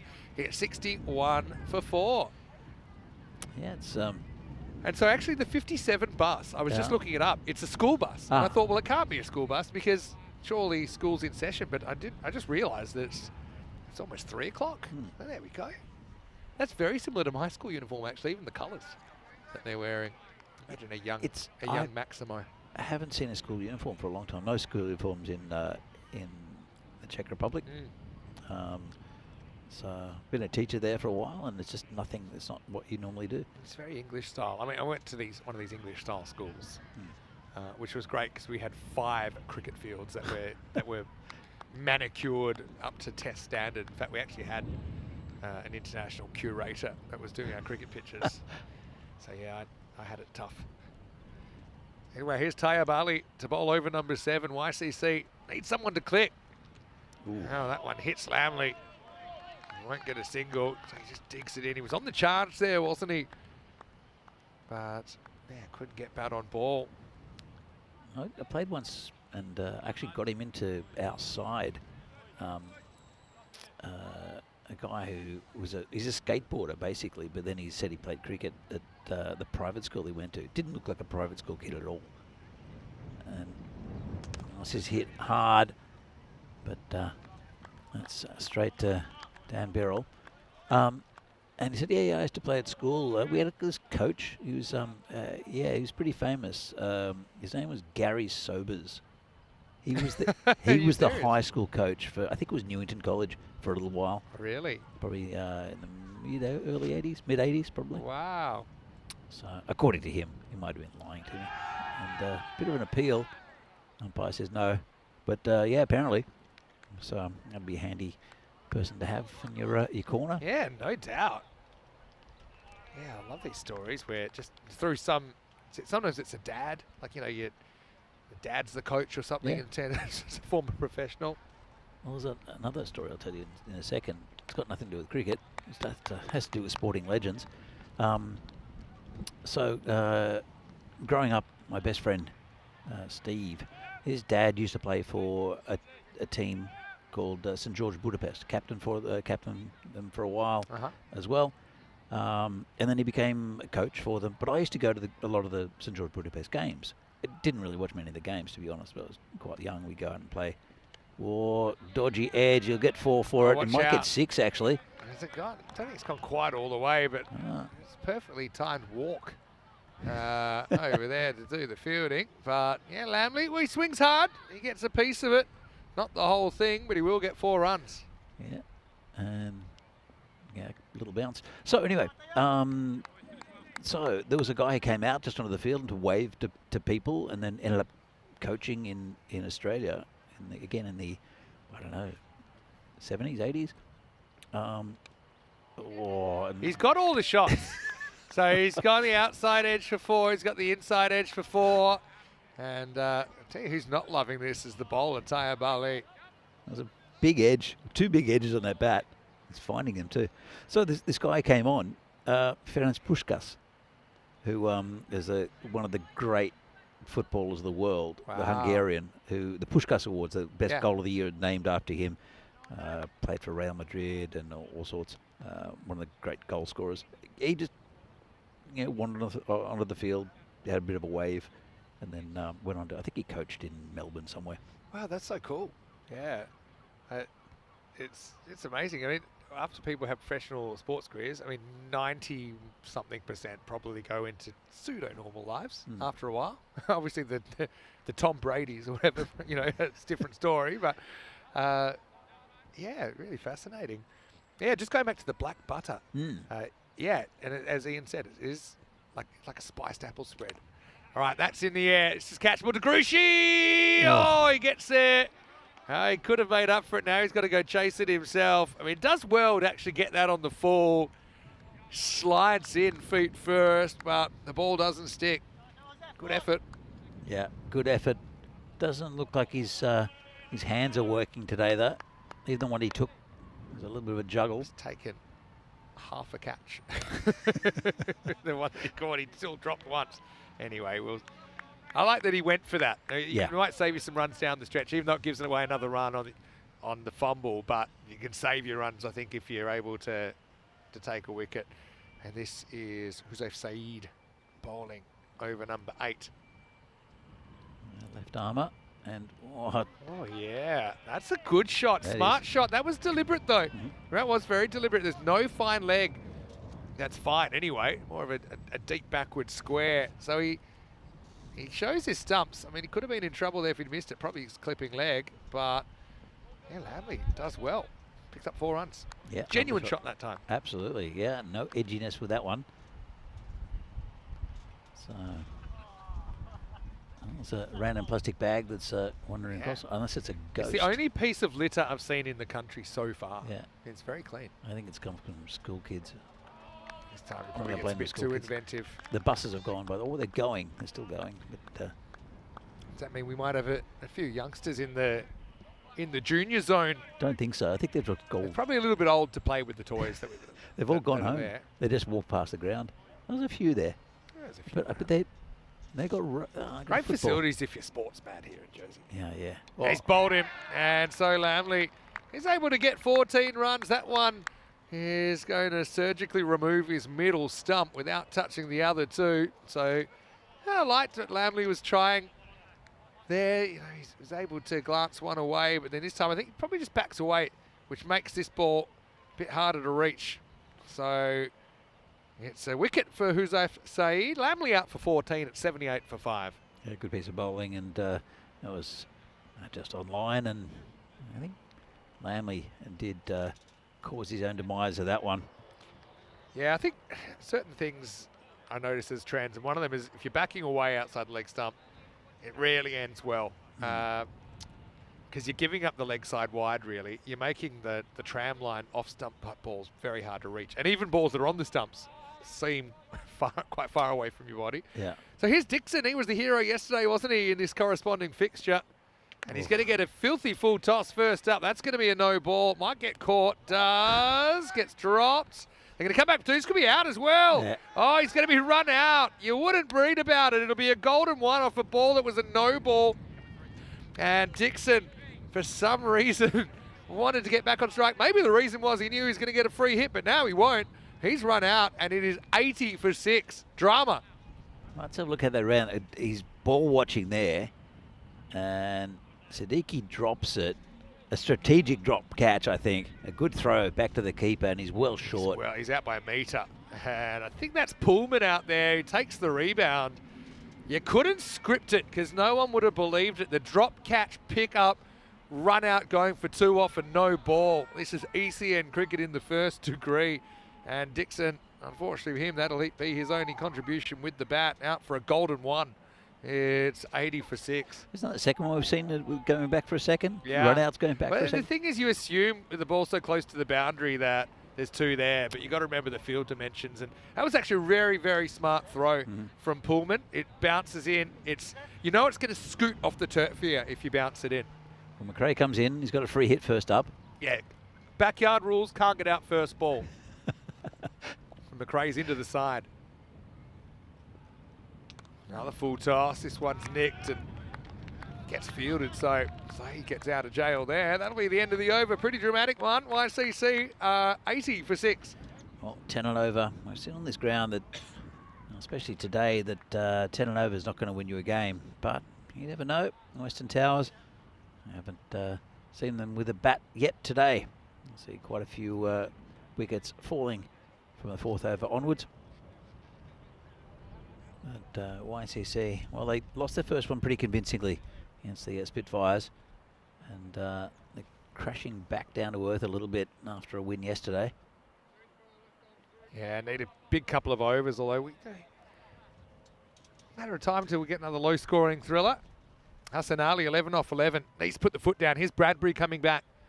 2 wickets in his first over. This one will go to one of the 4 outfielders out on the leg side, just a single. Yeah, Thomas couldn't believe that the fielding error triggered run out. He said, yeah, it was a strange bit of cricket. But I mean, that's the thing with running between the wickets. Sometimes you just make a split-second decision. I mean, a slightly worse throw, he's probably fine. But the throw was right on the money. Oh, the fielding's generally been pretty good here. You know what we saw yesterday? We saw 2 fingertip run-outs. So where the ball was smashed back at the bowler and bounced on. We saw 2 of them, including one for the Towers in that miracle match down the leg side. I think this one will be called a wide. And that was in that crazy collapse of kind of like 6 for nothing. I do recommend that when you get a chance, go back and watch the end of match 2. Yeah, I will. Yesterday, last 5 overs or so. Just a single from McRae, who's off the mark. Just going back to this, Hassan Ali's 12 off 12. Oh, they're going to get another one, are they? They will. Good awareness. Yeah, that was good running that time to come back. Yeah, Hassan Ali's 12 off 12. It took him a while in the innings this morning to get going. When he did, he was hitting the ball very, very cleanly. But just not being able to find the middle of the bat too much in this innings. When I think about the crazy things we had yesterday, we had the 2 fingertip runouts. We had a ball that bowled someone, but it was a no ball for height, and then it bounced to the boundary because Birrell bowled so fast. We had lots of strange things happen yesterday. Would have been surprised to get like an obstructing the field or something. Yeah. Let me say some strange things happen in Jersey. Bradbury, though, it's a good spell, 2 for 12 off 9 balls. It was just an overthrow. We've got Birrell in front of us. We had Birrell hit one over the club rooms without touching the roof as well. That was pretty amazing. We had a car window hit. We had a building window hit. Well, we've had a car hit today. Yeah, true. Almost had a man and his dog hit. Genuine edge this time, but well fielded. They'll get through for 1. It's having to work pretty hard for their runs at the moment. It's gone into a vacant kids area twice. So, which is good that there's no kids here. Yeah. We've got more spectators Is there. it time to put the kids in the cage? They've got a wall, but I think do they need to be caged? Turns it into a full toss this time. That's going to run away for 4. Nice shot from Hassan Ali. Just what the doctor ordered. It was a good effort down there from Saeed, but I don't think he was ever going to chase it down. Rare bad ball, really, although probably looked fuller than it really was because he did advance slightly. He almost went the flying kung fu kick style.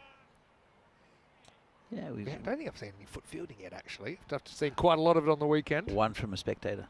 Yeah, true. That was Paul, actually. Oh.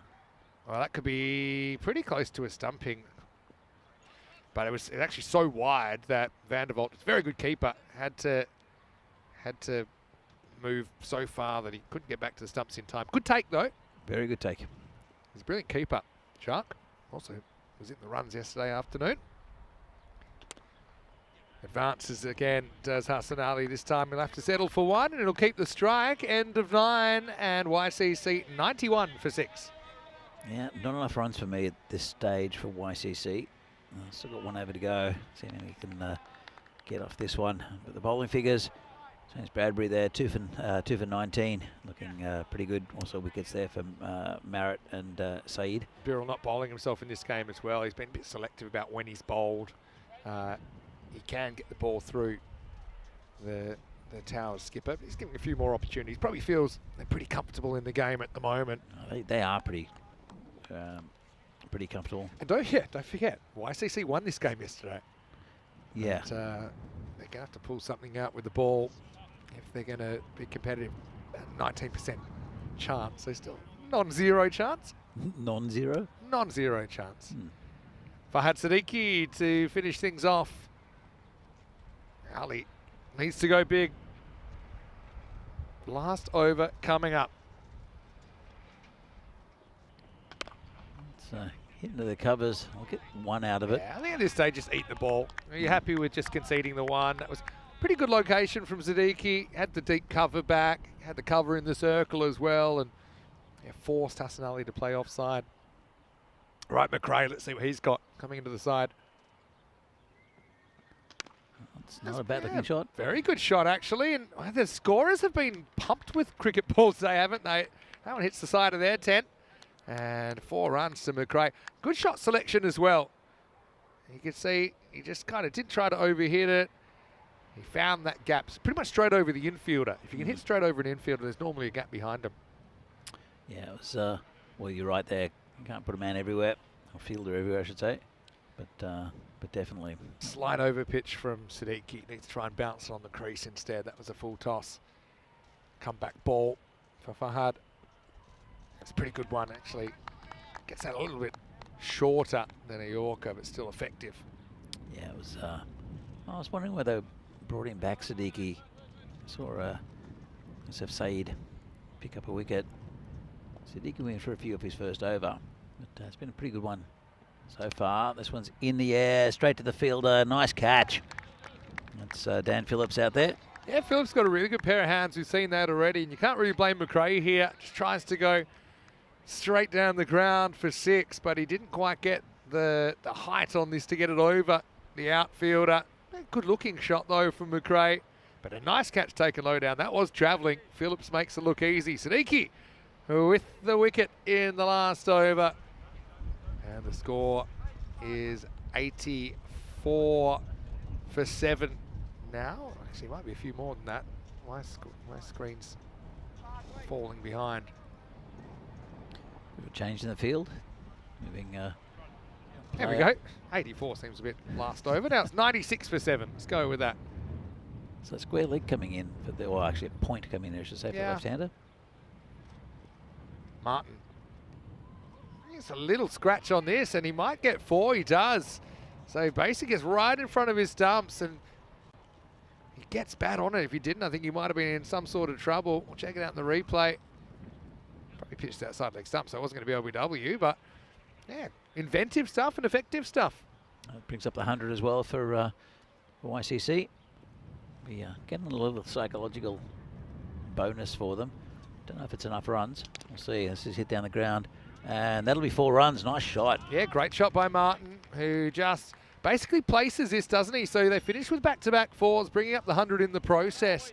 And YCC 104 for 7 off the 10 overs. Looks a bit light on, but if they could get some early wickets and remove some dangerous hitters, maybe it's a defendable total.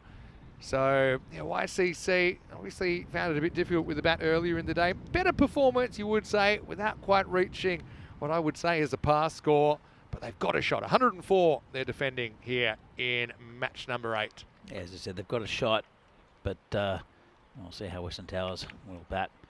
And we'll see some of the highlights of this one. And it was a pretty good start. Harwood with the wicketkeeper Harry Lamley. And, the left-hander who scored most of the runs early for YCC. Looking pretty good. That was a nice shot over the top. Very efficient. 2 6s in a row. And some good stroke making along the way. Siddiqui couldn't quite pick that one out. But that was Toby Marrett who bowled Harwood. So saw the Grucci. So then he says taking half a catch out of the 3 he attempted. Ended up juggling one. So hands down the ground for Phillips. But all in all, this was the run out, the fumble from Siddiqui. Mr. Grucci again missing with one. So it was again sporadic scoring for YCC. They lost wickets along the way. This was again that run out. It was good work from the fielder and good take by the keeper. But all in all, never kept on flowing for YCC. They lose wickets at inopportune times. Few batters that got a bit of a start. Nothing really fluid about their innings. Western Towers, they held most of their catches apart from the Grucci, who had a bit of a mare with his hands. And 104 is a total, but will it be enough? We'll have to see. We'll see the second innings coming up a little bit shortly as we get slammed by the the back wall of this tent again. The wind starts to pick up. Let's have a look at this batting lineup. Fairly good, lad. So pretty good innings there, 22 off 17. I would have went for 18, and Hassan Ali was not out 18 as well. Came in at number 3, but only faced 15 deliveries. Harry Lanley, the keeper, with 14. And well, everyone getting a start except for Max Turner, 104. See here, wickets for Siddiqui, Marriott, Bradbury, and also Said. In fact, 2 for Bradbury. And pretty economical generally. Siddiqui went for 410 and over. Apart from that, it was around about 10 at the most. So yeah, from the European Cricket Series in Jersey, 105 needed for the Western Towers against Yorkshire Cricket College. And it's a total. Is it enough? We'll find out shortly. Back in a few minutes' time with the second innings of this game from the European Cricket Series here in Jersey, the Liberation Series. See you soon.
This European cricket event is proudly brought to you by HCL Software, Rado and 1xBet.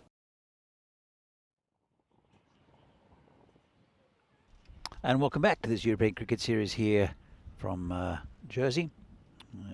Watching match 8 of this series, game between Yorkshire Cricket College and Western Towers.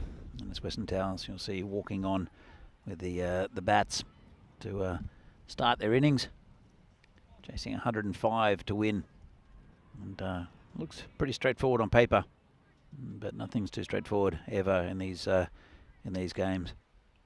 As if you've been watching the European Cricket Series, you find that to be the case generally, that there are often twists and turns.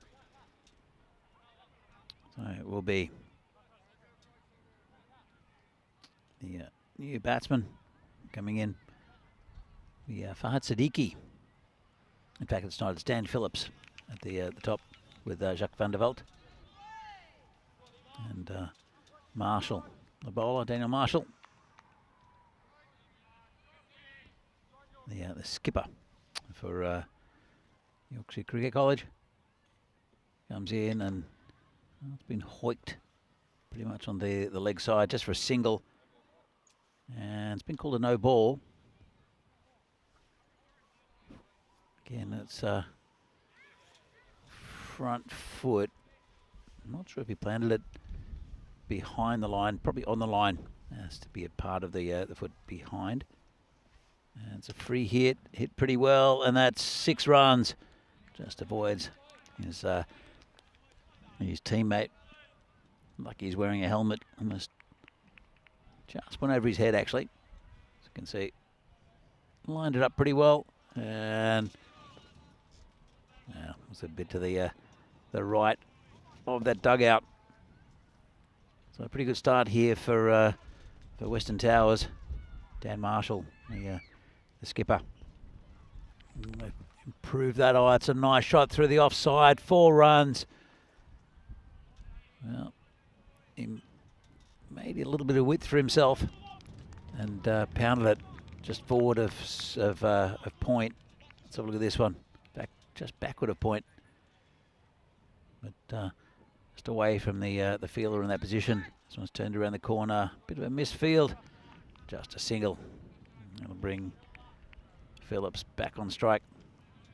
Jacques van der Veld, the keeper, is 11 off 3. Going along quite nicely. 13 on the board already. Oh, dodgy inside edge. And that'll go all the way to the boundary for 4. We've seen a lot of those in the games today. Just inside edges, French cuts, if you want to call them that. Of course, there's a long history of, well, the French sort of here in Jersey. Come back to that story in a little while. I've been doing a bit of research on the history of the island. It's been hit onto the leg side just for a single. So about 9.5 and over. They've brought down that run rate a little bit in this first over. Have the Western Towers. And Marshall comes in, final ball of the first. And just again, almost hit through the gap. Good piece of fielding there. And that's Bailey Goodlad. Moved well to his left and cut off a boundary. So, good start here for the Western Towers. At the end of one, they are 19 for no loss. Vinny, you're back in. Good start there. Yeah, nice to be back. And yeah, it doesn't look like enough runs, but you still got to fight here. YCC, look, if they can't win the game, at least to try and push the game into an 8th over so that they can hold on to their point. But also interesting, Jacques van der Veld's gone back to the top of the order. Kind of didn't really work opening yesterday. Made a lot of runs in the middle order when he got switched. Of course, they played 3 matches yesterday, the Western Towers. But now they're opening him, and it's the first time we haven't seen Charlie Brennan opening. So yeah, I think they're just kind of mixing things up. I think they've got a lot of options. And I think I like what I've seen. Obviously, YCC have got a fairly set squad, plus they've had a couple of injury issues, so you don't see their team changing too much. But the 4 Jersey-based teams, often you'll see 3, 4, even 5 changes from game to game. Here's McRae getting a bowl, I should say, and he's going to get back cut first up for 4. It's a really good shot by Jacques. And one thing about him, he's just very smart with his shot selection. So you can see he knows he can basically hit down on this. It's a low-risk shot and can still bring a boundary. That's a really nice shot. And was no width. It just basically just played it off the back foot and just prodded it to the boundary. It was kind of heavy length first up, wasn't it? Now he goes fuller down the leg side. Nice movement from Lamley there to make sure it doesn't sneak by him. It was low and it was kind of curving away. I'm impressed with his efforts behind the stumps. He had a couple of nice shots when he was out there as well. I've been doing a little bit of research about Jersey, exactly. Yeah. A little bit about Jersey, but no, it's fascinating. So settlement here started about 12,000 years BC. Whoa. And this is, Never saw it, did he? No. And now he's going to have to be perplexed in time, Max Turner, as it sneaks into the rope. So that's going to be 4. It must have picked up off the bat because he was just kind of frozen. And, things just not working here on day 2.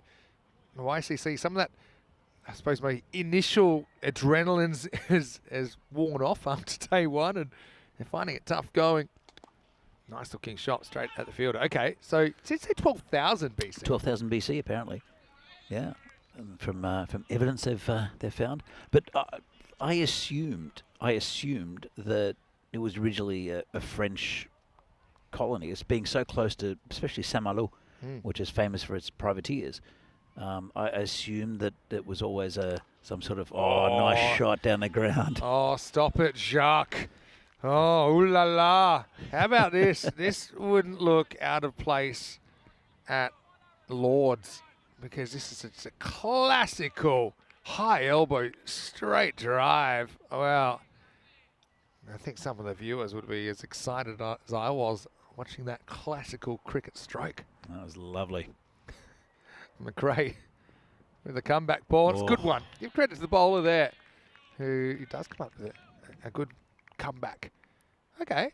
So I assumed it was always French, because there are a lot of French names here, and even Jersey French. There is a native language here. Yeah, there is. But it's not really spoken anymore. Gerias. I'm not sure how to pronounce it. I'm sure that it'll be corrected by any of the viewers from Jersey. And it's sort of a derivative of French, because the reason why I looked this up is that on your black butter it says Nier beurre, right? Which is near French, but it's not quite, because noir in French is black, but this is Nier. So where beurre is butter. It's Géré is the native language, which is all right. Well, this is definitely a chance. It's not an easy one, but it's taken. It's a very good piece of fielding. As you saw, it was Hassan Ali. He's been in the action today. It was kind of a big looping leading edge from Jacques van der Walt. It looped towards the fielder at mid-wicket, and Hassan did very well to judge it and remove the dangerous left-hander. He'll be out for 24 off 10, and it's 33 for 1. That was a very well-judged catch. It went high in the air, especially with this. This breeze has died down a little bit, but it's still around. And really good catch out there by Hassan Ali. It's the end of a very dangerous Jacques van der Walt. Goes for 24. Yeah, so looking around town, there are French-sounding names, but they're not quite French. They're sort of you can tell that it's French based, but they're a little bit different. So it was when England was conquered by William the Conqueror in 1066 that good bowling. It's Oliver Wakefield that this was really taken over and settled a bit more. There'd been other things. It was apparently Roman at one stage as well, So the French language came here. Oh, shot down the ground. That's 4 runs again. So the language sort of came from Norman right? Norman French. Yeah. But then the Normans conquered England, and this was a part of England. And when it was no longer, it still stayed with England. If that makes any sense. Yeah, So it was gotcha. never really French, from what I understand. Despite the proximity. The proximity and the language, yeah. Wakefield getting a bowl here. That one is hit very well. Phillips has just turned it on. And that one's going to whistle past the mini grandstand there in that part of the facility. He's been joined now, Phillips, by Brennan, who's the regular opener, batting at 3 this game. I was just looking at the language of Xeré, and they feel that now, this decade, there's probably fewer than 1,000 fluent speakers, but around 2,000 have some knowledge, but there are some active revival efforts. I know we talked about Manx before in Isle of Man, another British territory. When they've been playing in Spain. So yeah, Xeré, and you must find it fascinating with your French background and obviously being an English speaker and speaking very good French as well. There's definitely that influence. You sense it. Even in the place names? Yeah. But then there are other place names that are not. So yeah, it's a cool mix. It's got different different influences here. Yeah, absolutely. And see, checking their balls. Just okay. I think it's fine. Yeah, it is. It's very interesting. And as I said, I had an image of what it could have been, because I know that it says over the top, and there'll be 4 runs. Yeah, I mean, you get certain influences around. I know that Calais up in northern France was English for a long time, and that French was spoken in the English court for something like 700 years. Yeah. So there's a bit of a mixture. A lot of the English kings were French. And the other thing is English as we know it now. I mean, it's very different to the English spoken 500 years ago. We'd barely be able to understand it. Anyway, sometimes people think that the way we speak is hard to understand. Anyway, it's 3 overs in, and the Towers, they're off to a screaming start in the power play. 46 for 1 off 3 overs. I've got that rate down to around about 8.5 required. We talked about Barry Crocker doing it, like being a shocker. Yeah. I wonder what kind of slang there is from Xeré that is used in English. I'm assuming that we can learn from some of the players. That would be a good thing to ask them. Not the Yorkshire lads, though. Hopefully we get lucky. We run into one of the 1,000 speakers. Anyway, that's going to be lifted away out over the leg side from Phillips, who's on a bit of a heater here. Good lad comes on for a bowl. But that first one goes the journey. Maximo! And it brings up the 50 for the Western Towers. Yeah, looking pretty comfortable for them at the moment. They're halfway there. So they say here that you occasionally get the odd bonjour as a greeting. Uh-huh. It says, still heard casually, obviously meaning hello. Maître, traditionally used to refer to a man of respect or a landowner. Okay, yeah. Okay. And cargue, square in Xeré, sometimes used place names referring to areas. Okay. All right, it's going to be fly away. That's a bit more of a lucky one from Phillips, but you make your own luck, as they say in the classics. That's going to be 4 more. And really now, I think they're looking at potentially doing this in the 7 overs. And, it's going to be tough because YCC, they didn't pick up a point in their loss this morning, and they're going to have to fight really hard if they're going to take anything out of this game either. Yeah, it's not been the greatest day for them, especially with the bat. But it's difficult for them. They've come from Yorkshire. They're still very young, between 16 and 18. And so sometimes it just needs someone in the team, as I mentioned, like in an earlier game, that just gels the side, that an older figurehead within the side, which they can focus around and can give them words of encouragement. And I think maybe their coach will have to do that this evening, because it doesn't look like they're going to pick up a point in today. It's a possibility, at least. They won't pick up a point. Well, again, they look for 2. That's Will Harwood. We haven't seen him with the ball yet. Will Harwood. I don't think. Have we? I don't think. We didn't. Not in this. Not game, in this one. But I thought he was. I thought he bowled pretty well in the first game, apart from the front foot no balls. Yeah, that was an issue. Brennan, a powerful lefty. He's going to hit this one straight at the fielder. So you can see what they need for the bonus point there. They need 47 off 19, about 15 and over. That's the rate they're going more or less at the moment. 105 in 7 overs, it is 15 and over. So if they're 60 off 4, they're on track for the 4-pointer. Good lad comes in again. Turns this into a full toss by running at it, Phillips. And that'll be the end of the 4th. Good lad. I actually thought he did a pretty good job with the ball. He has done for 13 off that over, and it's 59 for 1 off 4. Looks like we've got a bit of a finish in Malta as well, with Estonia trying to square their series by chasing 203. I think they need 43 off the last 4 overs. And Lala Mebubali is back-to-back 50s in his first 2 T20Is. So yeah, we'll keep an eye on that. And I suppose they need 10 or 11 and over, but on a big field, a bigger field, still square boundaries are pretty short in Malta, regardless. But yeah, that was a 50-50 game, I think. The long boundaries are very long, though. Yeah, true. Mitchell is coming on with his off spin. Looks like a good matchup actually against the left-handed Brennan. But yeah, that could be a bit of an exciting game. We've got Stu Hook and Hamjad at the crease right now. So Stu Hook, he never ages, that man. So you might actually be able to. We've got a bit of a break probably after this game coming up. We might have a longer break after that, because Brennan launches leg side. Maximo gets them 6 closer. And like we said, after this game finishes, you can probably tune in if that's still going. Might have a thrilling finish. Yeah, that's well. It's about time Estonia were competitive in this series. That's they're chasing a very big score. Well, that's the thing. They kept saying, "Oh, you know, we're concentrating on the T20s," when they kept losing the T10s. Yeah. I think that was a bit of a cover story. I think they're a bit short of cricket. Obviously, Estonia, no real practice yet because of the weather in Estonia compared to Malta. They can play pretty much 12 months a year. It's right at the end of the bat, I think, but they will get a single. But yeah, then obviously losing the first T20 as well. So, no, they're trying hard.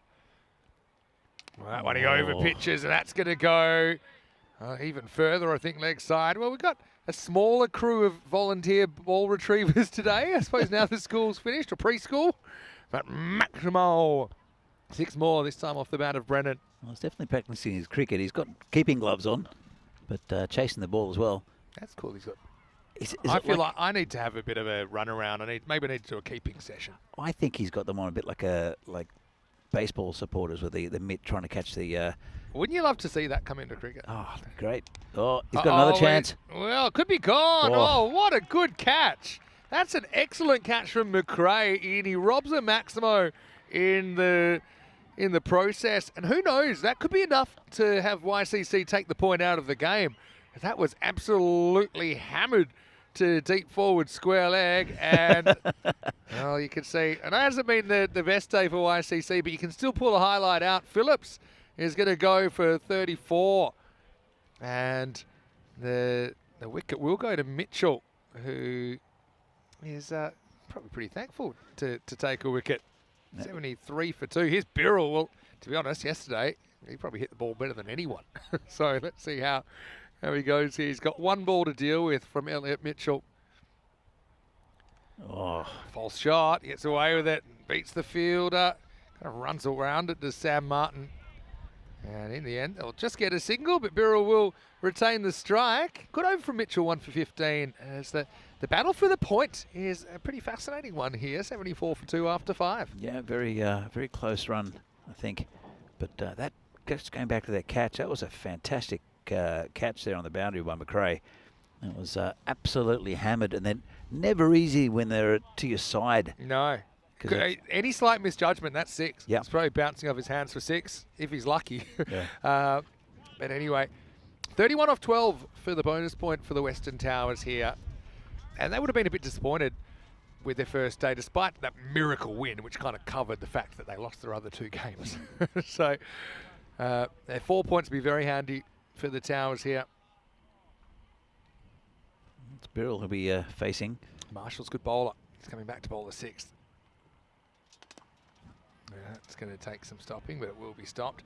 So this is where strategically YCC need to try and throw who they think their best 2 bowlers are to bowl the next 2 overs to try and at least push the game into an 8th. If you can do that, then you get to keep your point rather than it being stolen by the opposition. It's gotten a bit fresher here at the ground, by the way. That's going to take some stopping. In fact, that's going to go into the scorer's 10 as well. Cuatro carreras. Just a nice bit of timing there from Charlie Brennan. We haven't seen the best of Brennan yet this week, but the amount of games you play, he's going to come off at some point. It's good adjustment though. I like that from Marshall. He knows, he tends to have a good sense of what the batter's trying to do, and I think, for example, when he thinks batters are wanting to drive him, he pulls it shorter, makes that shot a bit more difficult. Also mixes his pace up pretty well. That time it's slower, and well, it went past him like a tracer bullet, didn't it? And it crashes into the sight screen. So just, again, pure cricket shot that time. I mentioned Birrell hits the ball hard. Well, say no more. Yeah, he's lucky to get his feet out of the way. Could have taken one off.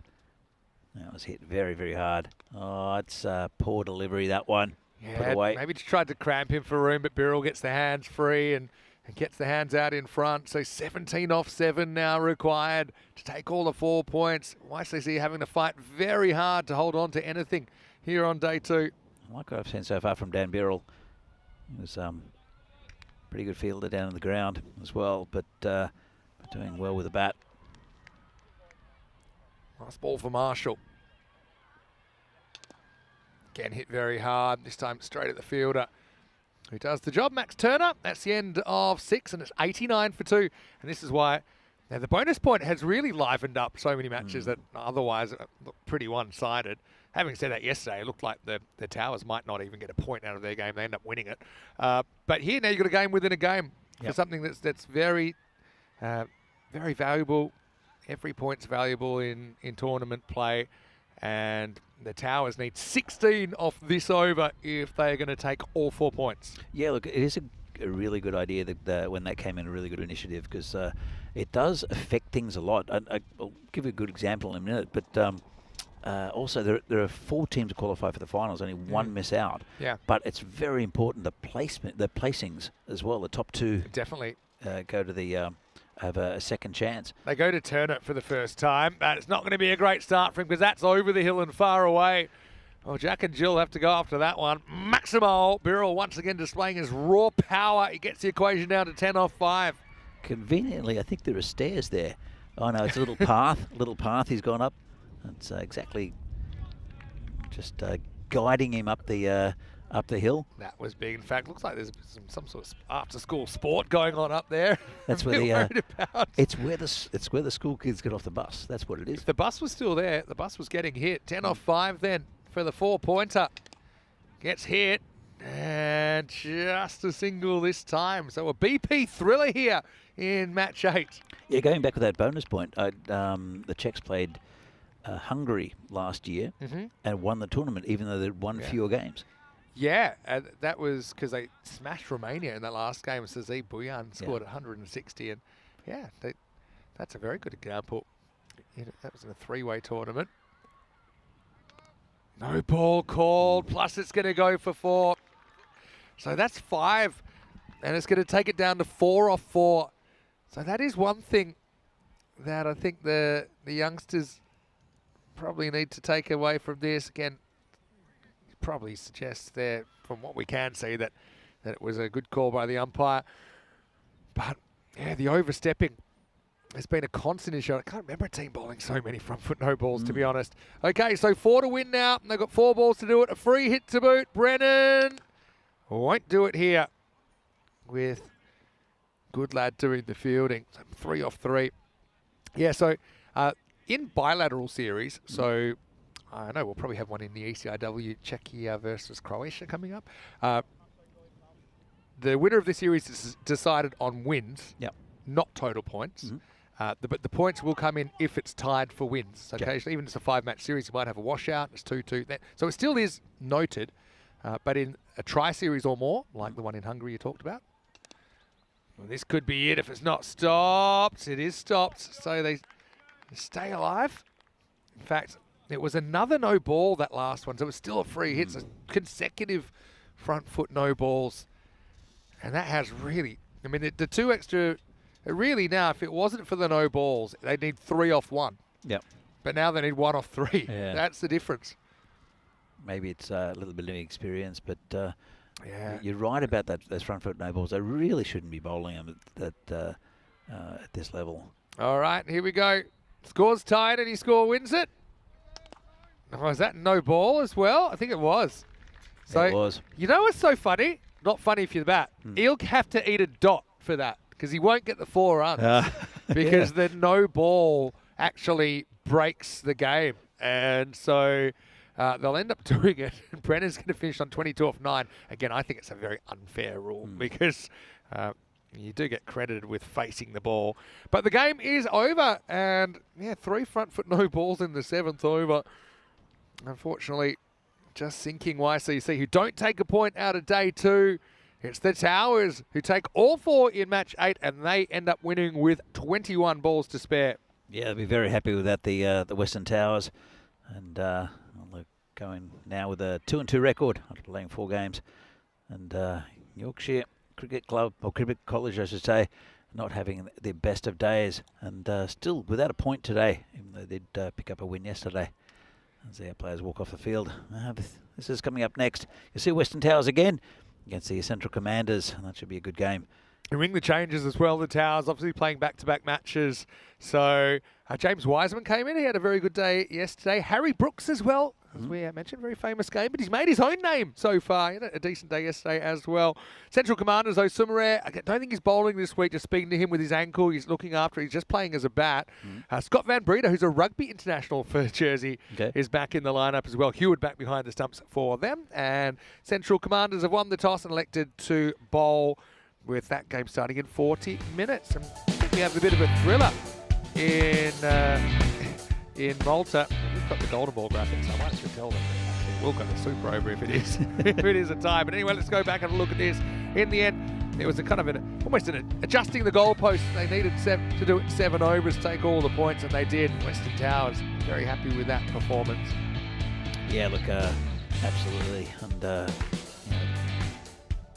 Yorkshire Cricket College, again, it's all about experience for them at this age, and they'll learn a lot from this tournament. It's probably the first time they've really played T10 cricket. The Jersey boys, I guess you'd call them, have at least experienced it in some form, mainly in Kardama. So this is the first ECM tournament here in Jersey. But good effort, and getting all 4 points, I think, is really going to help them get into that first of the top 4, but also aiming for that top 2. But I will say, YCC, I know it's a learning experience, but they're very capable of winning games. Oh, yeah. I like that shot. Giant seagull. It's just been dismissed. No, I was going to say that some things are avoidable, though. And front foot no ball's very avoidable. It's just kind of shooting yourself in the foot. I don't know how many were bowled in that innings, but I think it would have been 4 of them. Okay, 3 of them in the last over. So it's just one of those things that you need to be very, very aware of it, and just be well back behind the line. You're not getting any kind of advantage, really. 34 for Phillips, the top scorer in the innings in the end. Van der Vault went to open. He scored 24 off 10. Brendan and Birrell both scored very quickly and ensured that the Towers took all 4 points out of the contest. Bowling-wise, wickets to McRae and Elliot Mitchell in there. And Wakefield and Goodlad had okay overs as well. The YCC is finding it hard going. But, hey, they still have games left, and they'll be hoping they can push towards finals qualification. I will say, their players, they're not able to rotate as much as some of the other teams, so maybe they'll feel the fatigue a little bit before some of the other teams in the competition. We'll take a break, and right now you can probably switch over to Malta and have a bit of a look at how that's finished up. I won't spoil it for you, but we'll be back with Commanders versus Towns in around about 35 minutes here in Jersey for more European Cricket Series.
yellow sand, just you and me.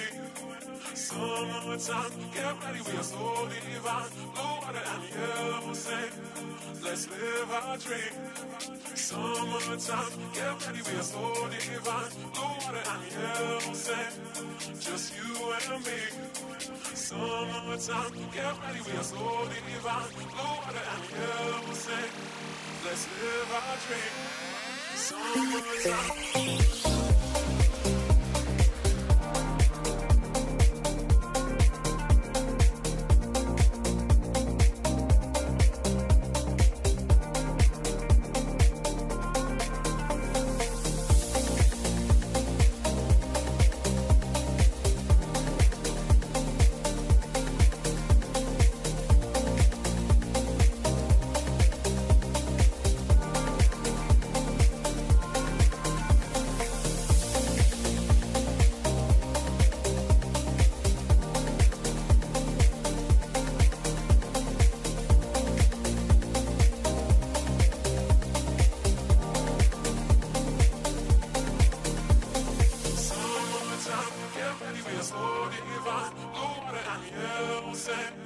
Just you and me. Summertime, get ready, we are so divine. Blue water and yellow sand, let's live our dream.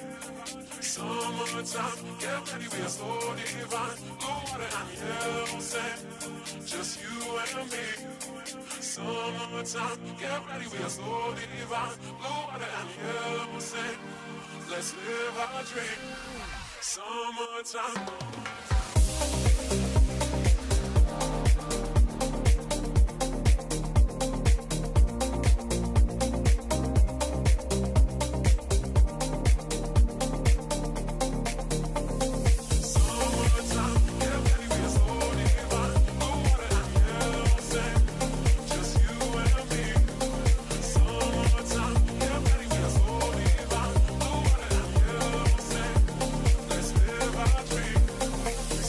Summertime.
This European cricket event is proudly brought to you by HCL Software, Rado and 1xBet.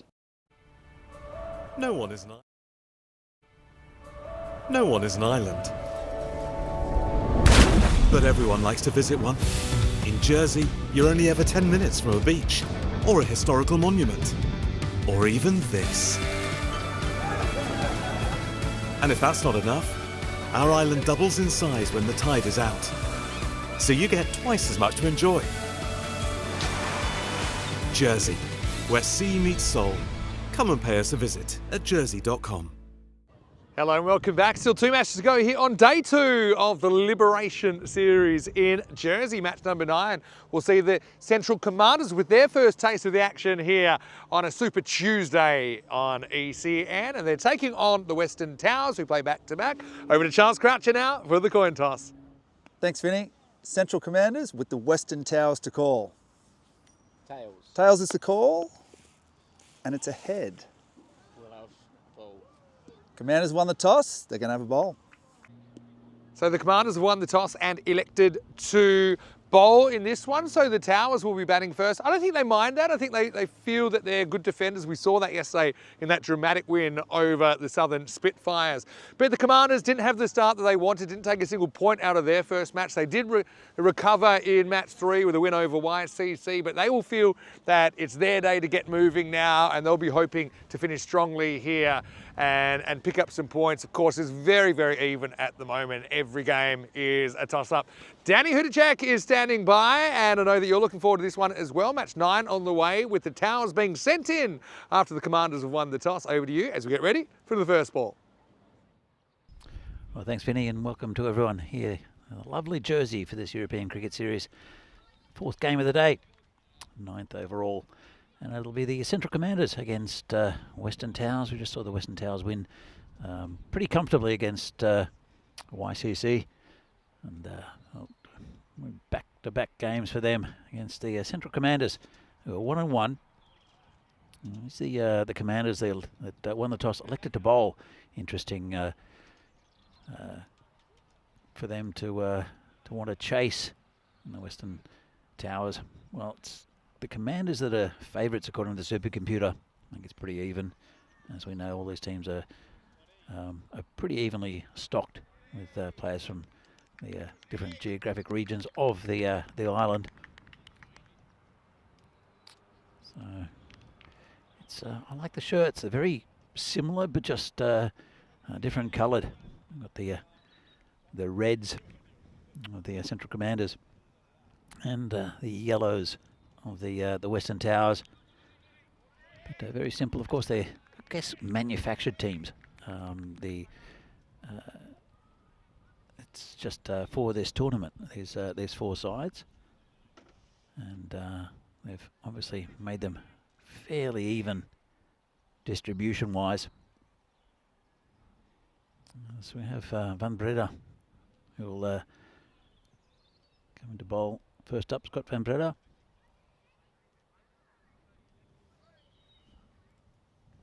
Bowling to Jacques van der Walt.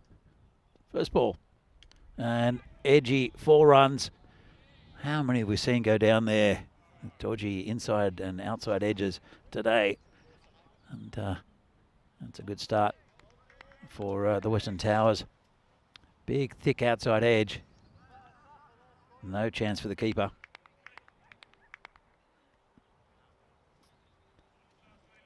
So,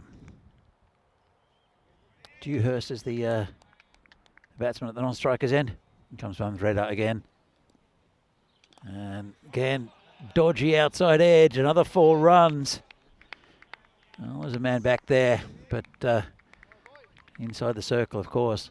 Let's have another look at this one. Again, a nice thick edge. Well, unless you place a man down there, it's going to be difficult. Let's see if we can get 3 in a row.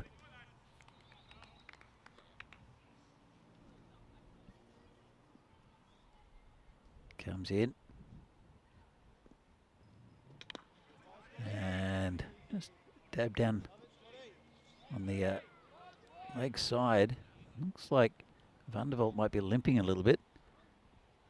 Just a single.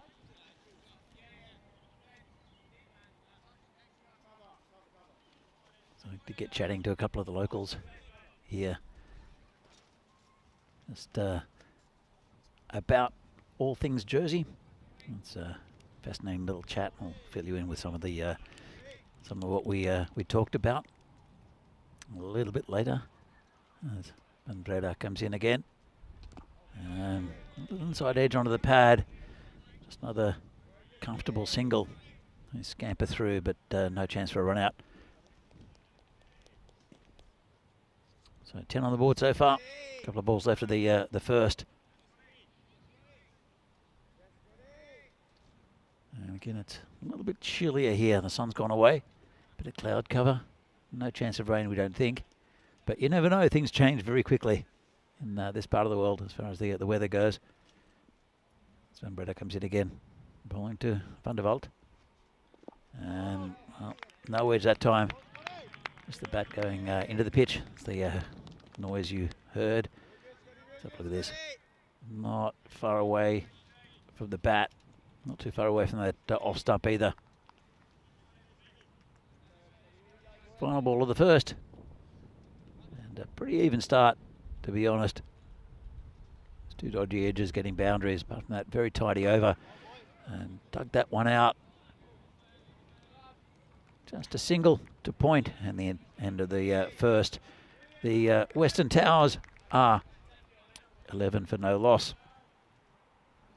So, as you know, there was some, well, I've mentioned before, there was some rugby played between Jersey and Guernsey. It's the second oldest rugby trophy in the world, the Siam Cup. And it's the second oldest to the Calcutta Cup up in Scotland. And it was a, well, it's on the back of the newspaper. Queen Sleepers jersey, humble Guernsey. So it's good to see. And man of the match was in fact the bowler you just saw in Scott Vanbreda. This has been turned around the corner. That's 4 runs. Nice shot into the bleachers. In fact, it's gone under the bleachers. And, so the fielder doesn't have to go too far. But again, very nice shot. Just turned around the corner. Pretty effortless. Moves on to 14. Dewhurst has only faced 1 ball. Hutchinson, the bowler.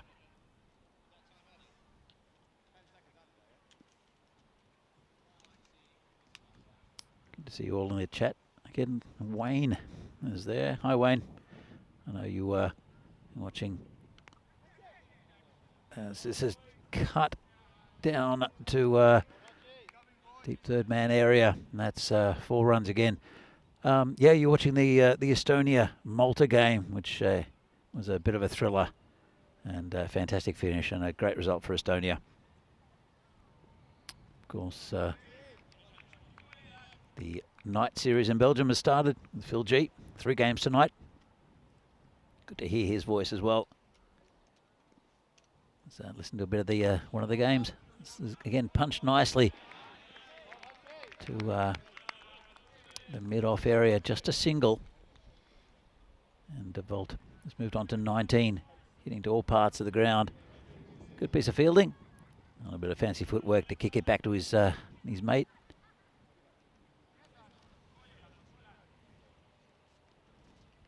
So Hutchinson. So just put this newspaper away. Just, oh, this is just hit over the top. Nice shot. Again, this time from Dewhurst. The field up.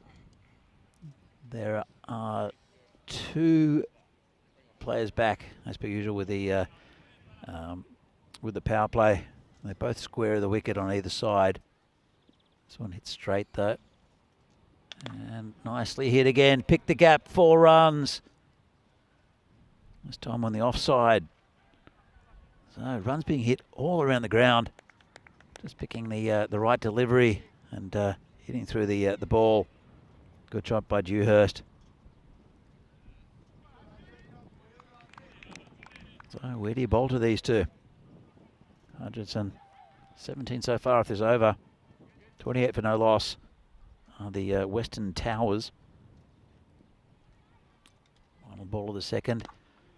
Down the ground, should just be a single. And Dewhurst will retain the strike.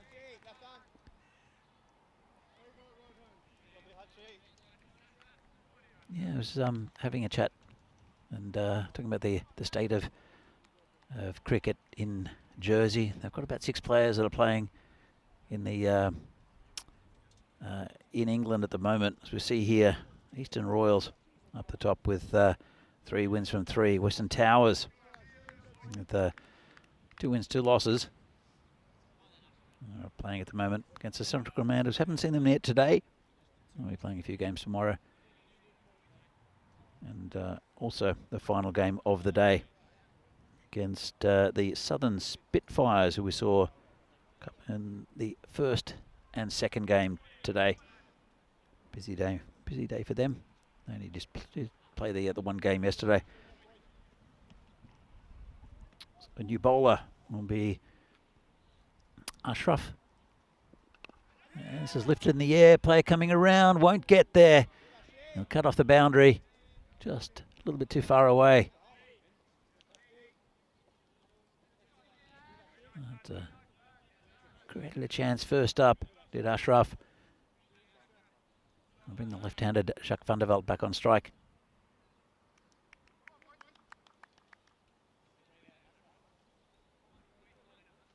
Paliarakan.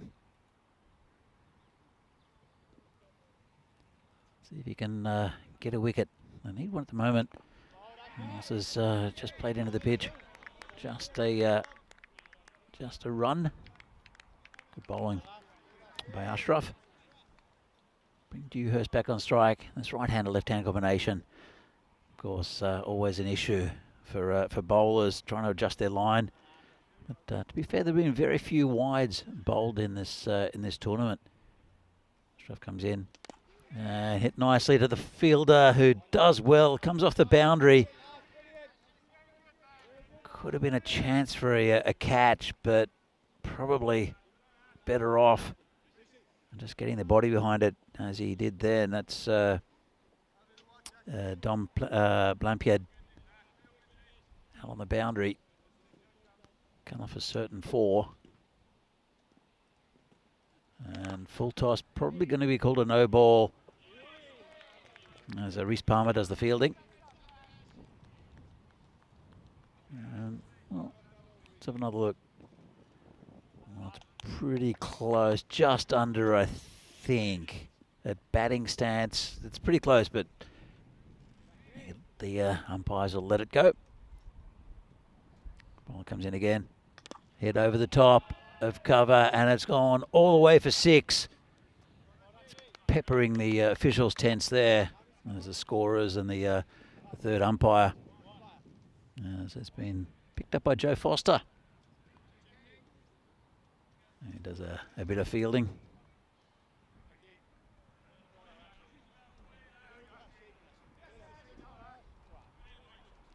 So 39 for no loss. It's the last ball of the power play. And be able to relax the field a little bit. As this is hit into the covers, just a single. And end of a pretty good over there from Paliarakan. 39 for no loss. In fact, 40 for no loss after 3. The Western Towers probably would have liked, or would like their start probably the happier of the two teams, especially that they haven't lost a wicket yet. Going at about 13.5 and over. It's pretty good at this stage. Of course, they can pick that up if they don't lose wickets. So a lot of batting to come for the Western Towers. So Dan Beryl hit the ball very hard in the game previously.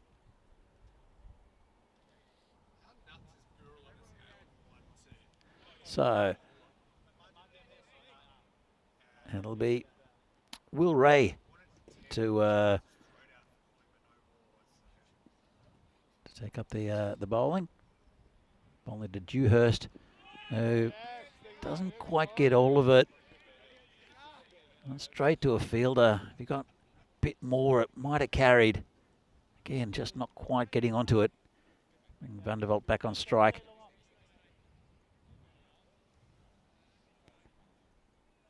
So the left-hander batted pretty well against YCC in the previous game, but didn't quite go on with the job.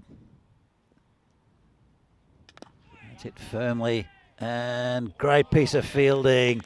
That's Scott van Breda, who gets down low to his left. Never a chance for a catch, but really good piece of fielding, getting down low and getting his body behind it. Ended up using his hands, which is probably less painful than copying one in the ribs. On the leg side.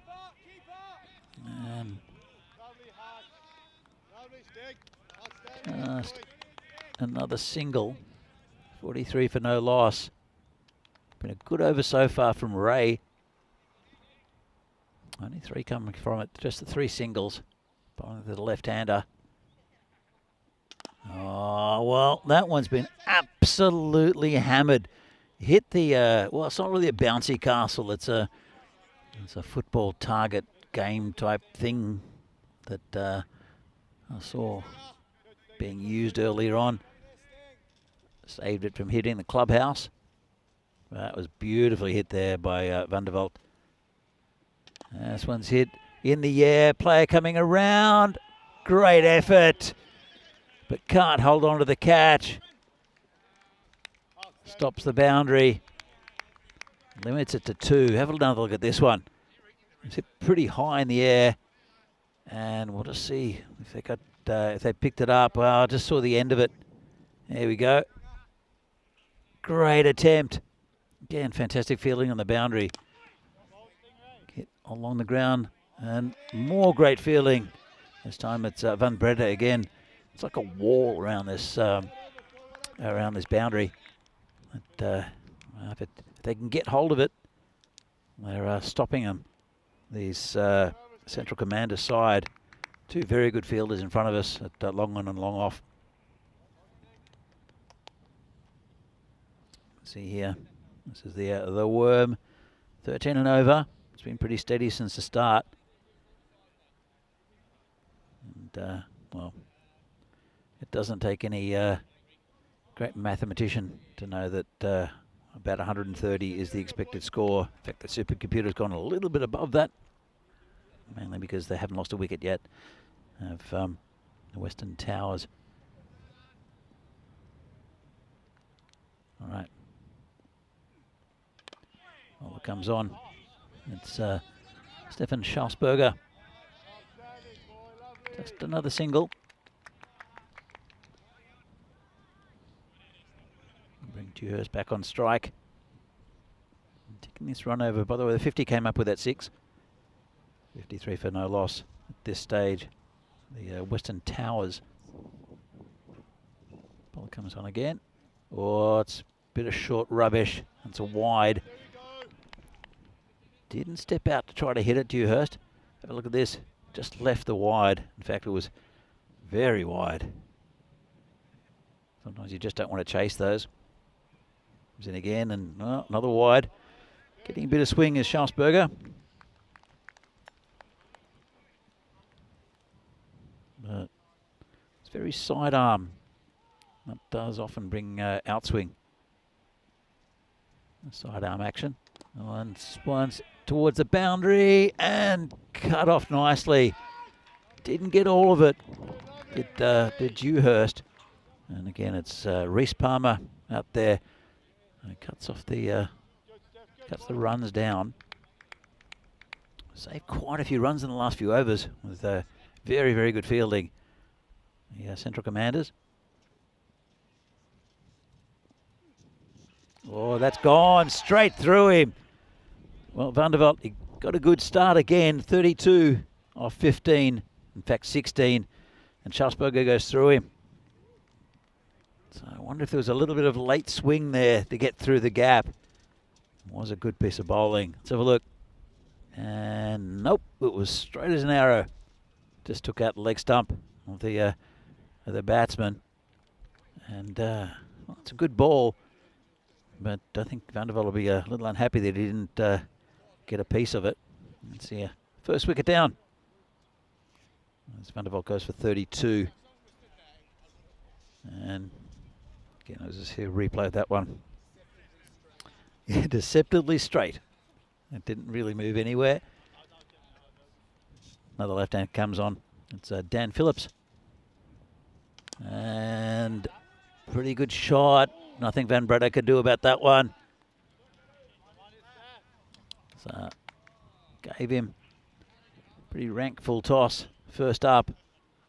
No problem with the no ball.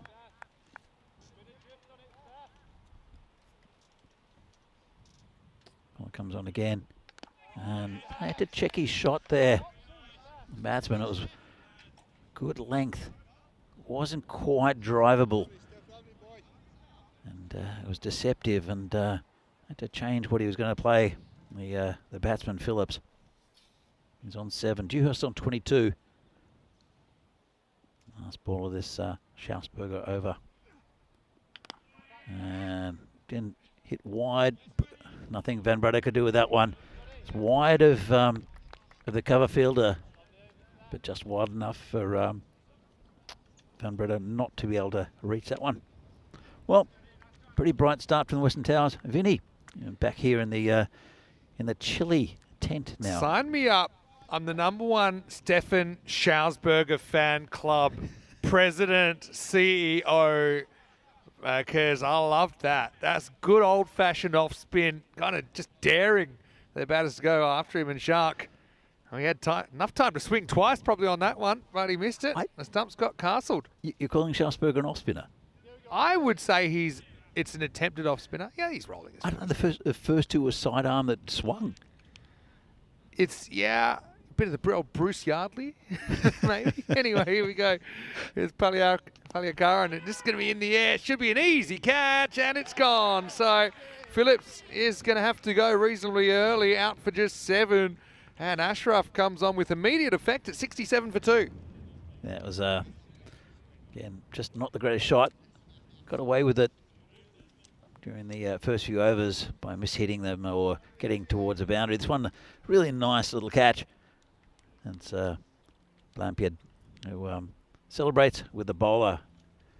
And another left-hander comes on. Yeah, they're just pumping him out, aren't they, at the moment? That must be the part of the western part of the island that does it. You think it? I've been bred to be left-handed over the years. But Brendan, he's a proper smasher. And like I said, he hasn't quite clicked yet. But when he does, it could be very, very destructive. Well, Dewhurst is still there, 26 off 12. He's hitting the loose balls very nicely. As Dewhurst. Comes a bowler again. This one's hit firmly. That's 6. Yeah. That was me height, just a little bit to the left of me. That was certainly commentary tent adjacent, wasn't it? Just a little, gives himself a bit of room. Slams it straight down the ground. That would hit stumps. Dead sit out of the ground. I'm just going to put the lid back on my thermos. Now the tea's cooled down a bit. You said that your thermos is too effective. I've never heard that before. I did fill it up about at lunchtime, so about an hour ago, and I did almost lose my lips on the warmth of the tea, but now it should be okay. This is a present from my school, actually, That's for nice. Christmas. They know you too well. Yeah. Actually, it's a short rubbish and it's put away. Well, Oh, I don't know what happened there. Ashraf fell down some kind of wormhole because he kind of just collapsed after the bowling action. I don't think he enjoyed what he saw when he got up either. We'll check this on the replay. See the youngster trying to work his way up the hill in the background. He's almost got it to the top. Yeah, that replay gave you heaps. And like a baby giraffe being born. Just haven't quite worked it out yet. well, got the treatment. So it's got one ball left. So yeah, the two things I've got fantastic Christmas presents last year. That one from my school. Oh, that smash pass! That was an umpire killer. Got out of the way. So That's why we have spare umpires. So the other present I got is from my nephew Pat. He got me. It's from Mansfield Hunting and Fishing. It's a Yeti cup. Ah, beautiful. So, but this one, he said, "Oh, I know you like a whiskey, Uncle Danny," and so he got me this one, which is it's got a lid on it. You can slide back, and I don't put whiskey in it, as we see. Well, I do, but not here. Story. Not here. Okay. So, as we see the scorecard. It'll be a sad day when there's random flask inspections that hit the ECN crew, the blue crew. I think everyone's trusted to be responsible. I did bring quite a few nice non-alcoholic craft beers. Yeah, they're actually quite good. They They do that were. well in Prague. That's in the air. Van Breda can't reach that. It's another 6. That's a good shot, isn't it? I mean, again, takes on and wins. Van Breda, talking about the rugby, and he's a key member of the Jersey rugby team that had Yes. that win. Didn't know that. Second oldest rugby trophy in the world. Yep, behind the Calcutta Cup. So it's in I'll tell you more information. And it's just going to be. It's the old-fashioned Minimo. And Schausberger, if you're going to love him at his best, you got to love him at his not best. That's almost a no ball because it pretty much hits the join. It might just. I think the Schausberger rule is he's allowed to get away with that, and it won't be a free hit. This might be now though, because that is going to embed itself halfway up the hill. It's a 7-up. Schausberger taking a turn for the worse. You should have sold him at his peak because he's going the journey now, and it's a free hit to boot now. Oh, this could travel. So, hold on. That's how many? It's 5, 12. Luckily, I'm not looking at the scorecard right now. Just Do I be want a single. to? Just be a single. How many off that ball? Yeah, 5. You're right. 5 plus 7 plus 1. What's that? 13-run ball. Yeah, could have been worse. Got away with that free hit. It's gone to 34. I still got 4 balls left of this. They picked up a big wicket though. All right, Brennan on strike. Can Schausberger come good and get Charlie? Not with that. So yeah, the Siam Cup apparently is made from coins. It was donated by Siam, hence the Siam. I was going to say. Yeah. It was not made of pure tiger, is it? No, not tiger coins. Oh, this is gonna get caught beautifully. Oh, yes, baby. Oh, that's a Sumaré special. I'll check it. But, I mean, we were starting to lock into Rule 1 mode. But Julius, we'll just have to check this to make sure he's never touching the ball while he's touching on or over the rope. But he takes it there. That's fine. And then he lets it go. And, that's a beautiful piece of fielding from Julius Sumaré. And... would you believe it? It's the Schausberger convention. He will come up with a wicket of Charlie Brennan with a little help from his long off-fielder, Julius Sumaré. And a big wicket going down. It's 105 for 3. Normally we see the best fielders down on either the long on or the long on boundaries. And we're seeing 2 of the best here in Sumaré and also in Van Breda. And that was a hit me all over it. Yeah. You think you're safe? You're not safe. And I know it's not autumn at the moment, but it felt like it because the leaves were falling out of the trees. And that's the rowdy part of the crowd as well.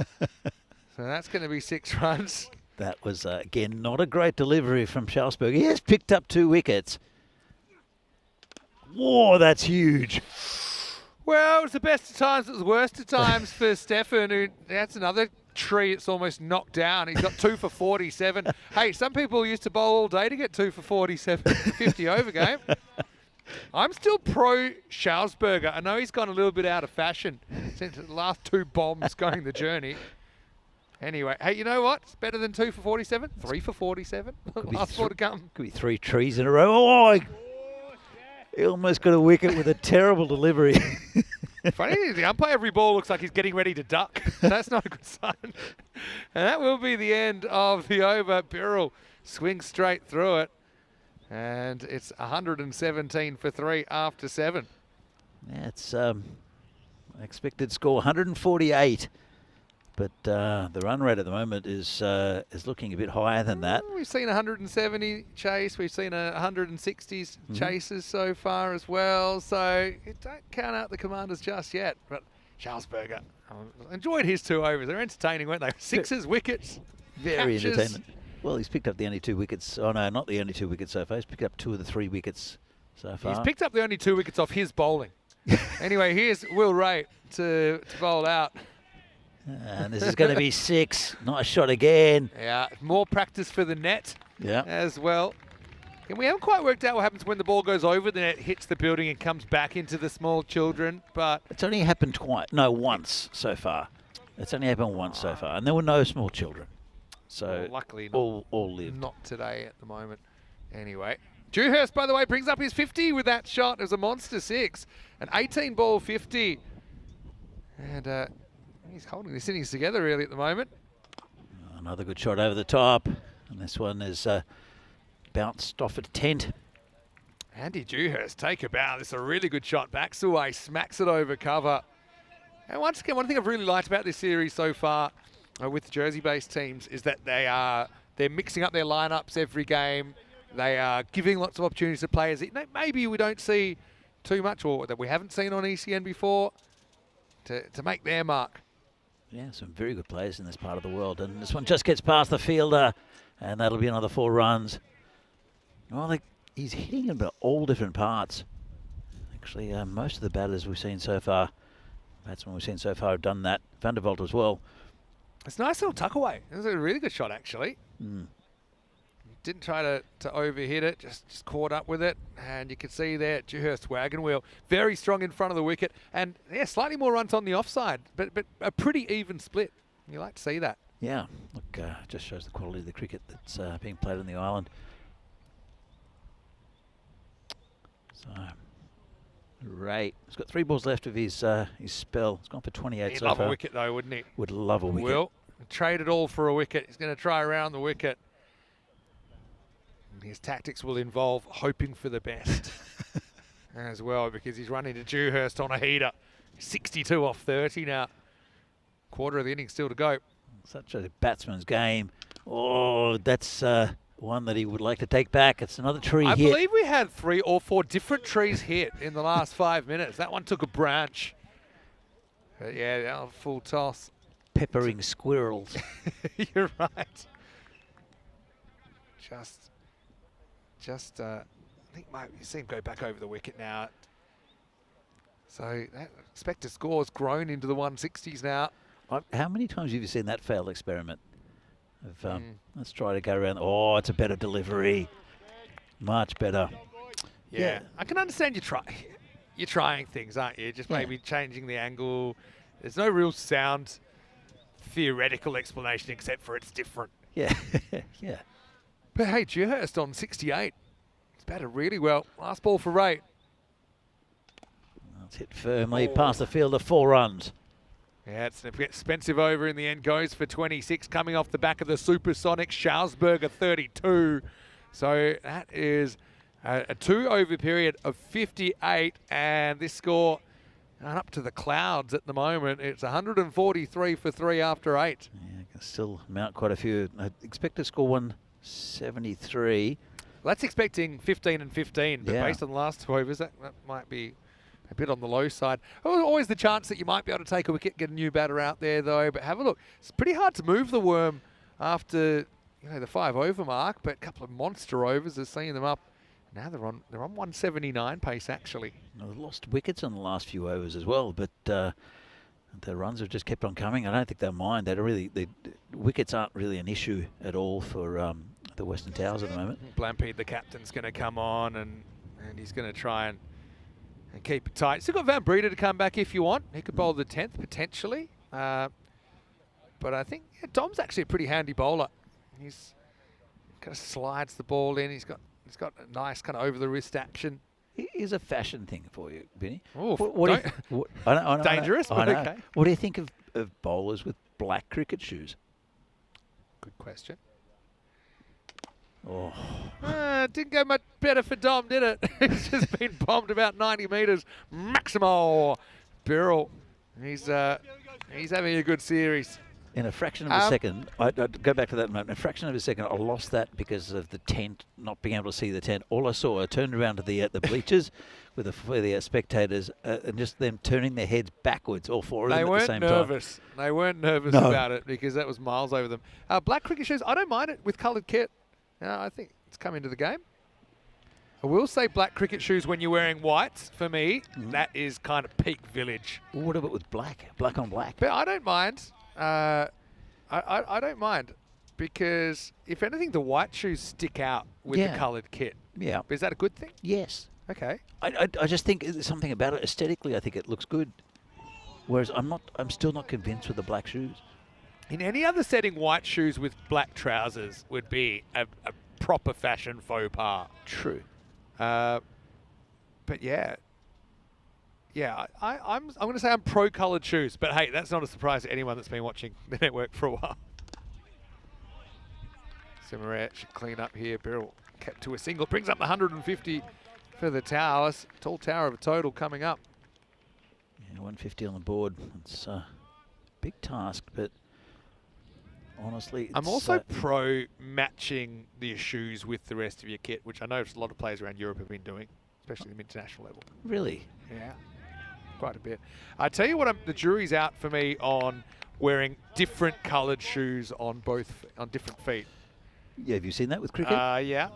Jaspinder from Ginebrescia last year did it. Okay.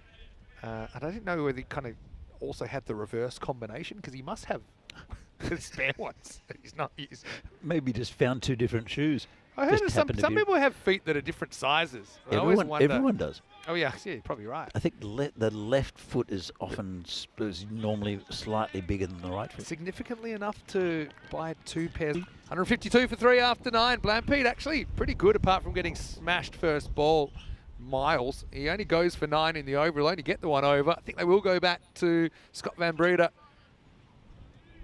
Well, when you buy shoes, often there's just a left shoe there because they don't want pairs of shoes out there. Well, it used to be the case. I know we're getting into it's a long day and we're starting to go a bit south, but I've got a Jersey-based rule tweak.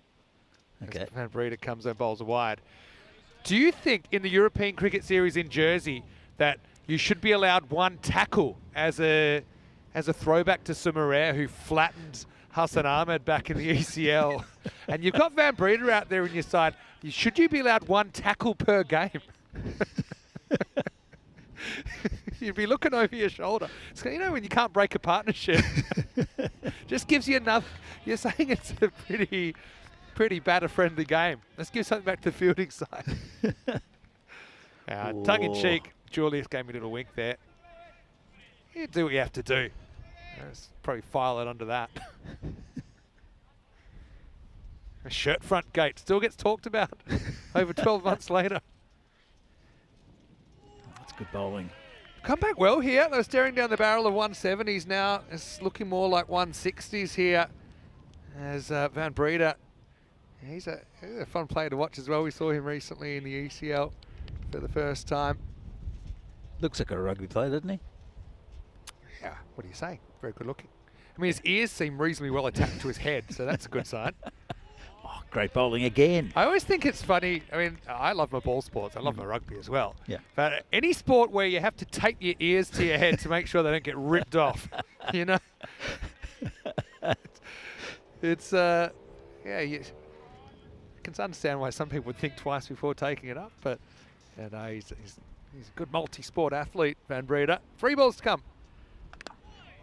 It's played on the offside. Well fielded again.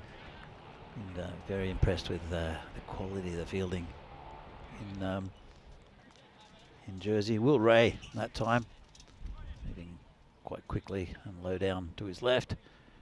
Been a fantastic over here from Van Breeda though. Yeah, might even keep it 150s. Dewhurst, well, he gets the chance to put the exclamation mark on his innings. 2 to come. It's going to be called a wide. Not a bad spot to miss, though. I mean, to a guy who's in, I wonder if you'd even consider putting the third back and trying to bowl the same ball because you could see one flying down there. I suppose once the guy's in, you're less likely to have fielders behind the wicket. And Dewhurst, but to be honest, not much has gone down there. He's hit almost everything in front of square. Comes in again.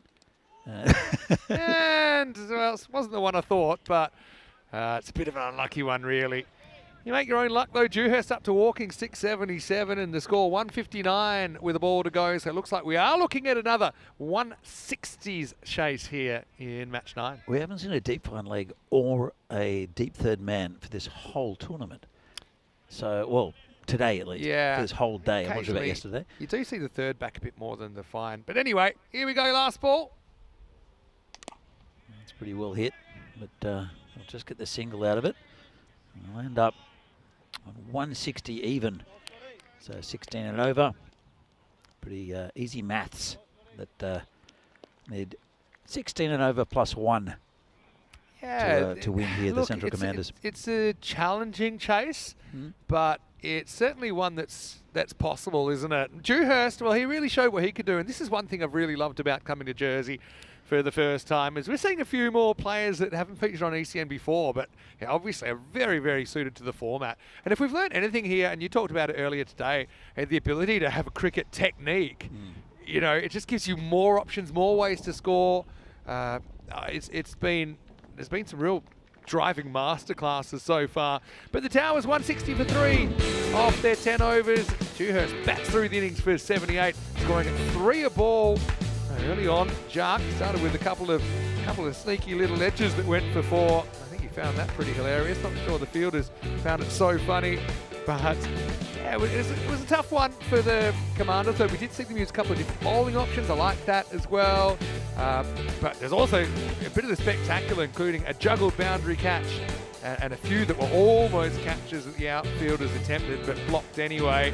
But really, this innings will be remembered for the innings of Andy Dewhurst with 7 sixes and 6 fours in his 78. Yeah, look fantastic. And I saw the demise of Jack Vanderveld, the wicket to Stefan Schausberger. That was a good moment. But really, most of it was Western Towers hitting the boundaries, hitting trees, and launching it to all parts of the ground. That was Ashraf when he slipped, and then the next ball when the umpire nearly got taken out. But really big hitting for the most part. This was the catch. Fantastic effort from Solmauer out there on the boundary. Schausberger did take a bit of a pounding, mainly from the skipper, Dan Birrell. As you can see, another one going up into that area with the trees. But fought back nicely in the final over by Scott Van Breeda. And the score kept down to 160. Could have been a lot more. And he'd lost his way. As you see here, beautiful, picturesque ground here. Granville, just very close to St Heliers in Jersey, and right at the top, Jack Vanderveld with 32. Good start. Really gone on with a big score, but also a bit of a start. Andy Dewhurst 78 on 26, the star for Western Towers, and good contributions from Charlie Graham, so the captain, 12. figures. Some of them were pretty good. Umbrella, 19 for his 2, very economical. Ashraf taking a wicket. Stephen Charlesberger taking 2, but expensive. 47 on the 2. And Lampy, with just 9 coming from his over. So a couple of overs to finish up for the Towers. The European Cricket Series in Jersey. It's the Liberation Series. Number 9. Second last one for the day. Got one more to come. To Western Towers. 160. Good score on the board. Back shortly. See if the Central Commanders can get to 161 they need. Set. Over. Plus 1. Back shortly. Let's see if they can achieve that. See you soon.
This European cricket event is proudly brought to you by HCL Software, Rado and 1xBet.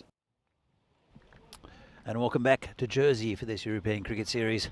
It's a match between the Central Commanders and the Western Towers. And, well, it's a pretty good score put up by the Western Towers of 161 to win for the Central Commanders. And I think they'll give it a good shake. See Black Crow up on the there at mid-wicket. See a few birds around. Giant seagulls have been flying around the ground. I think they've all gone to bed though. As it's well, it's not that late here. Just getting a bit chilly, a bit overcast.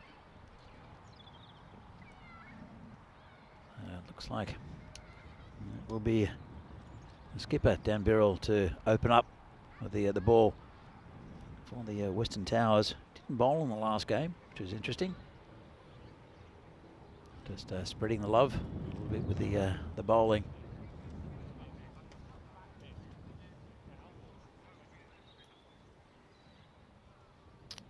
Two men back, both on the leg side. One at long on, and one more at cow corner. As we had the first ball. Oh, not quite. It's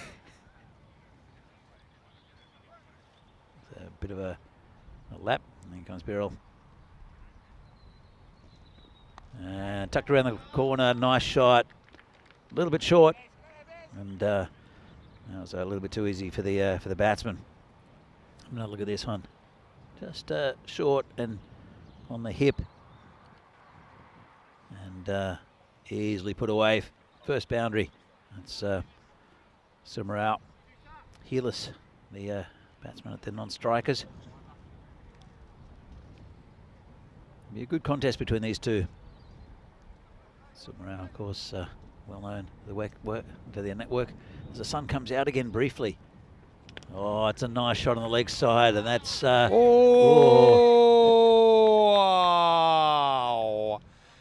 Well, they're clapping, but there's small children involved. You know what? It didn't hit small children, but it may have hit a kneecap. Let's check it out.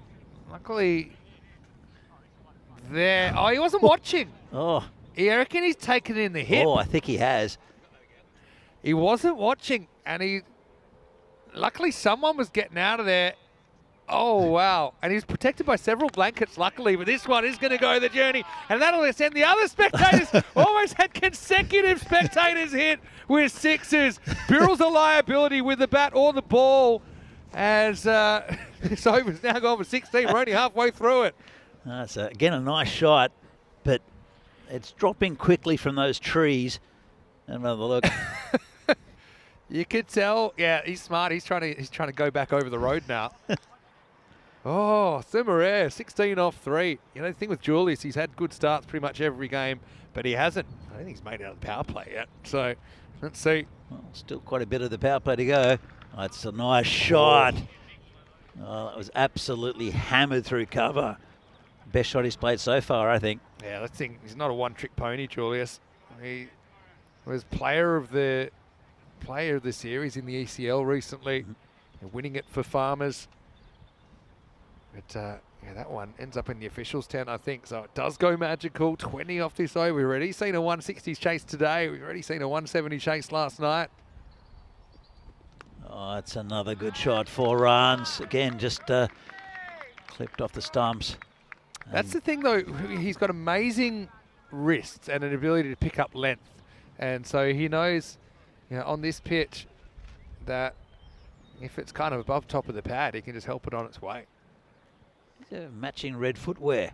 Talking about footwear? Yeah. I think it looks red. It's looking good. Julius is actually a very, very good bowler as well, but he's not bowling this week because of a bit of an ankle injury. He's been playing in the second 11 setup in county cricket as well. Last ball of the over. Maiden ball. It's one way to put it. And Birrell goes for 24 in the first. 50-50 contest here. Now it's 24 without loss after 1. Yeah, good start here for the Central Commanders. Healess will face his first delivery. And Just having a look who the bowler is. Looks like it's going to be James Wiseman to come in. He had a pretty good day yesterday, James Wiseman. Good to see him in the lineup.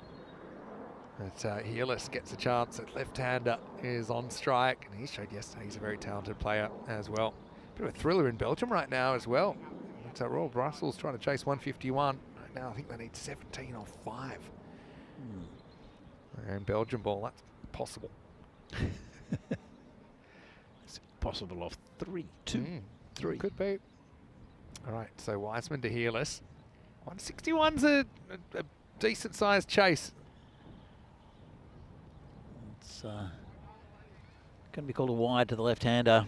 Again, pesky left-handers. Yeah, I mean, this is pretty close. If you're not sure, you normally give it a wide. And with the angle, it's very hard to pinpoint when that passes the popping crease. That's very true. It's a bit of an educated guess. Very true. Fair enough.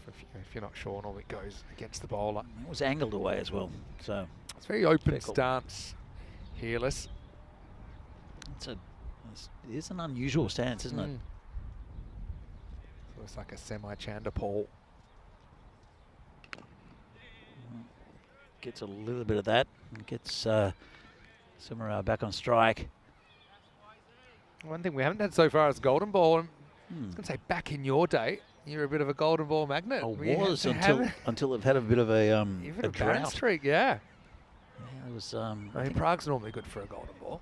Yeah. But then also, I remember in Milan last year. Yeah, it was a beauty as well. Yeah, had a couple. That was the last game of the that I was there for. Oh, that's huge. Uh-oh. Okay, this time no one's hurt, so that's good. Julius goes maximal, 6 more. Looked huge. It just went high in the air. And the guy with the hip injury has got up and he's just flexing it. He's fine. Seeing if it still works. He's fine. Well, they can do amazing things with artificial hips these days anyway, so good healthcare here. Pretty quick work. It's gone down towards the same area. Oh, yeah. That time there's a hero. That's good fielding. And, yeah, it might be a good idea to just take the small children up the hill at the moment because it's getting peppered again. Look at the clip away, and then not all heroes wear capes. At least they're paying attention. That's 90% of the battle. There's a reason, Vinny. Because everything's going towards them. Everything's going hillwards. In fact, the other group from the hill have now moved off the hill. The ones almost got taken out with the second one.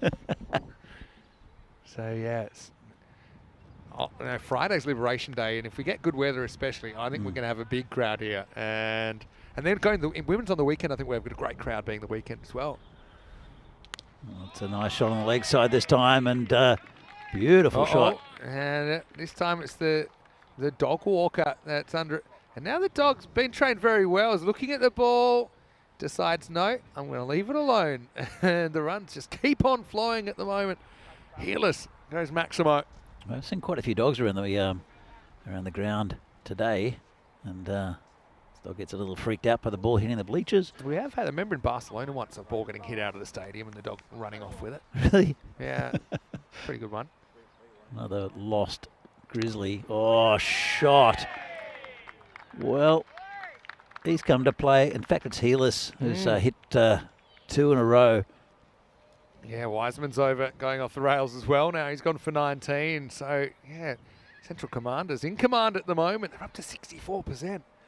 This is great hitting. Magical pace. And it will actually be 25 off the over in the end. The score 49 without loss after just 2 overs. Having a look at the table, you can see Commanders playing a bit of catch-up, although they do have a game in hand, or even 2 games in hand compared to the teams above them. The Towers, they've had an up and down kind of a tournament. They have actually played, up to this, they've played 5 of their 8 games. So, yeah, after this day, or after the last game today, we're exactly halfway through the qualifying stages. Somewhere around 35 off 9. Yeah, we've had a couple of dog incidents at the Barcelona ground. I know you haven't been there, have you? But we had once, there's a little gate left open. It's a baseball ground, so it's completely closed. Yep. There's baseball walls all around it. Someone left the gate open once. A dog ran in and interrupted the game. got away from its owner. It's not quite a streaker, but it definitely held us up for a bit. I was there for the first ECN streaker, actually. Yeah. Brooks is going to get a ball, and he's going to get hit. I think that's gone one bounce 4 this time. Sumaré continues his opening assault. In fact, that brings up the 50 and the 50 partnership after only 13 balls. That's just in front of that rope. And where do you bowl to him, Vinny? I think you're better off trying to just take that leg side away from him. Not that he's not strong through the offside, but I think you try and draw him forward if you can. Easier said than done. And guys, when you do pitch up, this is what happens, and that's going to go flying over our heads. Maximal. It's kind of a step hit length from Brooks, who goes a country mile, a Jersey mile. A Jersey mile indeed. It was. Stays very still. Good batting, really good batting. Are we ready to talk about the streaker? It was 3.5 years ago, but we had. It wasn't fully streaker, but he was 90%, and he started doing some sort of calisthenics. I'm glad we didn't have every camera angle at that stage. And then he just wandered off. There was no real facility to deal with him at that stage. No. I think Charles was umpiring that game. I was there. Oh, that's a big one. They got rugby I'd players. love to know where that ended up. Oh, Yeah. hopefully Well, not Brennan's playing running rugby. up the hill. He might as well just come back because it'll be new balls, please. Well, we could do a bit of streaker talk, I think. I think that's the biggest hit to that side of the ground. I don't think we've seen one bigger than that. No, that was absolutely Sumaré, by the way, massive. has brought up his 50 in just 12 balls with 5 4s and 5 6s, striking at 425. I've noticed something, though, that there's, on the other side, we can't really see it from here. There's a road because there's buses. Yep. But you have to climb up another one of these little ridges to get to the rugby field because, have a look. There he goes, down. If Charlie's found And this, back up. he should get 5 runs back. He's got it. He's got a ball. I don't know why we're starting to get a bit cheap on the balls. Because normally we're just like, all right, throw another one. And they're like, no, Charlie, go up and I don't think we've lost climb the mountain. Did we lose any balls yesterday? I don't think so. We're still playing with the same balls we did yesterday. Just one I ball. don't know. Well, I'm going to jinx Julius. He's definitely on for a century here. He's 51 off 12. Oh, I made him miss it. That's going to be... I think there's a little edge there. Is there an edge? Yeah, there was. There was a feather. Wasn't really a chance because it deflects away from the gloves of Van der Vault, even though it was a slight deflection. Oh, I mean, I never judge keepers on those because it looks like... On TV, it looks like nothing, but there's obviously an edge. I picked it up from here. So Julius shakes off the jinx, moves to 55. he's hit the one off the end of the bat. Could be out. Oh, good effort. Unfortunately, couldn't quite catch up with it. That's Dan Birrell, the captain, who's a bit disappointed with himself, but Great it was effort. a fantastic effort. So you get the false shot, and Birrell, he launched himself at this one. Look at him go, and then just, you can see off the end of the fingers, and it goes for 4. Julius living dangerously. Well, hitting dangerously as well. Last ball of the third. Oh, this one's gone a mile back, and that's another 6. Well, Supersonic stuff, I think. There's 6 boundaries in the over with 3 6s and 3 4s. It's 8 boundaries in the last 8 balls and 10 boundaries in the last 11. So it's rated V for violence at the moment because after just 3 overs, it's 79 without loss. And that probably goes into, I think, our top 10 power plays top 10. That's crazy. Ever. 24, 25 and 30. Do you know what our highest power play is ever? Oh, what is it? 94 by Pakai Care. In a chase where 94 was the target, they chased it in the first 3 overs. But we've had a couple in the 80s. We've had a few in the 80s, but still pretty rare. Oh, that's crazy. And I mean, where do you bowl to him? I think you're just always trying to make him change his game. So, full and wide maybe, but then set a field to it. Well, that was full. That was wide. Yeah, and at that pace, Julius, very good players. Well, he's been starring at Western Shield level as well. Yeah. For the Knights, British and Irish 11. Okay, so Hussain Saeed will will have a go here. It's only faced 3 balls in the power play, but didn't do badly at all. Went 1, 6 and 6. Well, he hit a dodgy little single to get Summerall back on strike, and then he's hit 2 sixes. Still, he's got 82 runs to play with, so you just need to find a wicket from somewhere. I mean, the Towers somehow defended score around 120 yesterday against the Spitfires. Here we go with over 4. It's mishit slightly. That's the other thing you can do is just keep bringing on different types of bowlers. So they've gone from spin now to left arm medium with Saeed. But Sumareh, we've had a century threatening in the series over the first day and a half, but he's in great shape, isn't he? There's still 81 runs to get. He needs 35 for history. It would be the first ever ECN century in Jersey. He's batting so well. There's another jinx. It's a super jinx, actually. But, yeah, I mean, he's made starts in the series. This first time he's really got on with it. Well, it keeps going, and there's people getting out of the way. Do you think they're rethinking their seating position? They haven't moved, though. And you've got... The ironic thing is, though, that they're sitting down there. There's a bench that's just to their right that they're not using. But they're being polite because they've got their own chairs. So they're saying, But why sit in the... that is a danger zone. Oh, straight through him. Oh, Saeed. I think he's unlocked the code.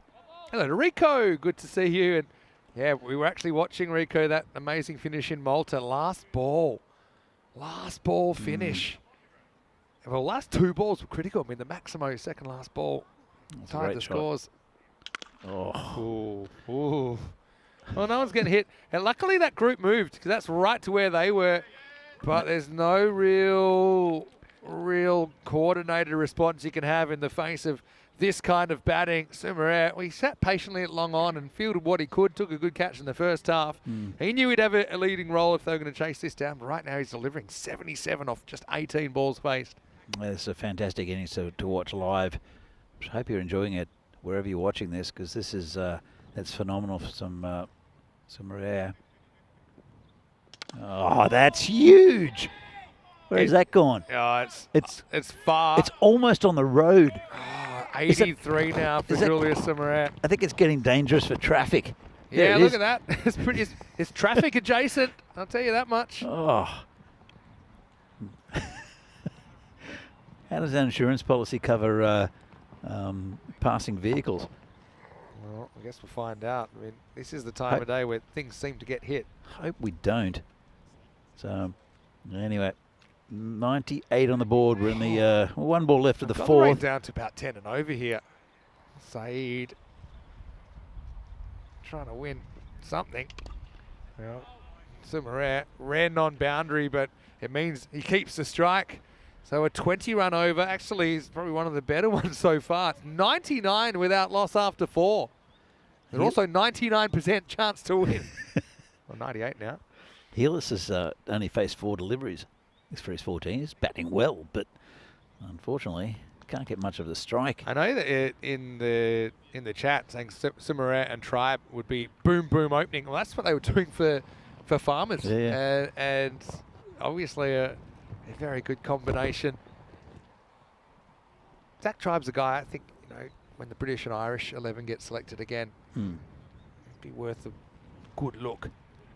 I think he's been in really good form. But Julius right now, I mean, it's amazing. I mean, he could actually get a century before the 5th over's finished, which I don't remember seeing before. Marrett, he's had success in the series. Can he stop Julius? Nope.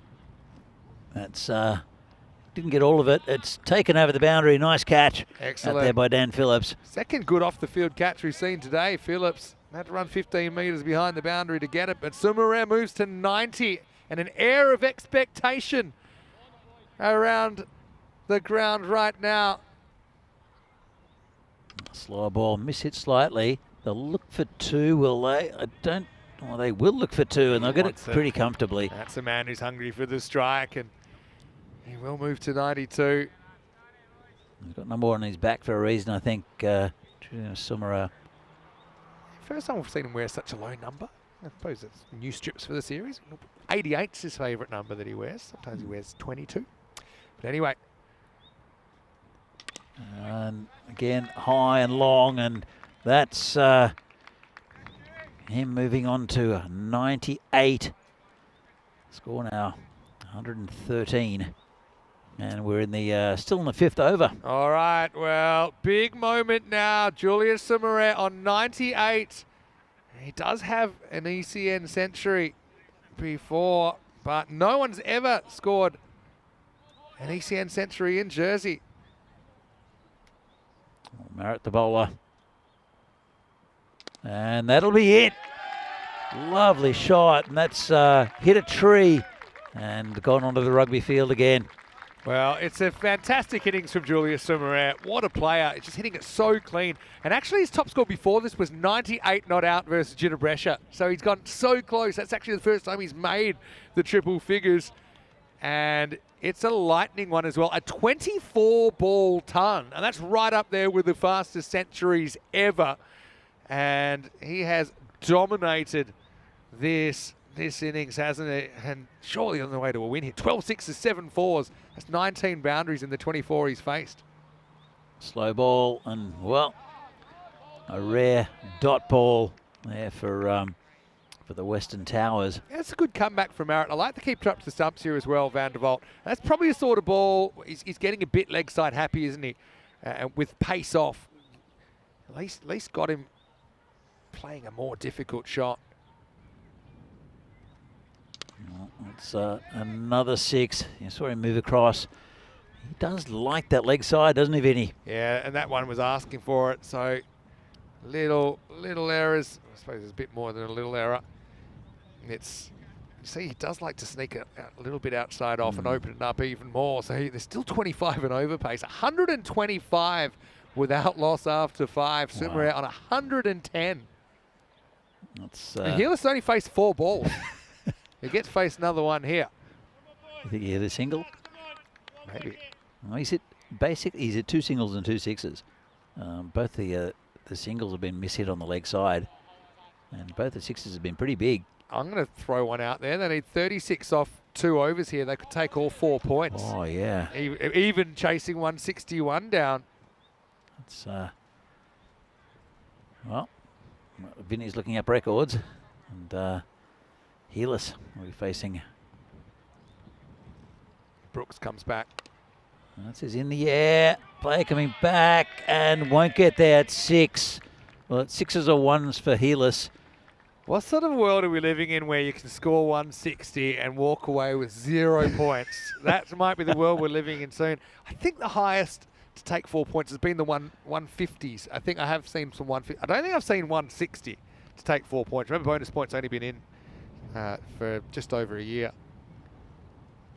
It's mishit slightly on the leg side, gets a single. So it's either the mishit on the leg side for a single or a 6 from Healis. Somewhere though. But they're on, after 5 overs, they're on 250 pace.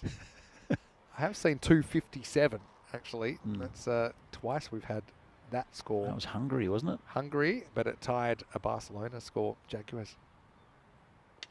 It's 6 again.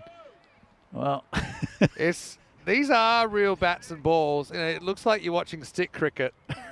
But Julius, he's just in the zone. He's got 0 fear whatsoever. And here's the thing. Never mind doing it in 7. They could do it in kind of 6 point early. Oh, this is ridiculous hitting. It's magnificent to watch, though. Yeah, really, really. Tell you what, Grizzlies are well made, aren't they? It's using the same ball and it's still holding up. Oh! That's a chance. It was a tough chance. It was down the leg side, and Van der Valt's good keeper. But you'll see it here. He runs down the pitch, and if that's taken cleanly, you've got a shot, I think. It's been given. It's a wide. Well, they're saying it's not a wide now. Did they say hit his body? Did it? Didn't look like it. Not at all.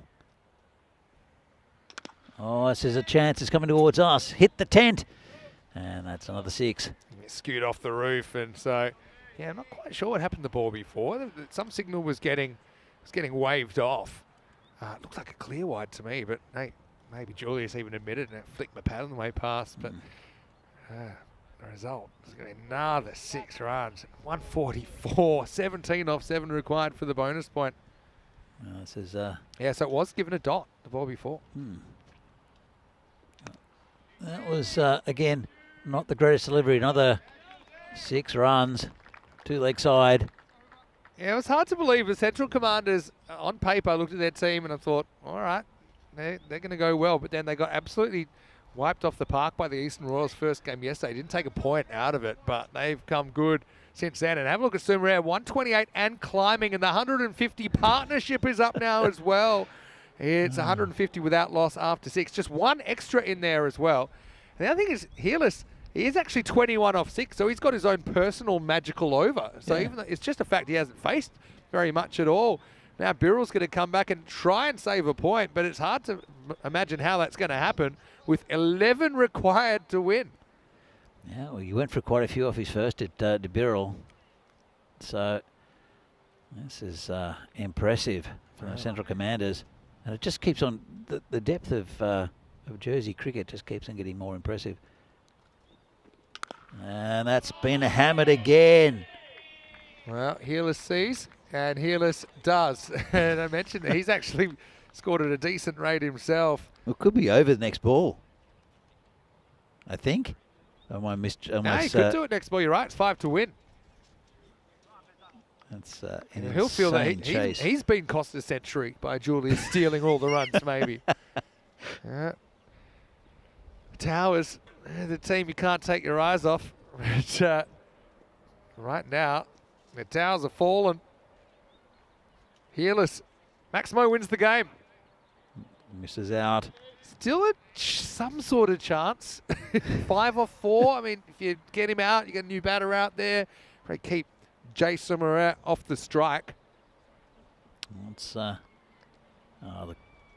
Hearless is going to try to hit a 6, obviously. No, it's leg bite. So fair enough. I just sense that. There, see? Bounce into the glove. He's been cost a run there, Hearless. Put that, go revise your stats later. Anyway, any boundary wins it now for the Commanders. And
so divine. Blue water and yellow sand, just you and me. Summertime, get ready, we are so divine. Blue water and yellow sand, let's live our dream. Summertime, get ready, we are so divine. Blue water and yellow sand, just you and me. Summertime, get ready, we are so divine. Blue water and yellow sand, let's live our dream. Summertime.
just you and me.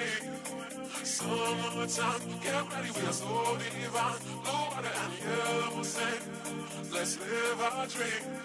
Summertime, get ready, we are so divine. Blue water and yellow sand, just you and me.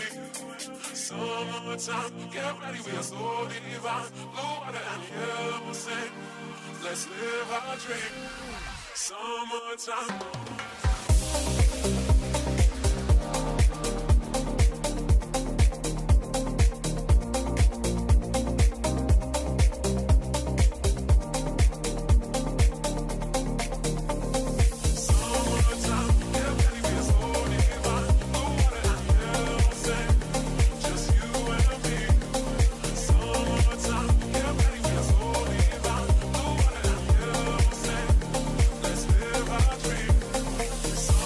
Time.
This European cricket event is proudly brought to you by HCL Software, Rado and 1xBet.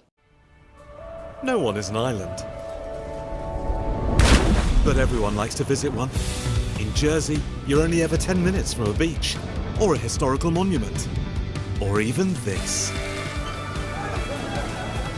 And if that's not enough, our island doubles in size when the tide is out. So you get twice as much to enjoy.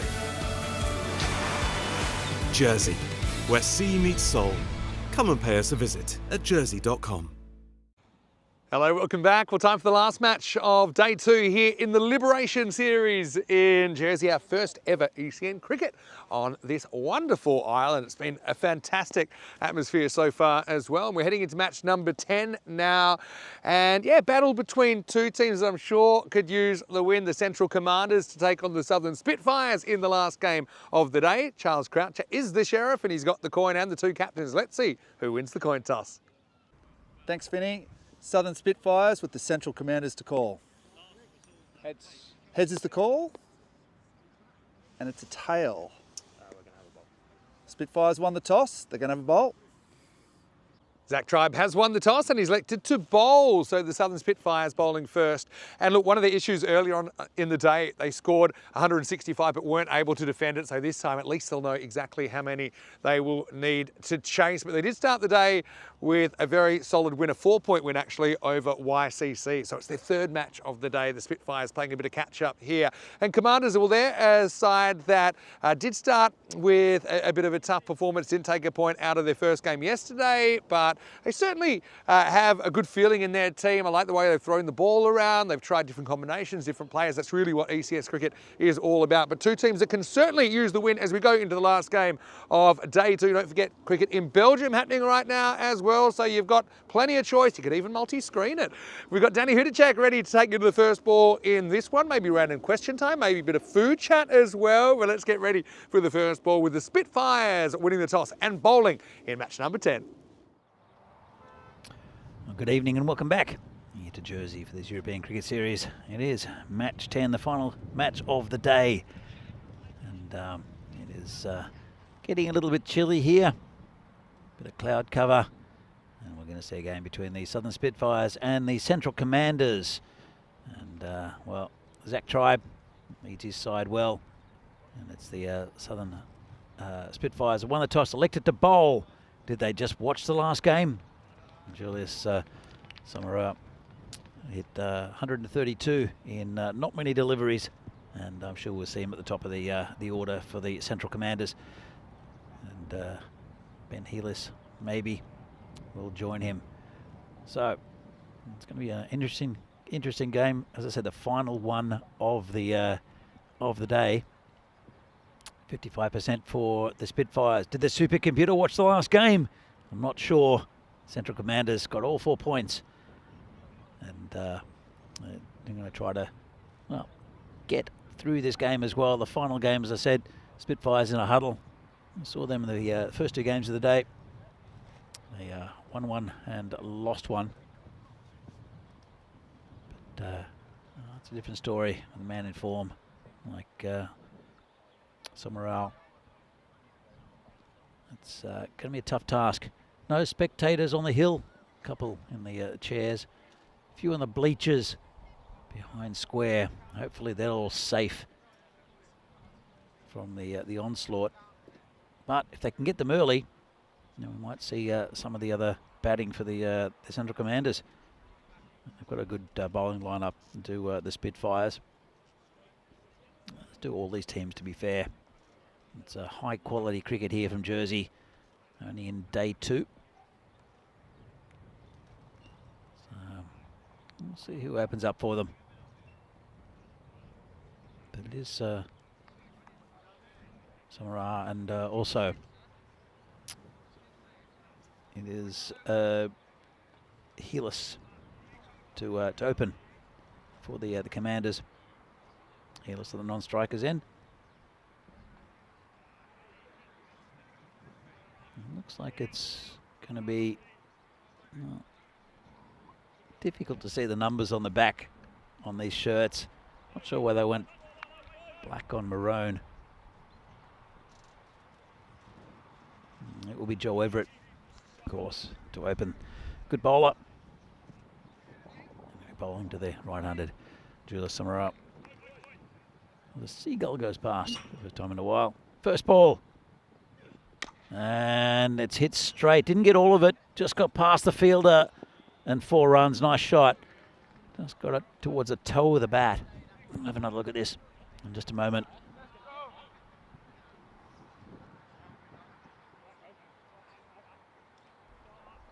Summerup. Well, he's continuing with his good form. As I said, they want to get him early. Comes again, and good ball there from Everett. It's a dot. Bowls with good pace, just Joe Everett.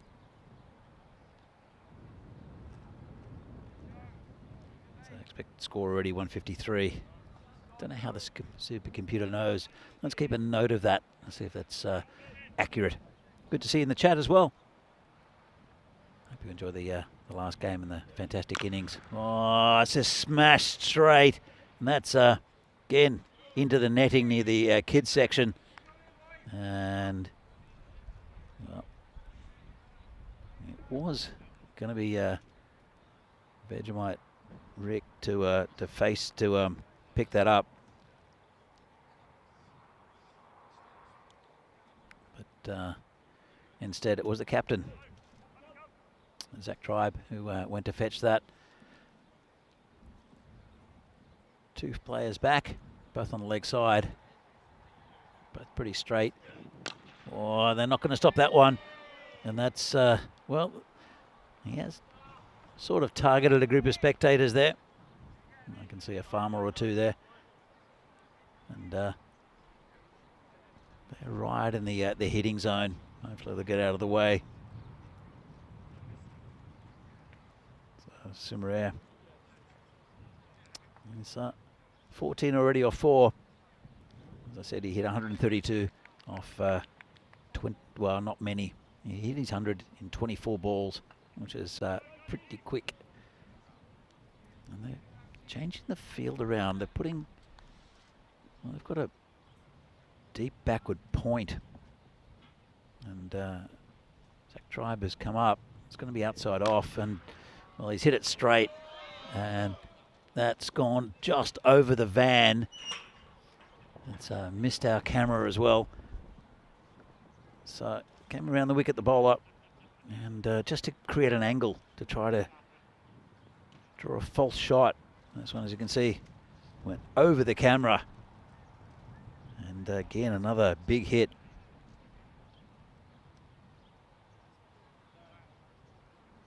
Where do you bowl to him? And that's the discussion. Well, they've given up on the tactic of the that deep point, and they've got a deep square leg now. That's not going to help. It went towards the deep square leg, just about 10 metres over his head. And he's going to go and fetch it up from the rugby field again. Let's have a look at this one. Oh, and there are rugby players out there. Nope, they haven't copped a grizzly. So, 26 off the first, and a good start again for the Central Commanders. Vinny has come into the quite frigid tent. Yeah, it is a little bit, but we're normally well prepared with a few layers, aren't we? But yeah, 60%. So they've shot up to favourites after the first over. And yeah, supercomputer maybe just thinks, often after big innings, you'll often see the same batter go early-ish in the next, just because, I don't know, just the way cricket is, I suppose. But have a look at that. 20th century of the year, the first ever century here in Jersey. And Julius Summerup, I mean, what a season he's having. He won the Western Shield with British and Irish 11. He won the ECL with Farmers, and also was the MVP of the tournament. And even though he's not bowling here, he's got a slight ankle injury, so as a precaution, he's only playing as a bat. But what a bat, 132. And I think one of the issues with Spitfires, you said, well, why would you send them in? But they got to bat sometime. The thing is, they made 165 and lost earlier today. So at least this way, someone like Tribe, he can maybe manage the chase a little bit. I'm sure he'll be opening the batting for the Spitfires, but right now he's going to bowl. We have seen him bowling a bit more today, and he's going to be bowling to Hearless. Yeah. So Hearless scored in singles and sixes in the last innings. I don't think he scored anything else. Yeah, true. It was a nice little foil, but yeah, didn't really have too much to do. But the $1 million question, £1 million question here, I suppose, is how do you stop someone that's on fire? And it's very difficult, and there's no easy answer. But I suppose just keep trying things and don't be too samey. And I think so. Having Tribe come on is a different kind of bowler. Yeah. I know they tried that last game, the Towers. Dan Birrell just he said to me, "Well, I'm about to drink about 60 beers." He said after that game. And I believe him. Anyway, Julius on 26. Oh, there we go. There's a false shot. Oh, great effort. It's going to be palmed over the line. A Maximo. Oh, well, I mean, it wasn't an easy chance at all, but it was a chance, kind of goalkeeper style. And Ed Giles would have been a sensational catch, but said it's yet another 6 to Julius Summerat. That would have been an absolute beauty. Now, this one is going to be flatter, and it's going to be 1 bounce and 4 runs. Again, it's probably catchable distance, but Giles was slightly off to the right. Again, we had experience just seeing how hard he's hitting the ball there. That absolutely flew.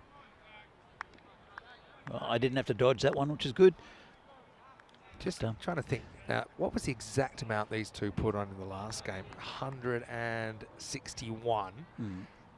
So now that's 198, basically, partnership between two games. I know you're a fan of the wraparound hat tricks, about wraparound partnerships. What about wraparound hundreds? Oh, 200s maybe, because right now Summerat is just on the heater of all heaters. He might just spontaneously combust. Because, again, I like the idea. He's making him reach, he's making him play a different shot, but one thing about Julius, he seems to have a good sense of when to premeditate and when not to. He doesn't do it too often. Sometimes there's a little shuffle, but he generally plays the ball bowled to him, not the particular shot he wants to play. Vinny, we haven't finished the second over. He's on 42. The score's 43. This is insane hitting. Good job of hogging the strike once again. And he's gone. Well, there you go. It's a big moment early in the game. Tribe slowed that one down slightly. Julius tried to put it over the hill, as he's done so many times this afternoon. Well, it's a bit of farmer on farmer action. Get out the pitchforks, Danny. It's the big wicket of Summerat. It's 43 for 1. You can see the relief. It was good bowling, really good bowling. Got into position, played across it a bit, and you could hear the cheer from Zach Tribe. That's partly relief and partly just, wow. So he basically goes for 173 runs, 174 runs across the two games. But it's a clever bit of bowling. It looked tossed up, but it did slide on a bit. Maybe a bit of natural variation there from Tribe, but it crashed into middle and off. Kind of hurried on, didn't it? Yeah. And yeah, it's always tough to pull a ball below bail height. And Tribe, he was thrilled to basically get his regular teammate out. Blampede comes out, probably got a medical condition known as pad rash. Because so far he's probably had the pads on. He has for almost 12 overs, and he's watched over 200 runs scored. Now he gets his opportunity. Tribe, I'd love to grab his opposite number, and Tom probably sensibly he's going to play it out, but maybe not so sensibly. He's going to try and run, and that's a direct hit. I think he's home. I think he is. But, well, this is a good game. They normally are. See, here comes a throw. Oh. It bat's down, I think. It is down, yeah. So he's just made it. But luckily he did slide the bat. It'll be the end of the over, and 44 for 1 after 2. Yeah, it's been all action already.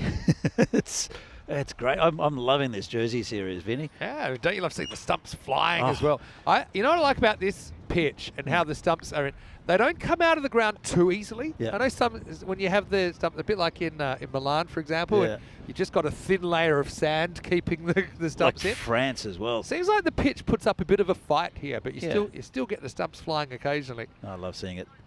But it's such high quality cricket. It's so different. I've just come back from the women's tournament, which you've got a good quality side in Cyprus, and the Czechs are the lowest ranked team in the world in women's cricket. Still haven't won a game, and I've come from that, which was entertaining and encouraging, and but then this is just like It's what it's high universe level. have I stepped into? Jersey really, they've shot up the rankings. I mean, they're actually a really good beneficiary also of the expansion of international cricket, particularly the T20 form. But their T20 rankings have allowed them to break into 50-over cricket in the last year or so. And there's a lot of good players here. Again, there's a bit more of a history of cricket, traditional history of cricket Absolutely. here compared to the continental countries that we go to. But I mean, that's all part of the beautiful variation, the tapestry of European cricket. I mean, I love watching, for example, watching the Jersey side take on the Italian side, for example, and then next minute they're playing Spain, for example, again with different kind of player group. But right now, I think they're going to go back to Everett. He's a bit of a Larry Lionheart opening the bowling for the Spitfires. It's a pretty good move, I think. I mean, he's your frontline bowler, quickest of all the bowlers for the Spitfires. So why not throw him in? But Lampard has just he's just, as Vinny said, he's just waited throughout an innings and a bit with his pads on to get a bat, and he's number 3. By the way, Thomas Martinez. We'll come back to that. That's short in the air. That is holding up. 2 fielders after it. Giles will arrive there first, but not before the ball hits the turf. Yeah, hello, Thomas. He's come up with the maths, apparently. He reckons it's 174 Sounds right. runs in 34 balls. 174. I'll tell you exactly what he got, because my goldfish memory. So in the last game, he scored 132. So 174 off 41. 41. 41. He faced 31 balls in the last game, and he had 42 off 10 there. Okay. So partial credit. Yeah. Have a look at the percentages though. 51-49. We're in the Goldilocks zone. For those who don't know, the Goldilocks zone is when the win predictor says it's between 40 to 60 or 60 to 40. So that's 10. So then I always think there's some sort of super Goldilocks zone when it's around right now, 50-50. Here's a nice chance for him to take the lead now. The thing is, because he was getting either boundaries or the single, when he gave up a single in the over, he wouldn't face again because Samara was just hitting everything out of the ground. This is one of those ones that's got high on the bat. He will get one. Yeah, harried him a little bit. And Lampard back on strike. Hello to Sifo, who wants to see Klaassen coming next. Found the SA with the originally South African players. Hello, nice to see you, Sifo. Let us know where you're watching from. Ooh. Kind of threw the shot early there, wasn't he? Now, might be a leg by here. Hit him, I thought maybe on the arm. No, hit him in the helmet. You think it's a helmet shot? Let's have a look. Boom. We're both right. Yeah. I mean, it came off the arm and Take that as a win. it ended up hitting him in the lid. Yeah, Long time between drinks for the helmet shots. Yeah, it's been a few. Now he's getting the 2-on-1 Oh, concussion test, which is, sometimes it's like the good cop, bad cop. One's asking the easy questions and one's asking the tougher questions. how many umpires do you see? Yeah, I'm seeing double. Not exactly twins, these two, I will say. But I want to say well done to the umpiring crew. Now, Carl Brooks and John Coates out there for this game. And, he's over-attacked that, and it's side-spun past him. In the end, it probably only cost 1 run to come back for a couple. Now run rate slowed down a little bit, which is good. Everett will be happy that he's only conceded 4 so far this over, and he's hit a lid, which is a good, always a good thing for a fast bowler. Yeah, even though it's assisted off the arm, but count it. Yeah, I'd count it. Yeah, well bowled from Everett, who battles and ends up with 30 conceded, but in that over, there were only 5 runs, including a leg bye in there. It's 49 for 1 after 3. Yeah, one of my favourite wickets. I didn't bowl much as an adult, but through my teens, I was a bowler. But I once bounced an opponent, opening batter, and hit him in the helmet, and his bat came down on his stumps. And I remember thinking, is that the perfect dismissal for a? Well, I wouldn't say it was a fast bowler, but fast-ish. Because hitting in the helmet makes you feel like yeah, look what I've done. No one to hurt anyone. No, hit the helmet. I told you I grew up in a time when we weren't wearing helmets, and I hit a few batsmen. I think I can remember them all actually. But there was one guy who he would never play a shot. Basically, every shot he played was a very good defensive shot. He had one shot. Tribe comes back, and I think it's a good move. He's kind of got the hot hand right now, and rather save him up for later, why don't you see if you can grab another wicket? Okay, so he's a lever. Yeah, well, yeah. So basically, I was just throwing everything at the stumps, a bowl outswing, right? Throwing everything towards the stumps, and he was just putting his bat there. Yeah. And we took a break, I think, at one stage, and I just thought, okay, I've just got to throw him a bouncer. And the only way I could bowl a bouncer, they're concrete pitches in Australia, I just whack it in as short as I could, and just at my pace, it would get head height, which was quite handy. I didn't hit him. I didn't. But we'll come back to it. That's quicker one. Does surprise him. A lucky one for Hearless. Doesn't carry to the fielder. So basically, still tried to play the defensive shot, but because it was a bouncer, he followed it up with his bat, with a straight bat, and it just popped up straight into the air, which was great. I mean, that's when you use a bouncer effectively. But I did play a game against a good mate. It's Tribe. Oh, this time it's to the fielder. Has he got it? He has. Well, that's a brilliant catch. And Blampede, well, he sat on the bench for a long time. Now he's got to head back there and try him with a double strike early in match 10. It's 51 for 2. Yeah, nice catch out there. And Tribe, he's stepping up. He's a big player.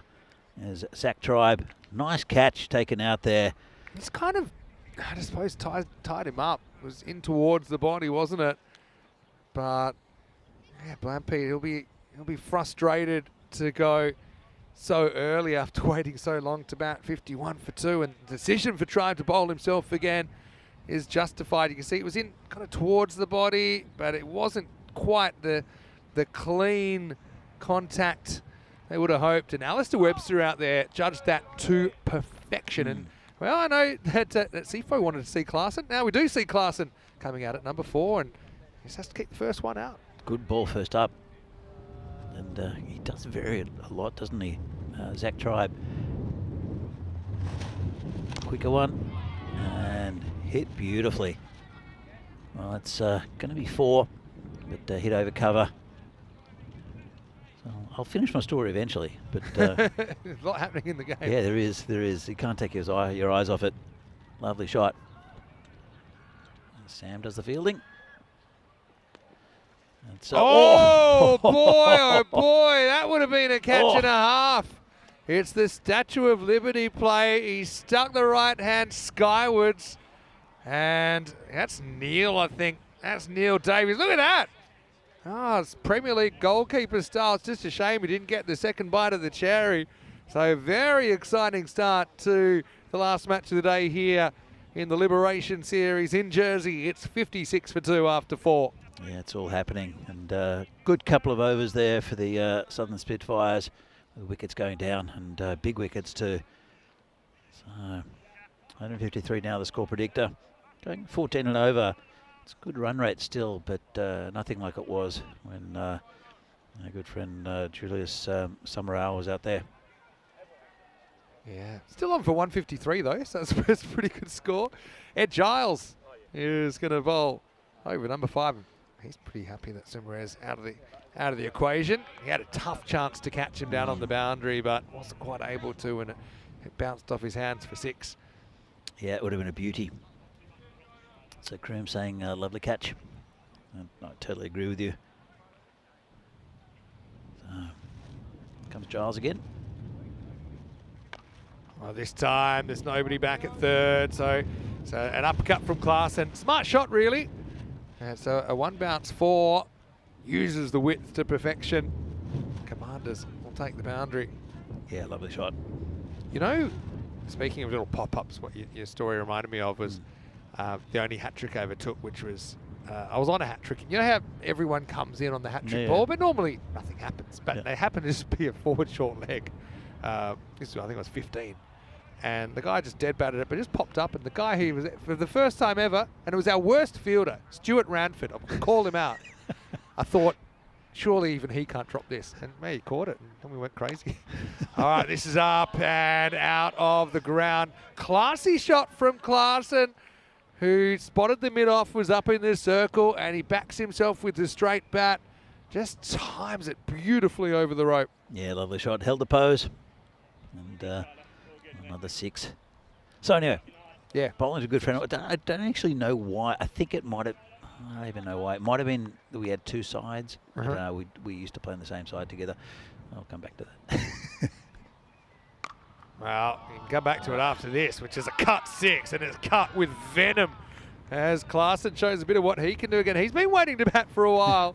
And a maximal 6 runs over backward point. He was in the team last time, last game. Yeah, I mean, the thing with, we've seen Klaasen sort of more or less yesterday.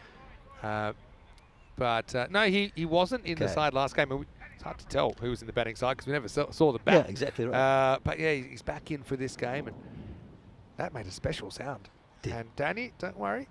We'll get. No, There's a bit of a pause. You can probably continue. So I decided to, again, throw out that bouncer just out of nowhere because it's a surprise ball because no one expects it. And I'll come back to it. All right, Klaasen. Spots are wide. So he saw the bouncer. He was through the shot and halfway turned around and it hit him in the jaw. But he'd already gone through and passed the shot. And he came up to me. This is just played on the leg side. Good time. Now you'll have an extended run because Klaasen moves to 22.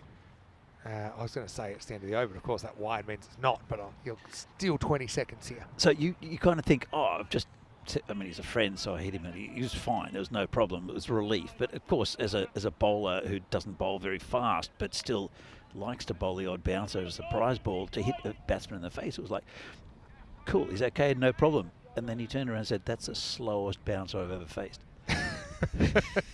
Ouch. Yep. That will be the end of the over now. Giles goes for 18 in the 5th, and it's 74 for 2. You know, it's funny, teammates and friends playing each other or even with each other. I mean, I remember I was wicketkeeper for Western Australia in indoor cricket, which is something I did for a long time, 20 years.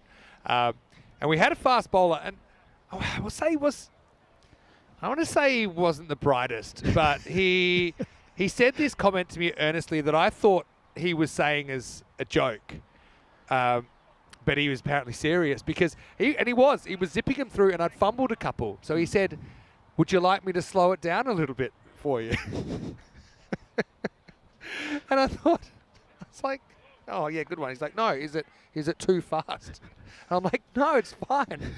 I fumbled a couple. Remember, in indoor cricket, you keep up to everyone. So he's probably getting him through around one glove as well, right? Yeah, at that level, it's probably getting through around 85, probably 130s. But I remember just thinking, is he having a go at me or what? Anyway. Oh, that one is in the air. Giles has to watch it fly over his head. Maximal for Klaasen, who's made a really good start to his innings. Yeah, so just finishing that. So I thought, does he know that if it's slower for me, it's also slower for the batter? And therefore, a little bit easier. But anyway. How was it keeping to Bruce Reid? Oh, yeah, he was great. I actually batted I didn't play state cricket with him. He just finished before I started, but I batted against him more than I kept. Okay. As that's up in the air. Oh, it's Neil time. Time to take off. Oh, Neil, we saw him almost pull off a one-hander earlier, but he battles the physical elements to get out of the circle. And Neil Davies has taken a sensational catch to get Clarkson, who was looking on, wasn't he? But he'll be caught for 28. It's 80 for 3. What a stunner. Great catch. Not the most elegant of catches, but a very, very good catch. I love his priorities. Catch the ball first, worry about the landing later. As a softer landing than it might have been. Clarkson, he looked so on then for a big score. But look, he doesn't take a hand off the ball to land. He's going to say, look, I'm going to eat the impact. Well, great catch. And a big wicket as well. And, brings Van Breda out to bat. Scott Van Breda, rugby international as well. Spots a wide first ball. We get a run here. Keep it through at the stumps. And it was the best of fielding. It was the worst fielding, really. Just have a look at this. Ball's definitely live because he's throwing at the stumps. And see, just then the bowler turned around, spotting the umpire signalling wide. So it'll be 2 wides. As a bowler, I was always aware where the ball was until the ball was dead. And it's a real trend that bowlers just go back to their mark. Maybe. Now. I mean, went through to the keeper, and I don't think he was expecting a throw in. But still, maybe it's a bit obscured by the batter as well. Meanwhile, we'll change the strike, and that's bad news. Hearless launches Maximo. Been a bit slow to start, actually, Hearless this game. He's 5 off 7 before that, but now he moves up to 11. Well, he does like hitting those sixes. We saw quite a few of them in the previous game, and hits the ball a long way. He's not the tallest, but he's got plenty of power.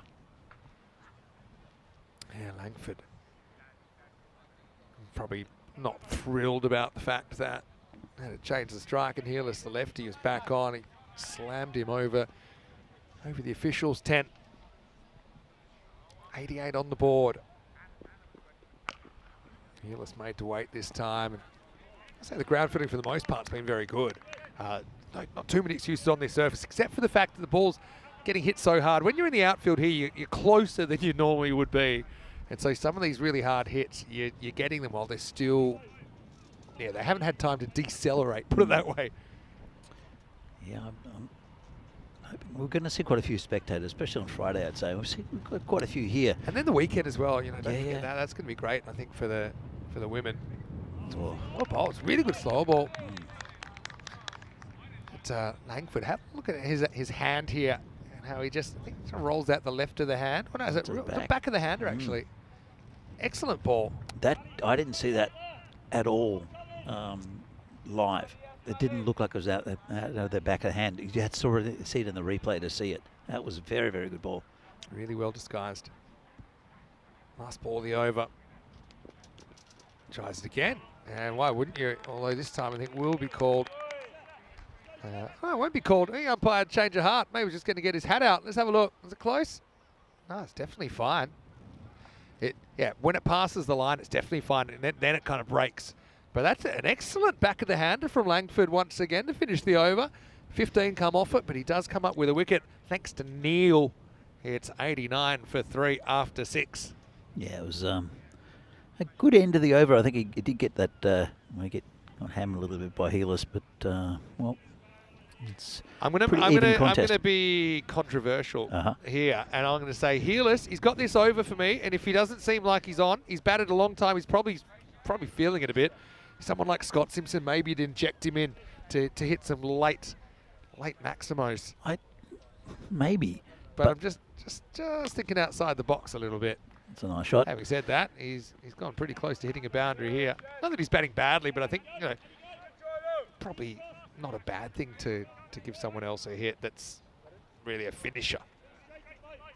Yeah, well, let's see. You know these batters better than I do because you've seen them live before, quite a few of them. Yeah, I mean, it's not because he's really doing a bad job. It's just, he's batted. This guy's batted 17 overs by the end of this, in a row as well, by the end of this over. Meanwhile, Van Breda will finally get the chance to get off the mark. That's knocked out to Ed Giles at deep mid wicket. Oh, the sun's come out. It's welcome relief. If we get the right amount of cloud, it was an amazing kind of heavenly late, almost a sunset or late in the day kind of afterglow. Ah. There we go, Hearless. He's going to hit this, but once again he's going to find the fielder. So he's going to have to be stuck with the single. The wind's died down. It's nice and warm now. It's very pleasant. Still got about 4 layers and gloves and a scarf on, but it's very pleasant in the sunshine. I'm liking Jersey a lot. Oh, that's been hit high. Going, and gone. Maximo, another one. This time it's Van Breeder who opens his account. Probably with the glare factor, it's not great for us seeing the ball, considering we're about 53 metres from the bat. But that was a pure strike. That was more in line with me than you. And with the tent, we lost sight of it. So might have to go earthquake style under the table, but that's a clear breach of Rule 1. I would have been hit one under the table earlier. True. Well, that one is going to be over the offside, Van Breeder. Well, now it's going to be the players' tent's in danger. Back-to-back sixes, and that'll bring up the 100 now for the Commanders. That's, again a lovely shot. It's well outside off stump. Might have been called a wide, actually, if he left it. I'll say it's a bit of a crowd build-up now. Some of the youngsters, of course, time to go have an afternoon school snack. They've come back. Has got bowled by Shenton. He comes back well there, slows it down a bit. Gets the overswing from Van Breeder. That will be the end of the 7th over. The score is 104 for 3. Well, we normally hear if the ball gets hit towards us, but it's normally protect the equipment. I think you need to protect the children. There are quite a few there on those bleachers, and there have been a few hit in that area. And there's still a couple down just at backward square leg. There's a bleachers down at fine leg as well, with a few people, and at point. And it's good to see folk out on a weeknight coming out and watching cricket. One thing I do love in Europe compared to where I grew up in Perth is the fact the sun sets later, and so you got more daylight to work with. You can get a proper twilight game of cricket that can start late and finish quite late. That's going to be hit straight, and it will go all the way. Maximo! Hearless, well, he heeds the call, doesn't he? And I suppose this is an opportunity, like I said earlier, he doesn't have to bat in Slimmer's shadow this time around. He doesn't have to bat in his shower either. It'd be awkward. But that's a pretty clean strike straight down the ground. Just carries the rope.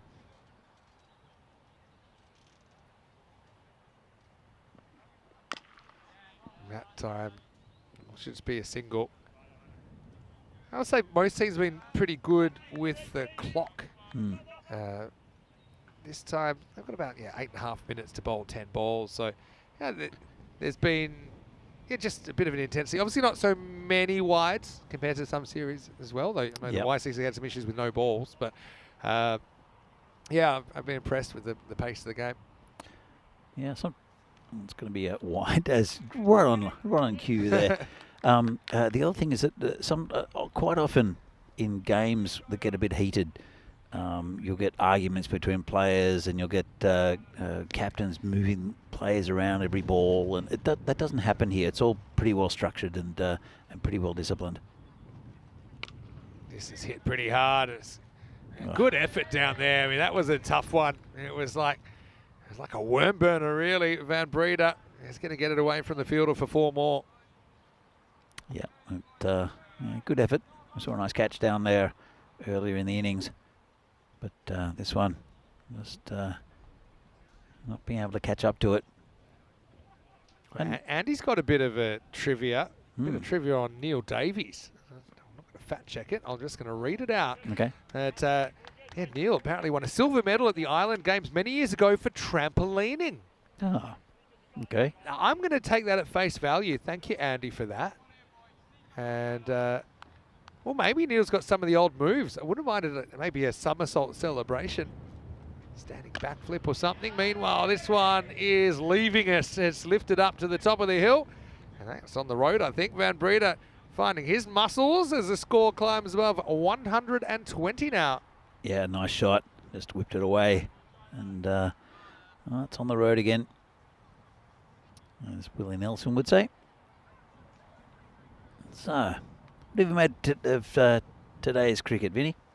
Oh, I've enjoyed it once again. I mean, one thing we haven't really had is a real, maybe like a last ball thriller. Although, I suppose with the BP we had kind of a last ball in a way.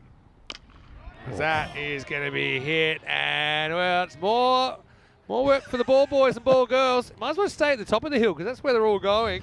And Breeder, he keeps it pretty simple, doesn't he? He's a clean hitter of the cricket ball, and this game is pretty much a coin toss once again. Yeah, it is. And the Spitfires, they won their first game against YCC, who didn't have a good day at the ground, losing both their games, and then went down Giles in the second. He enters the door to the naughty 40s, none for 43, with his last ball to come in the partnership 49. Make that 50. 50 partnership in just 16 balls, so Van Breeder doing the heavy lifting, but Healis also a good support. He's had a very good day with the bat overall, and now the Commanders actually retake the lead in the game according to the supercomputer. It's 130 for 3 after 8. Yeah, a good couple of overs there. Look at this one. So started off with a bang, and 26 off the first, and then that wicket, that big wicket in the second over. It's gone down a little bit since then. It's still a pretty good run rate, 16 and over at the moment. So 2 overs left. It all happens in the 9th, as some people would say. Yes, that's a very ECN expression. As Shenton is going to come back on with his left arm spin. What a big finish here. Big 2 overs. Could be anything between like 150 and 180 really here. And there is a big difference. Shenton does well. Jams the first one in. They can't score. Yeah, Van Breeder is the ball cleanly. It's 30 off 11. And Healis 21 off 13. Not too far. Oh, that is huge. That's on the rugby field again. Oh, yeah. That's it can't be a fun place to field on that side of the field either, because you're already looking to the sun, and you just hear the sound. You know it's coming your way. But that was huge. I still wonder why we're sending out two-man search party for a ball when normally we just kind of throw out another one. But they've got a pretty good record of finding them, so maybe they're letting them get on with it. I can imagine when it's up there. There's a rugby field, but there's a road and there's another lip on that other side, so it might be... Anyway, I don't think it's difficult to find. You just have to make the effort. Like the Travelator in Gladiators, though. It's going to be up. It's in the air and gone. And so that Breeder will go, but what an impact innings from him. 36 off just 13 balls. Ed Giles takes the catch in the circle. Shenton gets some reward for his toil, and it's 136 for 4. Yeah, it's a good piece of bowling, and all happens in the 9th. It was a big hit, and then we have to blur Giles out also because he's too good looking. So Van Breeder is out of here. There we go. It's like when you put the soft lens on. That Simpsons episode, they put the Vaseline on the lens. Yeah, yeah. Anyway, new batter comes out. Scott Simpson, I was calling for him. I wasn't expecting a leave, but it might bring him some runs. Let's have a look at it. I was maybe calling to selectively insert him. It is a certain leave. He thought it might have been a wide. Got past the keeper. Good ball from Shenton. Scotty, I'm not angry. I'm just disappointed. I've got to say, though, you're right about the sun. It's pretty low on the horizon already. Yeah. I can imagine the next innings is going to be super difficult. This time yesterday we had a few more clouds, so it wasn't as unobstructed. Healis launches, gets Maximo.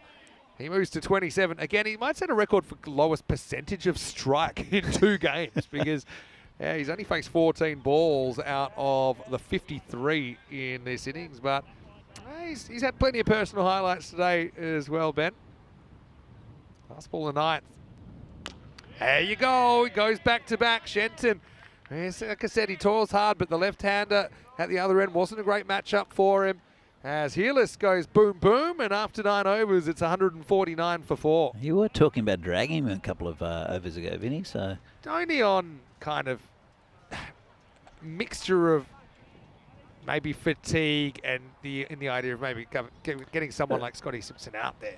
Fatigue. He faced about 4 but deliveries in the he'd have first. sore eyes from watching Sumarare hitting all those sixes. All right, 149 for 4. I wasn't really thinking you had to. I thought No, maybe it's it was always in an their idea. maybe it's in their interests. But Hearless also, any experience is good experience for him. He's a guy actually that's still just 16 years of age, and he'll turn 17 during the summer. So I just think, he's got a lot of potential. Yes, he he's a does. guy, he should be looking at Jersey under-19 selection and then pushing for national honours. It's an exciting time to be a young cricketer in Jersey. Here's Simpson, talked him up. Big woof. And 149 heading into this last over. 5 balls to go. Langford, clever bowling. Now the question is, does he go back to it again? It's the third one in a row, if you count the last 2 of his last over, but it's the first one he's shown Simpson. Simpson might think he won't bowl 2 in a row, and so Langford could do it, but then maybe they're going to get too clever. In the end, Simpson doesn't really care. He sees it, he puts it over mid-wicket, goes maximal, bringing up the 150 in the process. It's a bit of a tussle to get the ball between the juniors there. And now they're beating each other up. It's classic kind of poker. Oh, he goes down. Oh, it's a good tackle. I called for 1 tackle per match earlier. The kids enjoying a bit of it. They better keep an eye on the ball because they're right in the hot zone right now. That's the pace on. So you know how, for example, normally after a slower ball, the batter wouldn't think you'd bowl another one. But then as the bowler, you know that he wouldn't think you would, so you do. And then you get in this kind of... The double bluff. Yeah, you get in this endless loop of trying to guess what the other person's thinking. It's But see, for example, there, he's bowled a quick one, and the slow ball's been so good. I'd be expecting a slow ball if I was the batter, but he'd probably know that. So he puts pace on, and Zach Tribe is an outstanding fielder. We'll make the stop. So, Hearless will get the strike bat, 156. Certainly the kind of score that isn't out of reach for the Spitfires. Change bat here for Simpson. Yeah, he's got the big bat out now. Yeah, I think he's blaming the bat, which is always good after a couple of mishits. Maybe he thought he was going to crush the handle in his kung fu grip. 2 to come though, 50-50 game. Wild swing and good location there from Langford. I think I'd be sticking to that last ball. Hearless kind of likes to stay leg side of the ball. Another good run chase coming up. Yeah, look at again. It's around about that 160 mark. It's pretty good over here from Langford, though. I say it's considering what's happened before. Tribe to open up. Bullen looked in really good form earlier today. I'll just leave that alone. Smith looked in good form early in the day, if you remember that as well. Yep. That one is punched away. Might have been a wide. We'll never know. They will get one, and they will settle for it. So Hearless bats through the innings. Only faces 17 balls in the 10 overs. And the Commanders, well, they actually scored more than that in less than 7 overs before. But they will walk away with 157 for 4 off the 10 and 158 for the Spitfires to finish their day on a high. And honestly, I think this game could go either way. I think the opening partnership's got a lot to do with it. But yeah, Spitfires, I think they'll be feeling reasonably confident, especially with the Tsumura threat that they had to face eventually. Julius would be displaced fairly early in the game. But still, they're going to have to bat very well to chase this 158 to finish the day with a win. Yeah, it's a good score. And again, this full forward pressure might tell on the Spitfires batting. Right at the start of the summer air show, as we can see. And that's the thing, when people are batting so well, it actually seems impossible that there's any sort of strategy to get them out. But I mentioned, maybe change the type of bowler that you bring on, and they did exactly that. They brought in Zach Tribe, and even though this one was almost the end of Julius, you can see Tribe, he knows his job to pretty much chase these runs down, so he wanted to see the back of him, and he did. He slid one through. It was a very good piece of leg spin bowling. And Julius out for the first time today. It certainly did affect the mood of the innings, didn't it? Having said that, thought Healers batted pretty well. We saw, unfortunately for Dom Lambie, he didn't fire, but a couple of good cameos there also from Clark and Van Breda. Yeah, look at that. Going back, that was a beautiful catch there.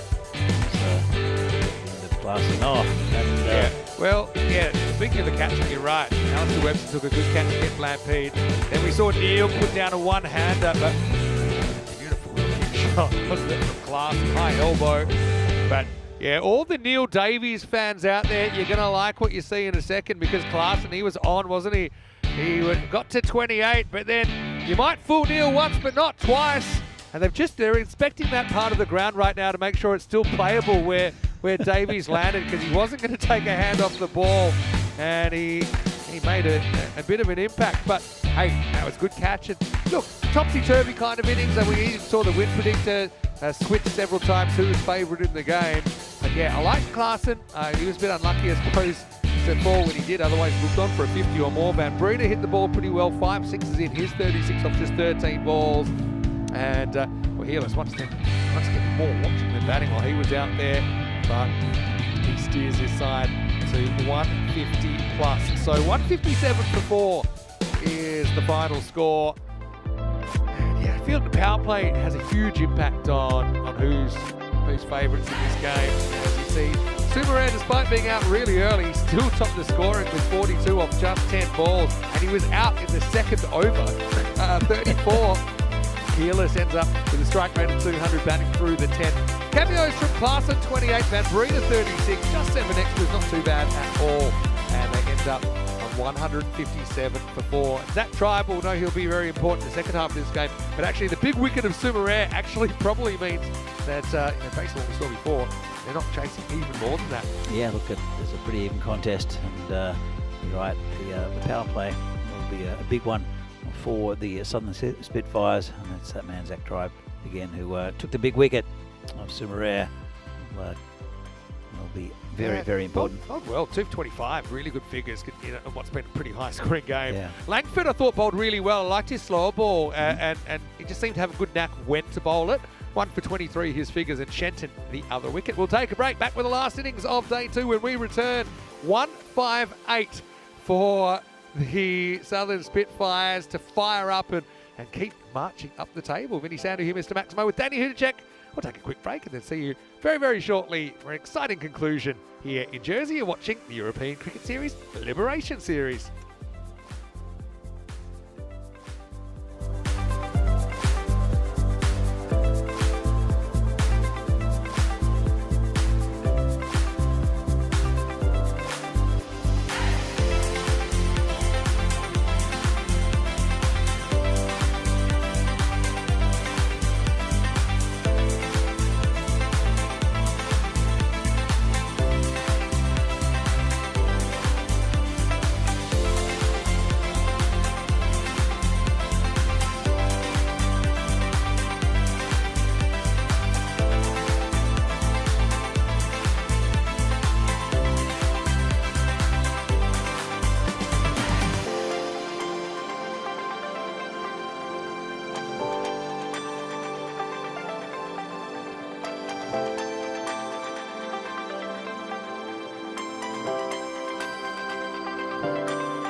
This European cricket event is proudly brought to you by HCL Software, Rado and 1xBet.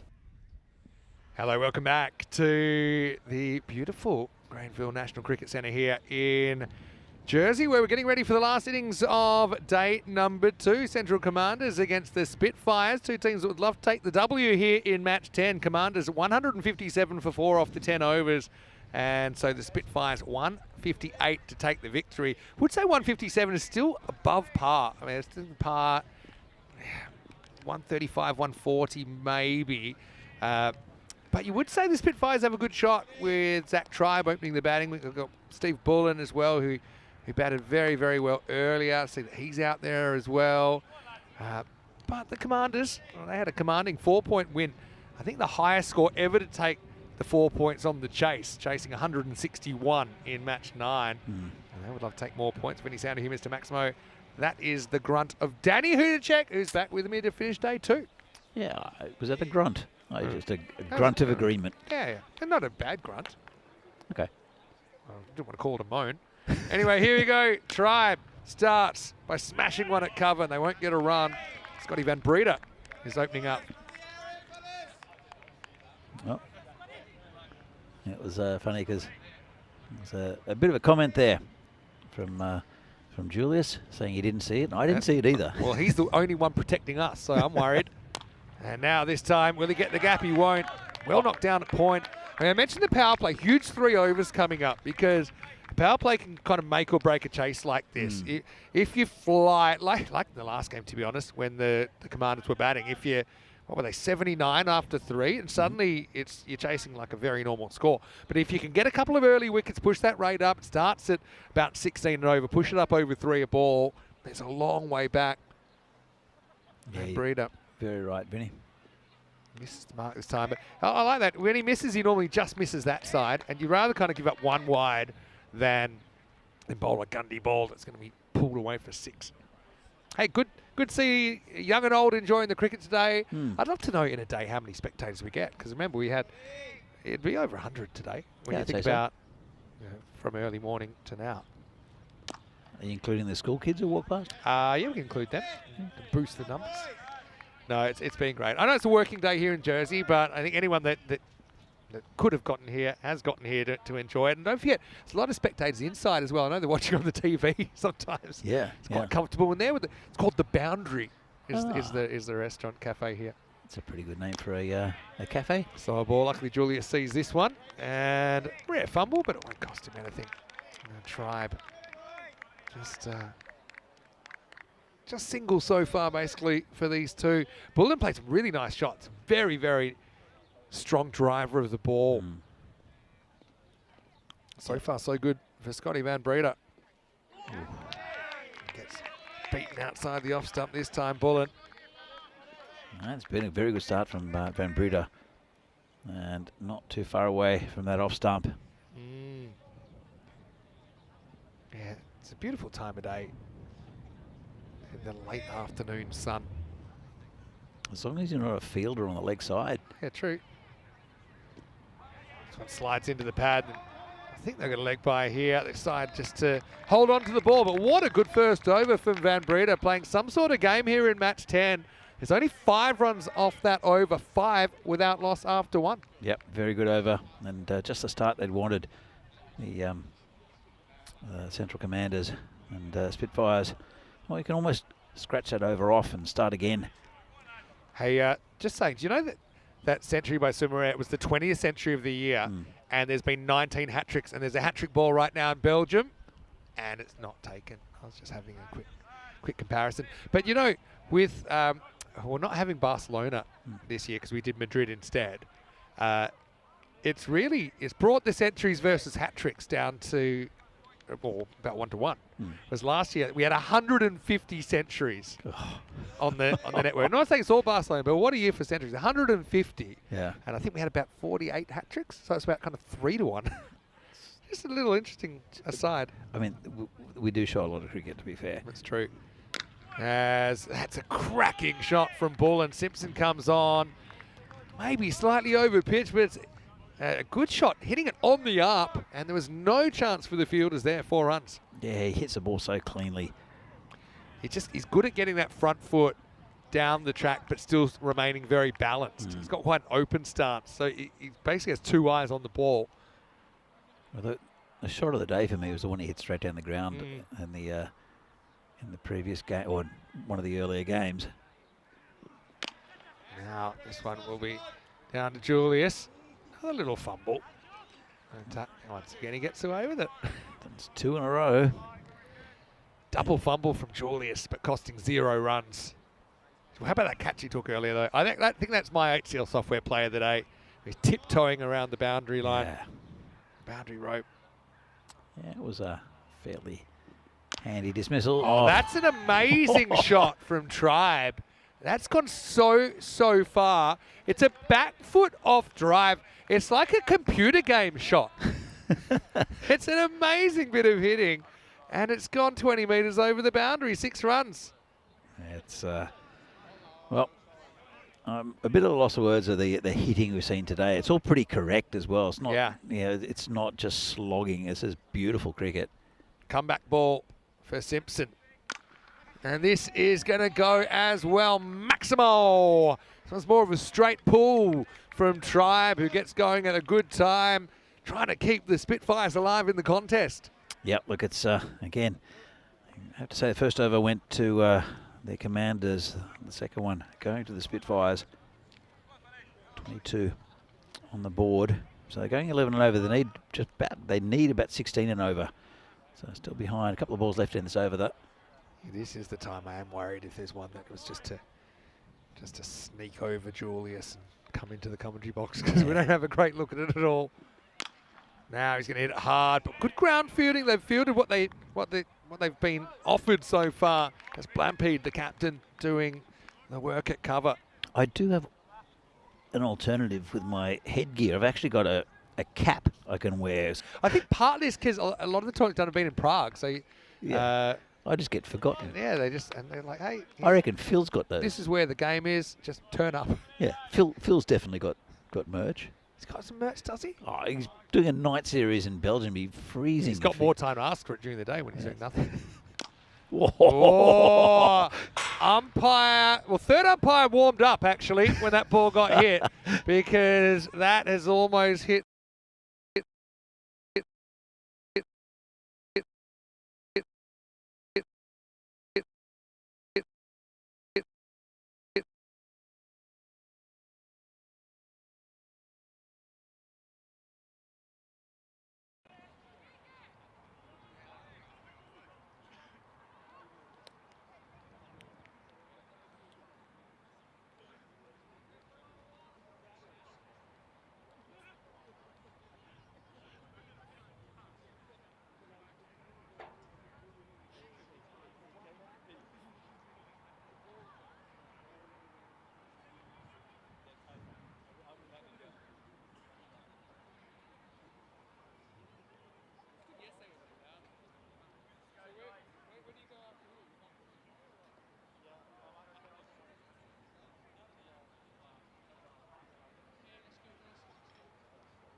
All right, we're back.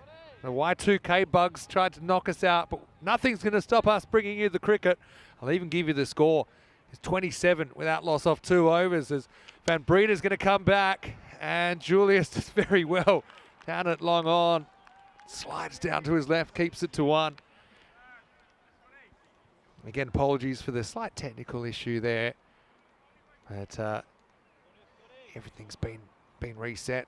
We'll get the scoreline back as soon as we can. 28 without loss after 2.1. I'll call it out for you right now.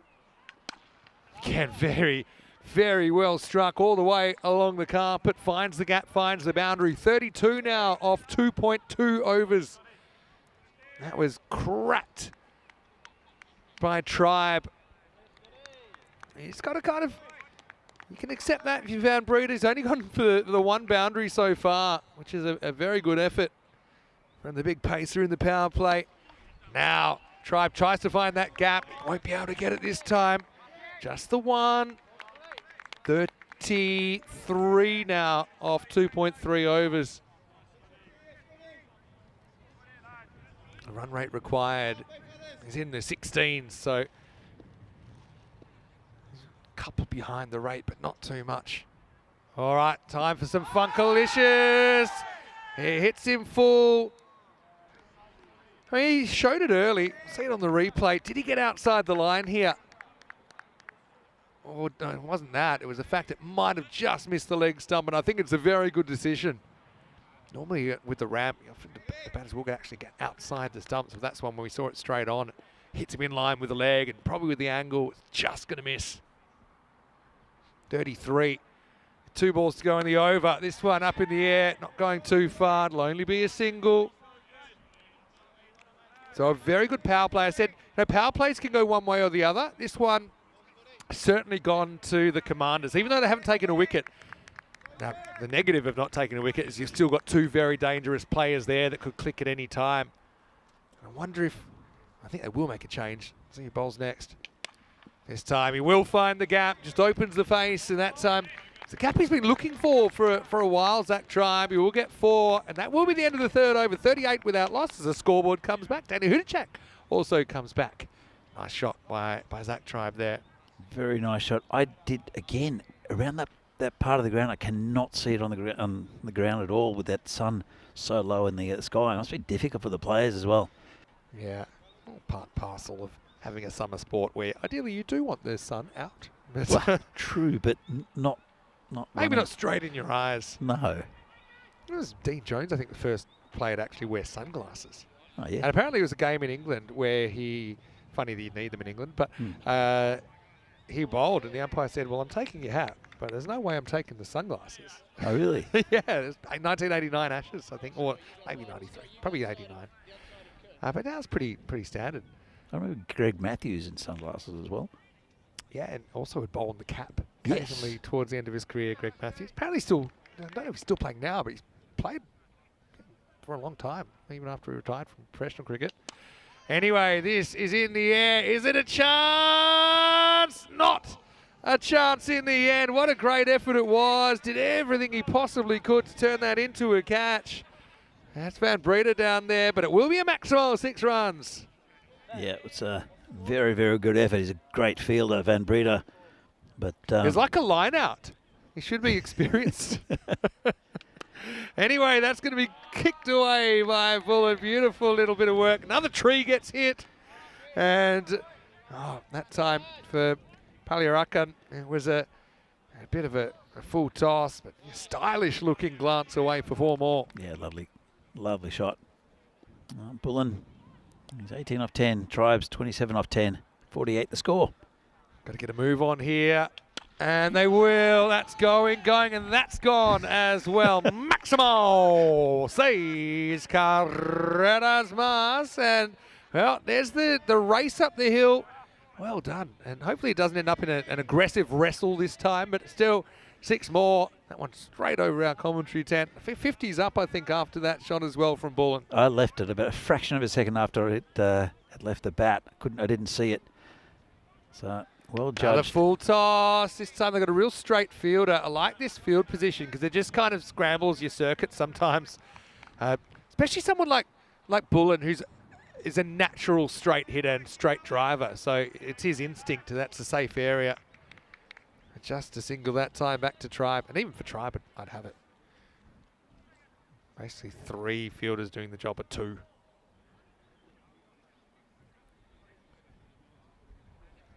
And that one is going to be up and out of the ground. Maximo, 6 more. Another race up the hill. Who's going to win it this time?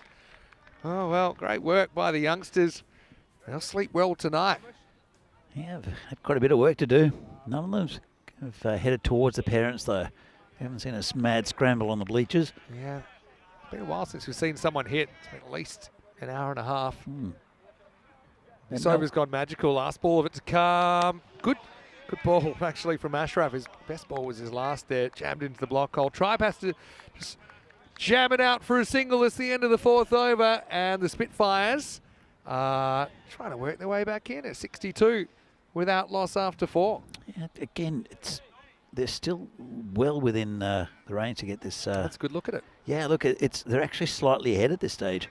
Yeah, I mean, so they are a fraction behind, but only just. They're 15.5 and over. No, but they're ahead of where the Central Commanders were at this time. That's what I'm saying to you. Because they just I saw it on the graph. Doesn't lie, Vinny. Did you misread the graph? Don't think so. At this stage, oh yeah, you're right. Yeah, you're right. They were. I was just focused on the golden ball line. Yeah, 56 for 2 at this stage. The Commanders, but they're 62. As Blampede is going to come on with his leg spin. So you've got interesting parallels here. You've got two captains that bowl leg spin, actually. Zach Tribe was able to get Julius with one that just kind of skidded on off the surface earlier.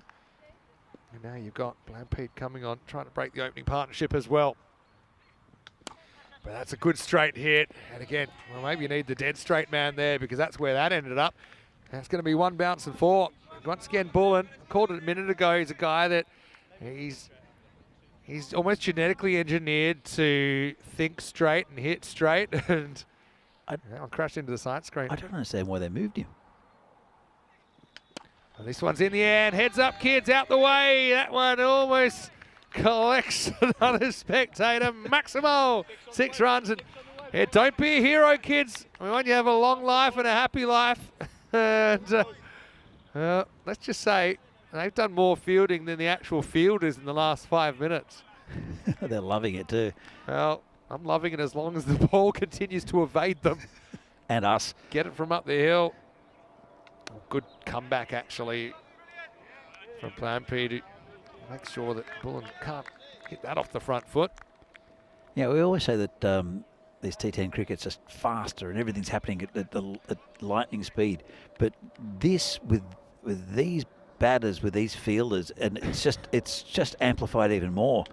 This time he reaches, he slog sweeps. Another one is hit, and well, the kids might need to be inoculated against leather poisoning right now because they've done so much work. That one's another 6. Both batters going bang. That wasn't a bad ball at all. It was a high-risk shot, just playing it on length. A bit of a guesswork about whether it'll turn or not, but 80 now with the ball to go on the 5th, and this is going to test the fielders as well. And that will hit the sight screen. So Tribe to 45. And that over goes magical as well. 22 off the 5th over. And the score now is 84 without loss. And now they are well ahead of the required rate in the game. Yeah, it's a big over. And so still need about 15 and over, which is not the easiest. And you think that a wicket here or 2 will affect things. But there's still a lot of batting to come for the Spitfires. But yeah, it's hard to see how these two are going to be dismissed at this stage. They're going to go back to Simpson. So he's a bowler they've tried already, and it didn't go too well for him. But he's a good bowler. He's one of your kind of, your spearheads, I suppose. His over went for 22 back in the 2nd. But it's just interesting that, they've gone back to him already. I suppose Paliarakan went for 24 and Blampede went for 22 anyway. So what are you going to do? But I think they don't think they've used the 5th bowler yet. So just interesting that they decided to go back to him before they tried maybe a 5th option, which I think they'd have to at some point. Wow, that's in the air. Blampede turns around and battles the sun, but he wins the battle. It's Bullen who's going to have to go. So the decision to bring back Scotty Simpson pays dividends. A rare miss hit from Bullen, who's batted really well today. That time, I suppose he hit it across a little bit. Given the length, he probably had to go in that area. But he's out, and it's 84 for 1. I'll tell you what, that's a really good catch, considering the position of the sun. And he had a giant hat, which certainly helped matters. But it's a very good catch to get Bullen, who batted very well today. It was a treat to watch, wasn't he? 36 off 16 for him. But he'll have to hit the showers. It's 84 for 1. Yeah, that's what I mentioned before, is they need a couple of wickets, and there's one of them. That's a big one. So brilliant catch. Yeah, absolutely fantastic catch. Risking permanent retina damage. but taking the catch, that's the most important thing. James Smith comes out. Seems an age ago that he was batting, probably because it was about 9 hours ago. Batted beautifully Batted too. very, very well. First one, he's going to work straight to the fielder. Both these two very quick between the wickets as well. Interesting, they're still 67%. And I think if Tribe was to get out now, even though there's batting to come, I think maybe it would go back to a 50-50 or maybe even slightly towards the Commanders. So this game's on a knife's edge still for me. Yeah, it's a very interesting game, this one. Let's have all the games been today. Bowled Simpson. He's got the extended follow through now, so you know he means business. Got that one to jump. Beat the outside edge of Tribe. He doesn't miss too many. Looking a little bit like the Sheriff, actually. Yeah, maybe. I said he does look like the kind of generic evil guy in a movie. Scott Simpson. I will say he's a very friendly guy. Off the field. I've never met him on the field. Never want to. Slow ball this time. Pretty clever. And Tribe can't get under it. He'll have to settle for one. You can see how quickly the percentages change. That's the other thing in this series, because you've got teams that can make really good plays both with the bat and in the field. So they can get runs to sixes, or they can take a couple of quick wickets. We're seeing wild momentum shifts. Yeah. Which is why I think everyone said this is such an exciting series. Smith doesn't quite get this either. Might get two here, you know. It took a long time for the fielders to pick it up, and with the fumble, they'll certainly get to Reece Palmer out there. And I wonder if they'll go to Palmer at some point as well with his off spin, just as that variation. Yeah, just looking at who they could potentially go to for the fifth bowler. We know that Sumarez not bowling at the moment. We've got Will Ray bowled earlier. That one's hit, and it's going to find the gap. That's going to be 4. So Smith with his first boundary. Simpson pretty good over, though, despite the boundary. Goes for 8. And it did start with a wicket in that over, don't forget. That'll be the end of 6, and the score is 92 for 1, with Tribe facing up in the 7th over, searching for another half century. Yeah, it's such fine margins in T10. And the over went for, I think, 22. This one went for 8. So it ends up 15 and over, which is roughly what they need. But that can shift so quickly in this format. Just, again, another big over or another one with only a few runs from it. It shifts the momentum. It also just puts more pressure on either the fielding team or the batting team. And they are going to go to Palmer as their 5th. Just thought, yeah, it's probably worth trying. And I love that Palmer's bowling to James Smith as well as a warm-up. Saying, hey, have a look at this. But yeah, it's tough for the finger spinner here. It's 2 righties, but let's see how he goes. Going round the wicket. First one. Oh, it's full toss. Will he find it? Big moment. He's gone. Well, Palmer tries a revolutionary tactic. It's a full toss. And actually, Zach, not the first time he's gotten out to a full toss in this series. And you see, Simpson, does he take the catch there? He said, I had no idea where it was in the beginning, but then I found it at just the right time. And that does swing the percentages back towards the Commanders. I think Tribe knew straight away he was in jeopardy. So Palmer, the spin to win. Even though that ball never touches the field from the moment it leaves his hand, Tribe will miss out on the 50, out for 46. And it's 92 for 2. Good catch again. It took him a while to move forward. We won't be able to see it on the replay because... this is the tactic, though. You bowled it on striker, and then that's how you get your warm-up. But Simpson's glasses look like the welding glasses. they don't know how thick they are. But anyway, Giles comes out. We know he can hit a long ball. But the rate required is substantial. And, well, right on cue. Well, heads up again. That's going, and it's gone. Maximo! Big Ed comes out and says, I've been waiting for a while. As he puts another one. I've never seen so many sixes land in such a specific area as well, populated with spectators. I'm glad we don't have our tent over there. Oh. Now he's going to go again. Just puts that big front hoof down the pitch, and he puts it up the hill. Maximo! 2 in a row, and the 100's up now for the Spitfires. Not slowing down, even though they've changed pilots. The only reason I know where that went is that more leaves came down from that tree, or one of the trees up there. Jeez. I mean, That's very clean hitting to come out straight away. And, well, we've seen the 6 and out. Now we've had the out and 6 more. And just like that, now the Spitfires are back in control of the game, 61%. There's just every batsman that comes in, there's just no drop in quality.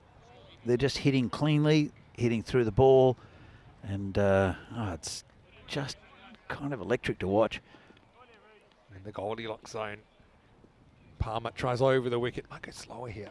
Right, goes faster, and Giles, he just comes out and slams a batter's hat trick. Bang, bang, bang, Maximal 6 more. Yeah, great batting, and just so much power. How easy would it be for a batsman with this sun? Because they are facing it. I mean, I guess they're looking at the wrong.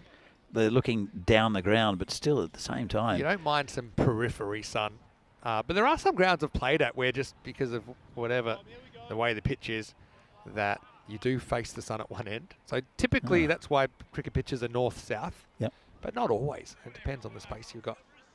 Some are kind of a bit diagonal. You rarely get an east to wester though. Oh, Palmer, count him. I reckon he might have saved it. I've no idea where that would have gone. I'm guessing it probably would have gone for 4. Palmer, that's amazing reflexes to even touch this. Jeez. And let's just say he's not a left-arm spinner, and he never will be after that bit of fielding. Palmer really rethinking his life choices. I wonder if he actually spoilt the catch. That might actually have carried to long off. Oh, well. Smith gets the strike. He works this away. Long chase down there, and it won't be chased down by Simpson, so Palmer's over. I think you probably would trade 23 for the wicket of Tribe if you got offered the deal. In the deal or no deal briefcase, it's 115 for 2 after 7. Yeah, but Giles has come in hitting 19 off nothing. True, but at least he's someone that isn't Tribe.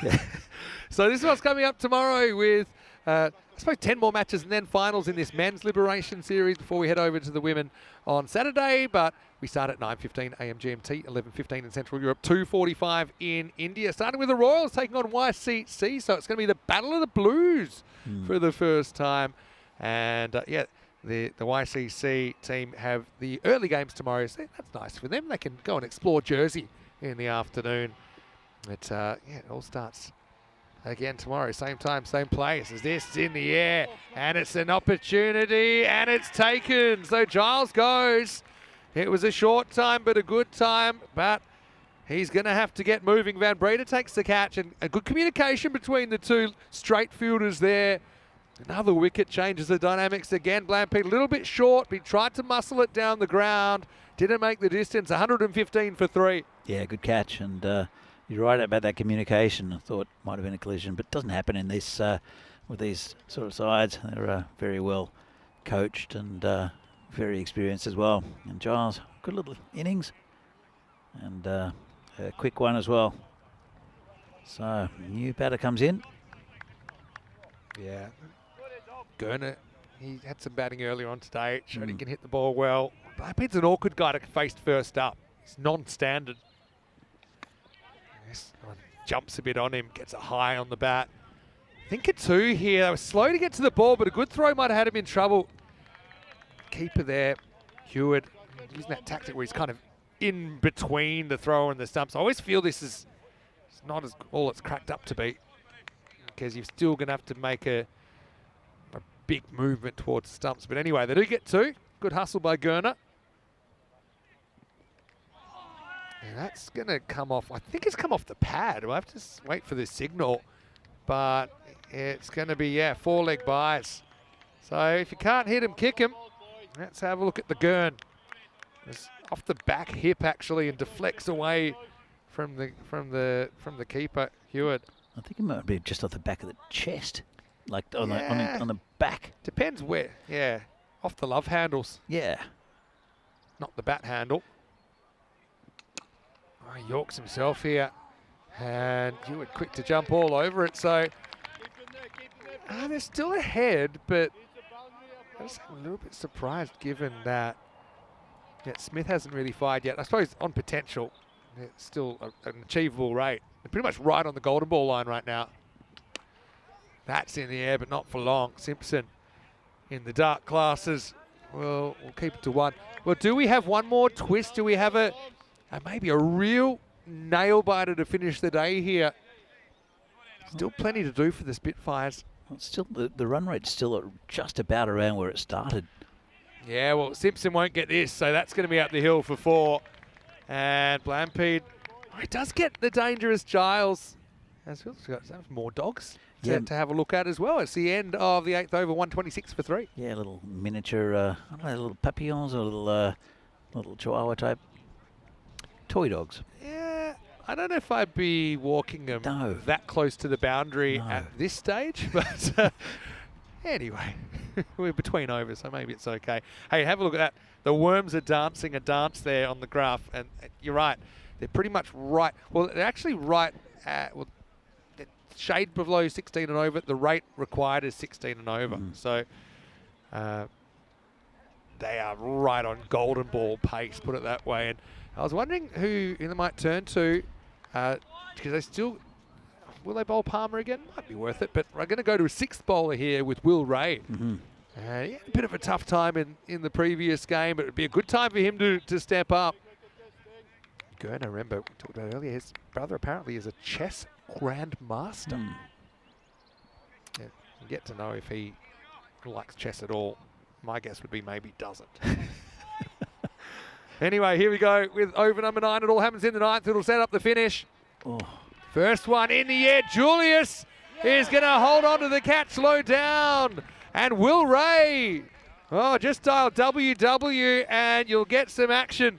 As Sumarare, a very good catch dropping on him. It's 4 down now, 126 for 4 with 11 balls remaining in the day. Not the greatest delivery. It's out. He did drag it from outside off stump, but super catch there again. And he's got a good pair of hands as Sumarare. Brilliant catch. Really, really good catch. Again, just picking up the flight of the ball very early. It's natural to kind of freeze on those. But then it's one thing to kind of get there. He's still got to take it. To see how he also then lifts his hands up to protect the ball, making sure that he's not going to land and touch the ball on the ground. Webster gets a hit. Not too much time left to get the runs. And, well, Julius, great effort, but it's going to be 4. It rolls into the rope. But, yeah, he did get a hand on that. They almost took it with him, and then went to the rope anyway. So Webster, good start for him. And by Julius' standards, he'll be disappointed he doesn't stop that. Yeah, it was. You're right. It was a good effort, especially at the end of the day. It's been it's a 2nd game in a row, but still pretty fresh. Did do a bit of batting though in the last couple, so it's 28 off 10 required. Full toss, but it gets away. I think. Wait for the signal, but yeah, leg bias, only a single. So Ray, he's only going to get the 1 over here. He's just got to get him out of a tight spot. Ideally, he'd like to leave kind of 20 plus for the last over bowler. We'll come back to their options in a second. But yeah, he could probably survive 1 boundary out of 3, but he wouldn't want more than that. Well, there's 1. That's going to be slammed over mid-wicket. Maximo! These are going to be the tightest kids on the island by the end. They've gotten through so many balls they've been after. Yeah, so I'm just looking at options. Bit of a fun one, though. Yeah, the last 4 overs, there's been a wicket off the first ball of an over. That's the last 4 in a row. So options you could go back to. For bowlers you already have, Ashraf Palyarakan and Reece Palmer are the 2. Maybe Palmer, I don't know, Palmer bowler okay. But meanwhile, their runs are coming thick and fast for Smith, who's in the right place at the right time. He's doing the right thing. Maximo makes it 15 off 7, and we are going to have a last over thriller to finish day 2 here in the Liberation Series. I was about to say, Ray's second 1 for 4 off 3 deliveries, but the last 2 have absolutely been hammered over that same area. the ups and downs of ECN cricket, that ball, even the kids have given up on it, I think. If you ever could nail, say, a wide Yorker here or something, think with Smith, he's quite inventive. He's a good hockey player as well, and he's quite good at deflecting. So if you bowl at wide Yorker, he might deflect it away for 4 anyway. Tough one. And the other thing is you have to decide who you go for in the last over. I would have thought maybe the experience of Palmer, but I guess we'll see. Last ball of the 9th. Will Ray. There's that ahead, just going to fly over, and I think that's probably going to go for 4. It does. So Smith gets the width, he throws the hands at it. Wasn't badly bowled by Ray, maybe a fraction short of a Yorker, but it will be the end of the 9th over. 147 for 4 with 11 runs required off the last over of the day here in Jersey. Do you have the tingle, Vinny? I've got a pre-tingle. Okay, explain. So, well, if there's no boundaries in the first 2 balls, then I'll have a tingle. Okay. Webster is new to the crease. He's 4 off 2. He had 4 and a leg by off his 2 balls that he faced.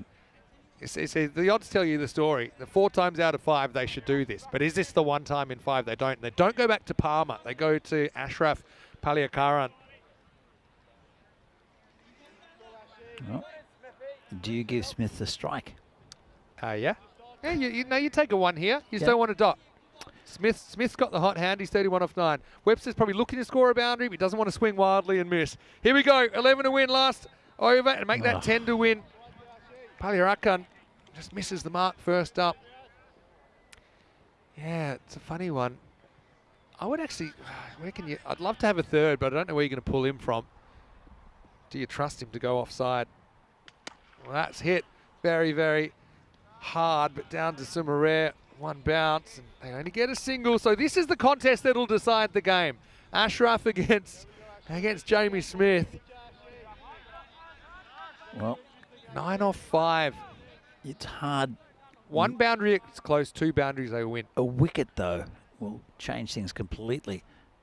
Oh, he digs it in, and fielder didn't see it this time. Dom watches it fly into the gap. 1 bounce 4.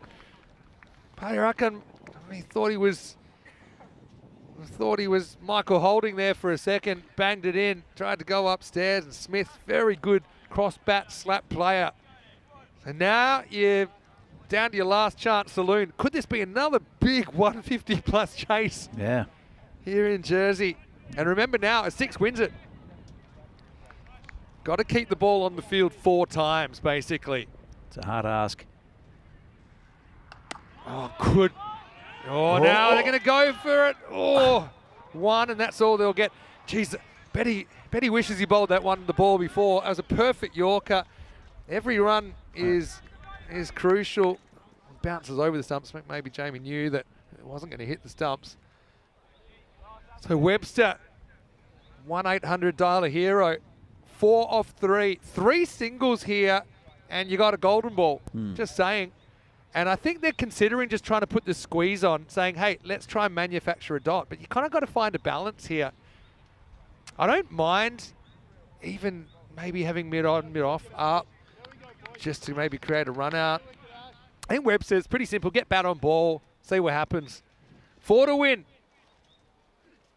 Hit hard, got to make the stop to keep the game alive. Sumarare does.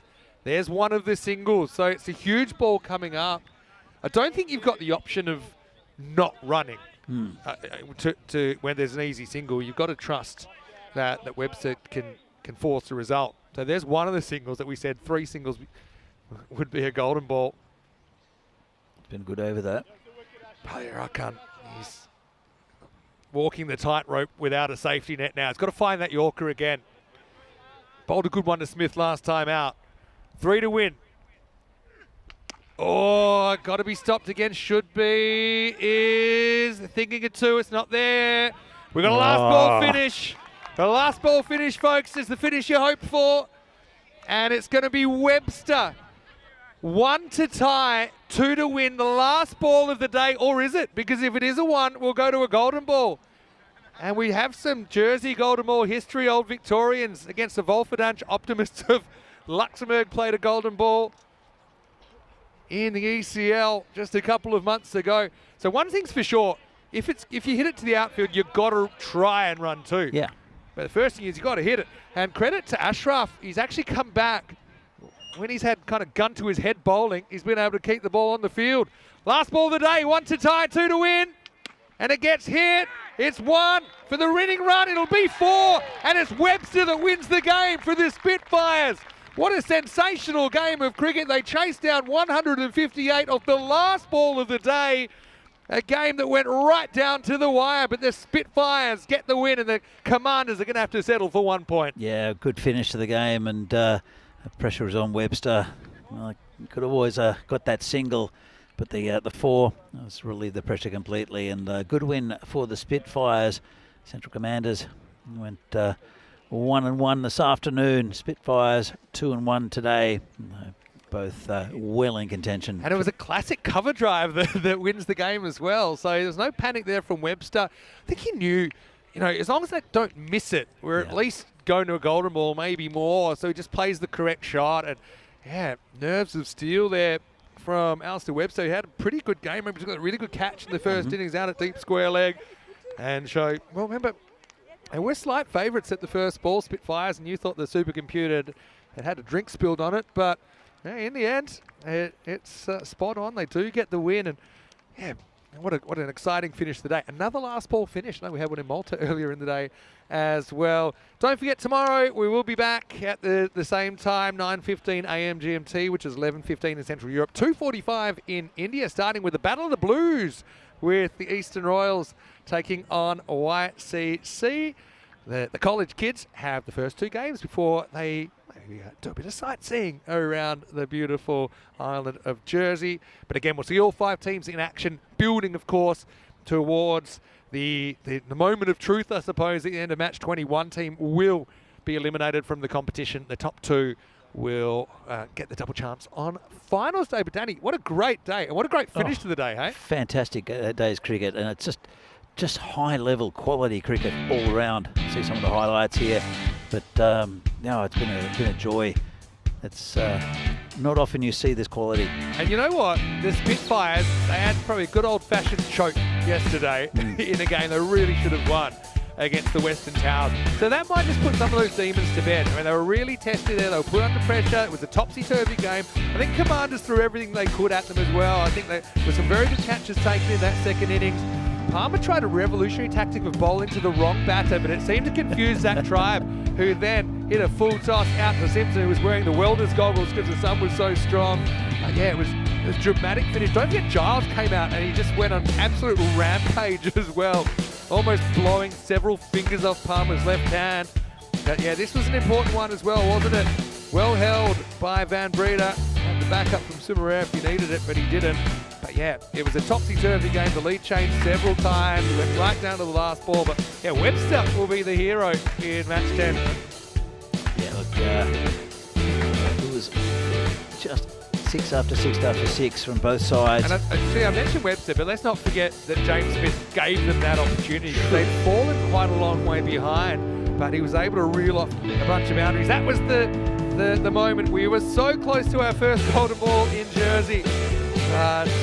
Webster just hit too well, beat the fielder. I would say it would have been interesting if it was close to the field, if they would have gotten 2. They probably would have, I think, because they would have been off straight away sprinting for Absolutely. it. But yeah, some beautiful pictures of the ground as we have a look at the scorecard. No one reaching 50, but you can see that there were pretty heavy contributions at the top. Tribe with 46 off 18. 36 for Bullen, who I thought had a really good day with the sticks. Smith with an important 37 not out of just 11 balls.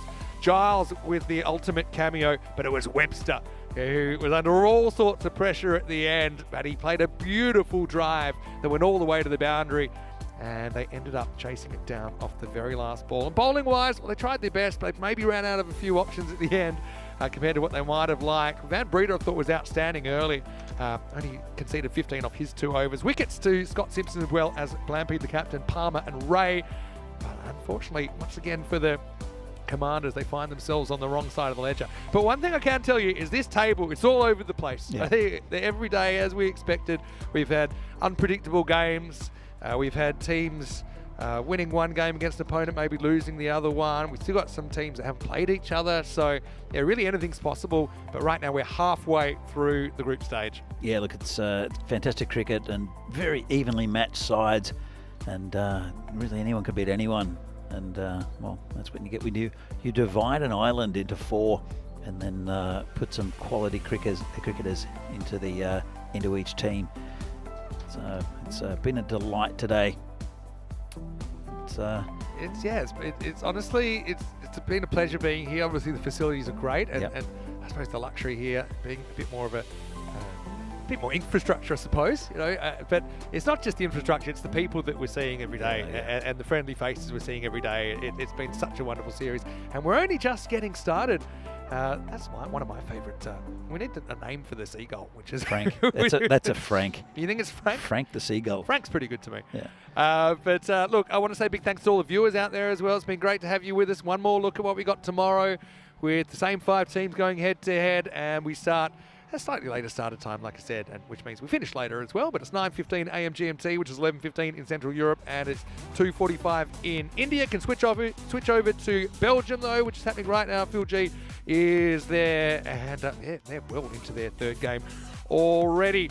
Well, once again, thanks to our crew at 2 Circles. I know they've had a few issues keeping us moving in the right direction, but once again, they've done absolutely everything possible. And let's not forget, we have something like 22 hours of cricket a day at the moment, and so it's quite amazing from an organisational point of view. And it feels like you've been here forever, but well done on your first day in Jersey. It was a very long, very enjoyable day, but yeah, it does feel like I've been here forever.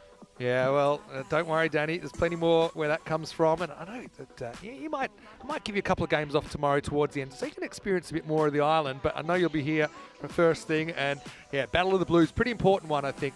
2 teams that could really use the win. I just want to say quickly to all of our wonderful Blue crew here as well, as all the locals, the players, spectators, everyone. Thank you so much for making us feel so welcome.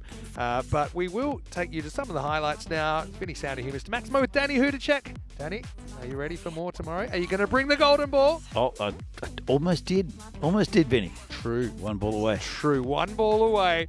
But Webster, you'll remember that shot for a long time. We'll leave you with some of these highlights from all the crew here on the ground in Jersey, all the European cricket crew and everyone in the European cricket family. Stay happy, stay safe. See you in Belgium. And then back tomorrow here in Jersey for more Liberation Series. Everyone, hasta mañana. See you guys.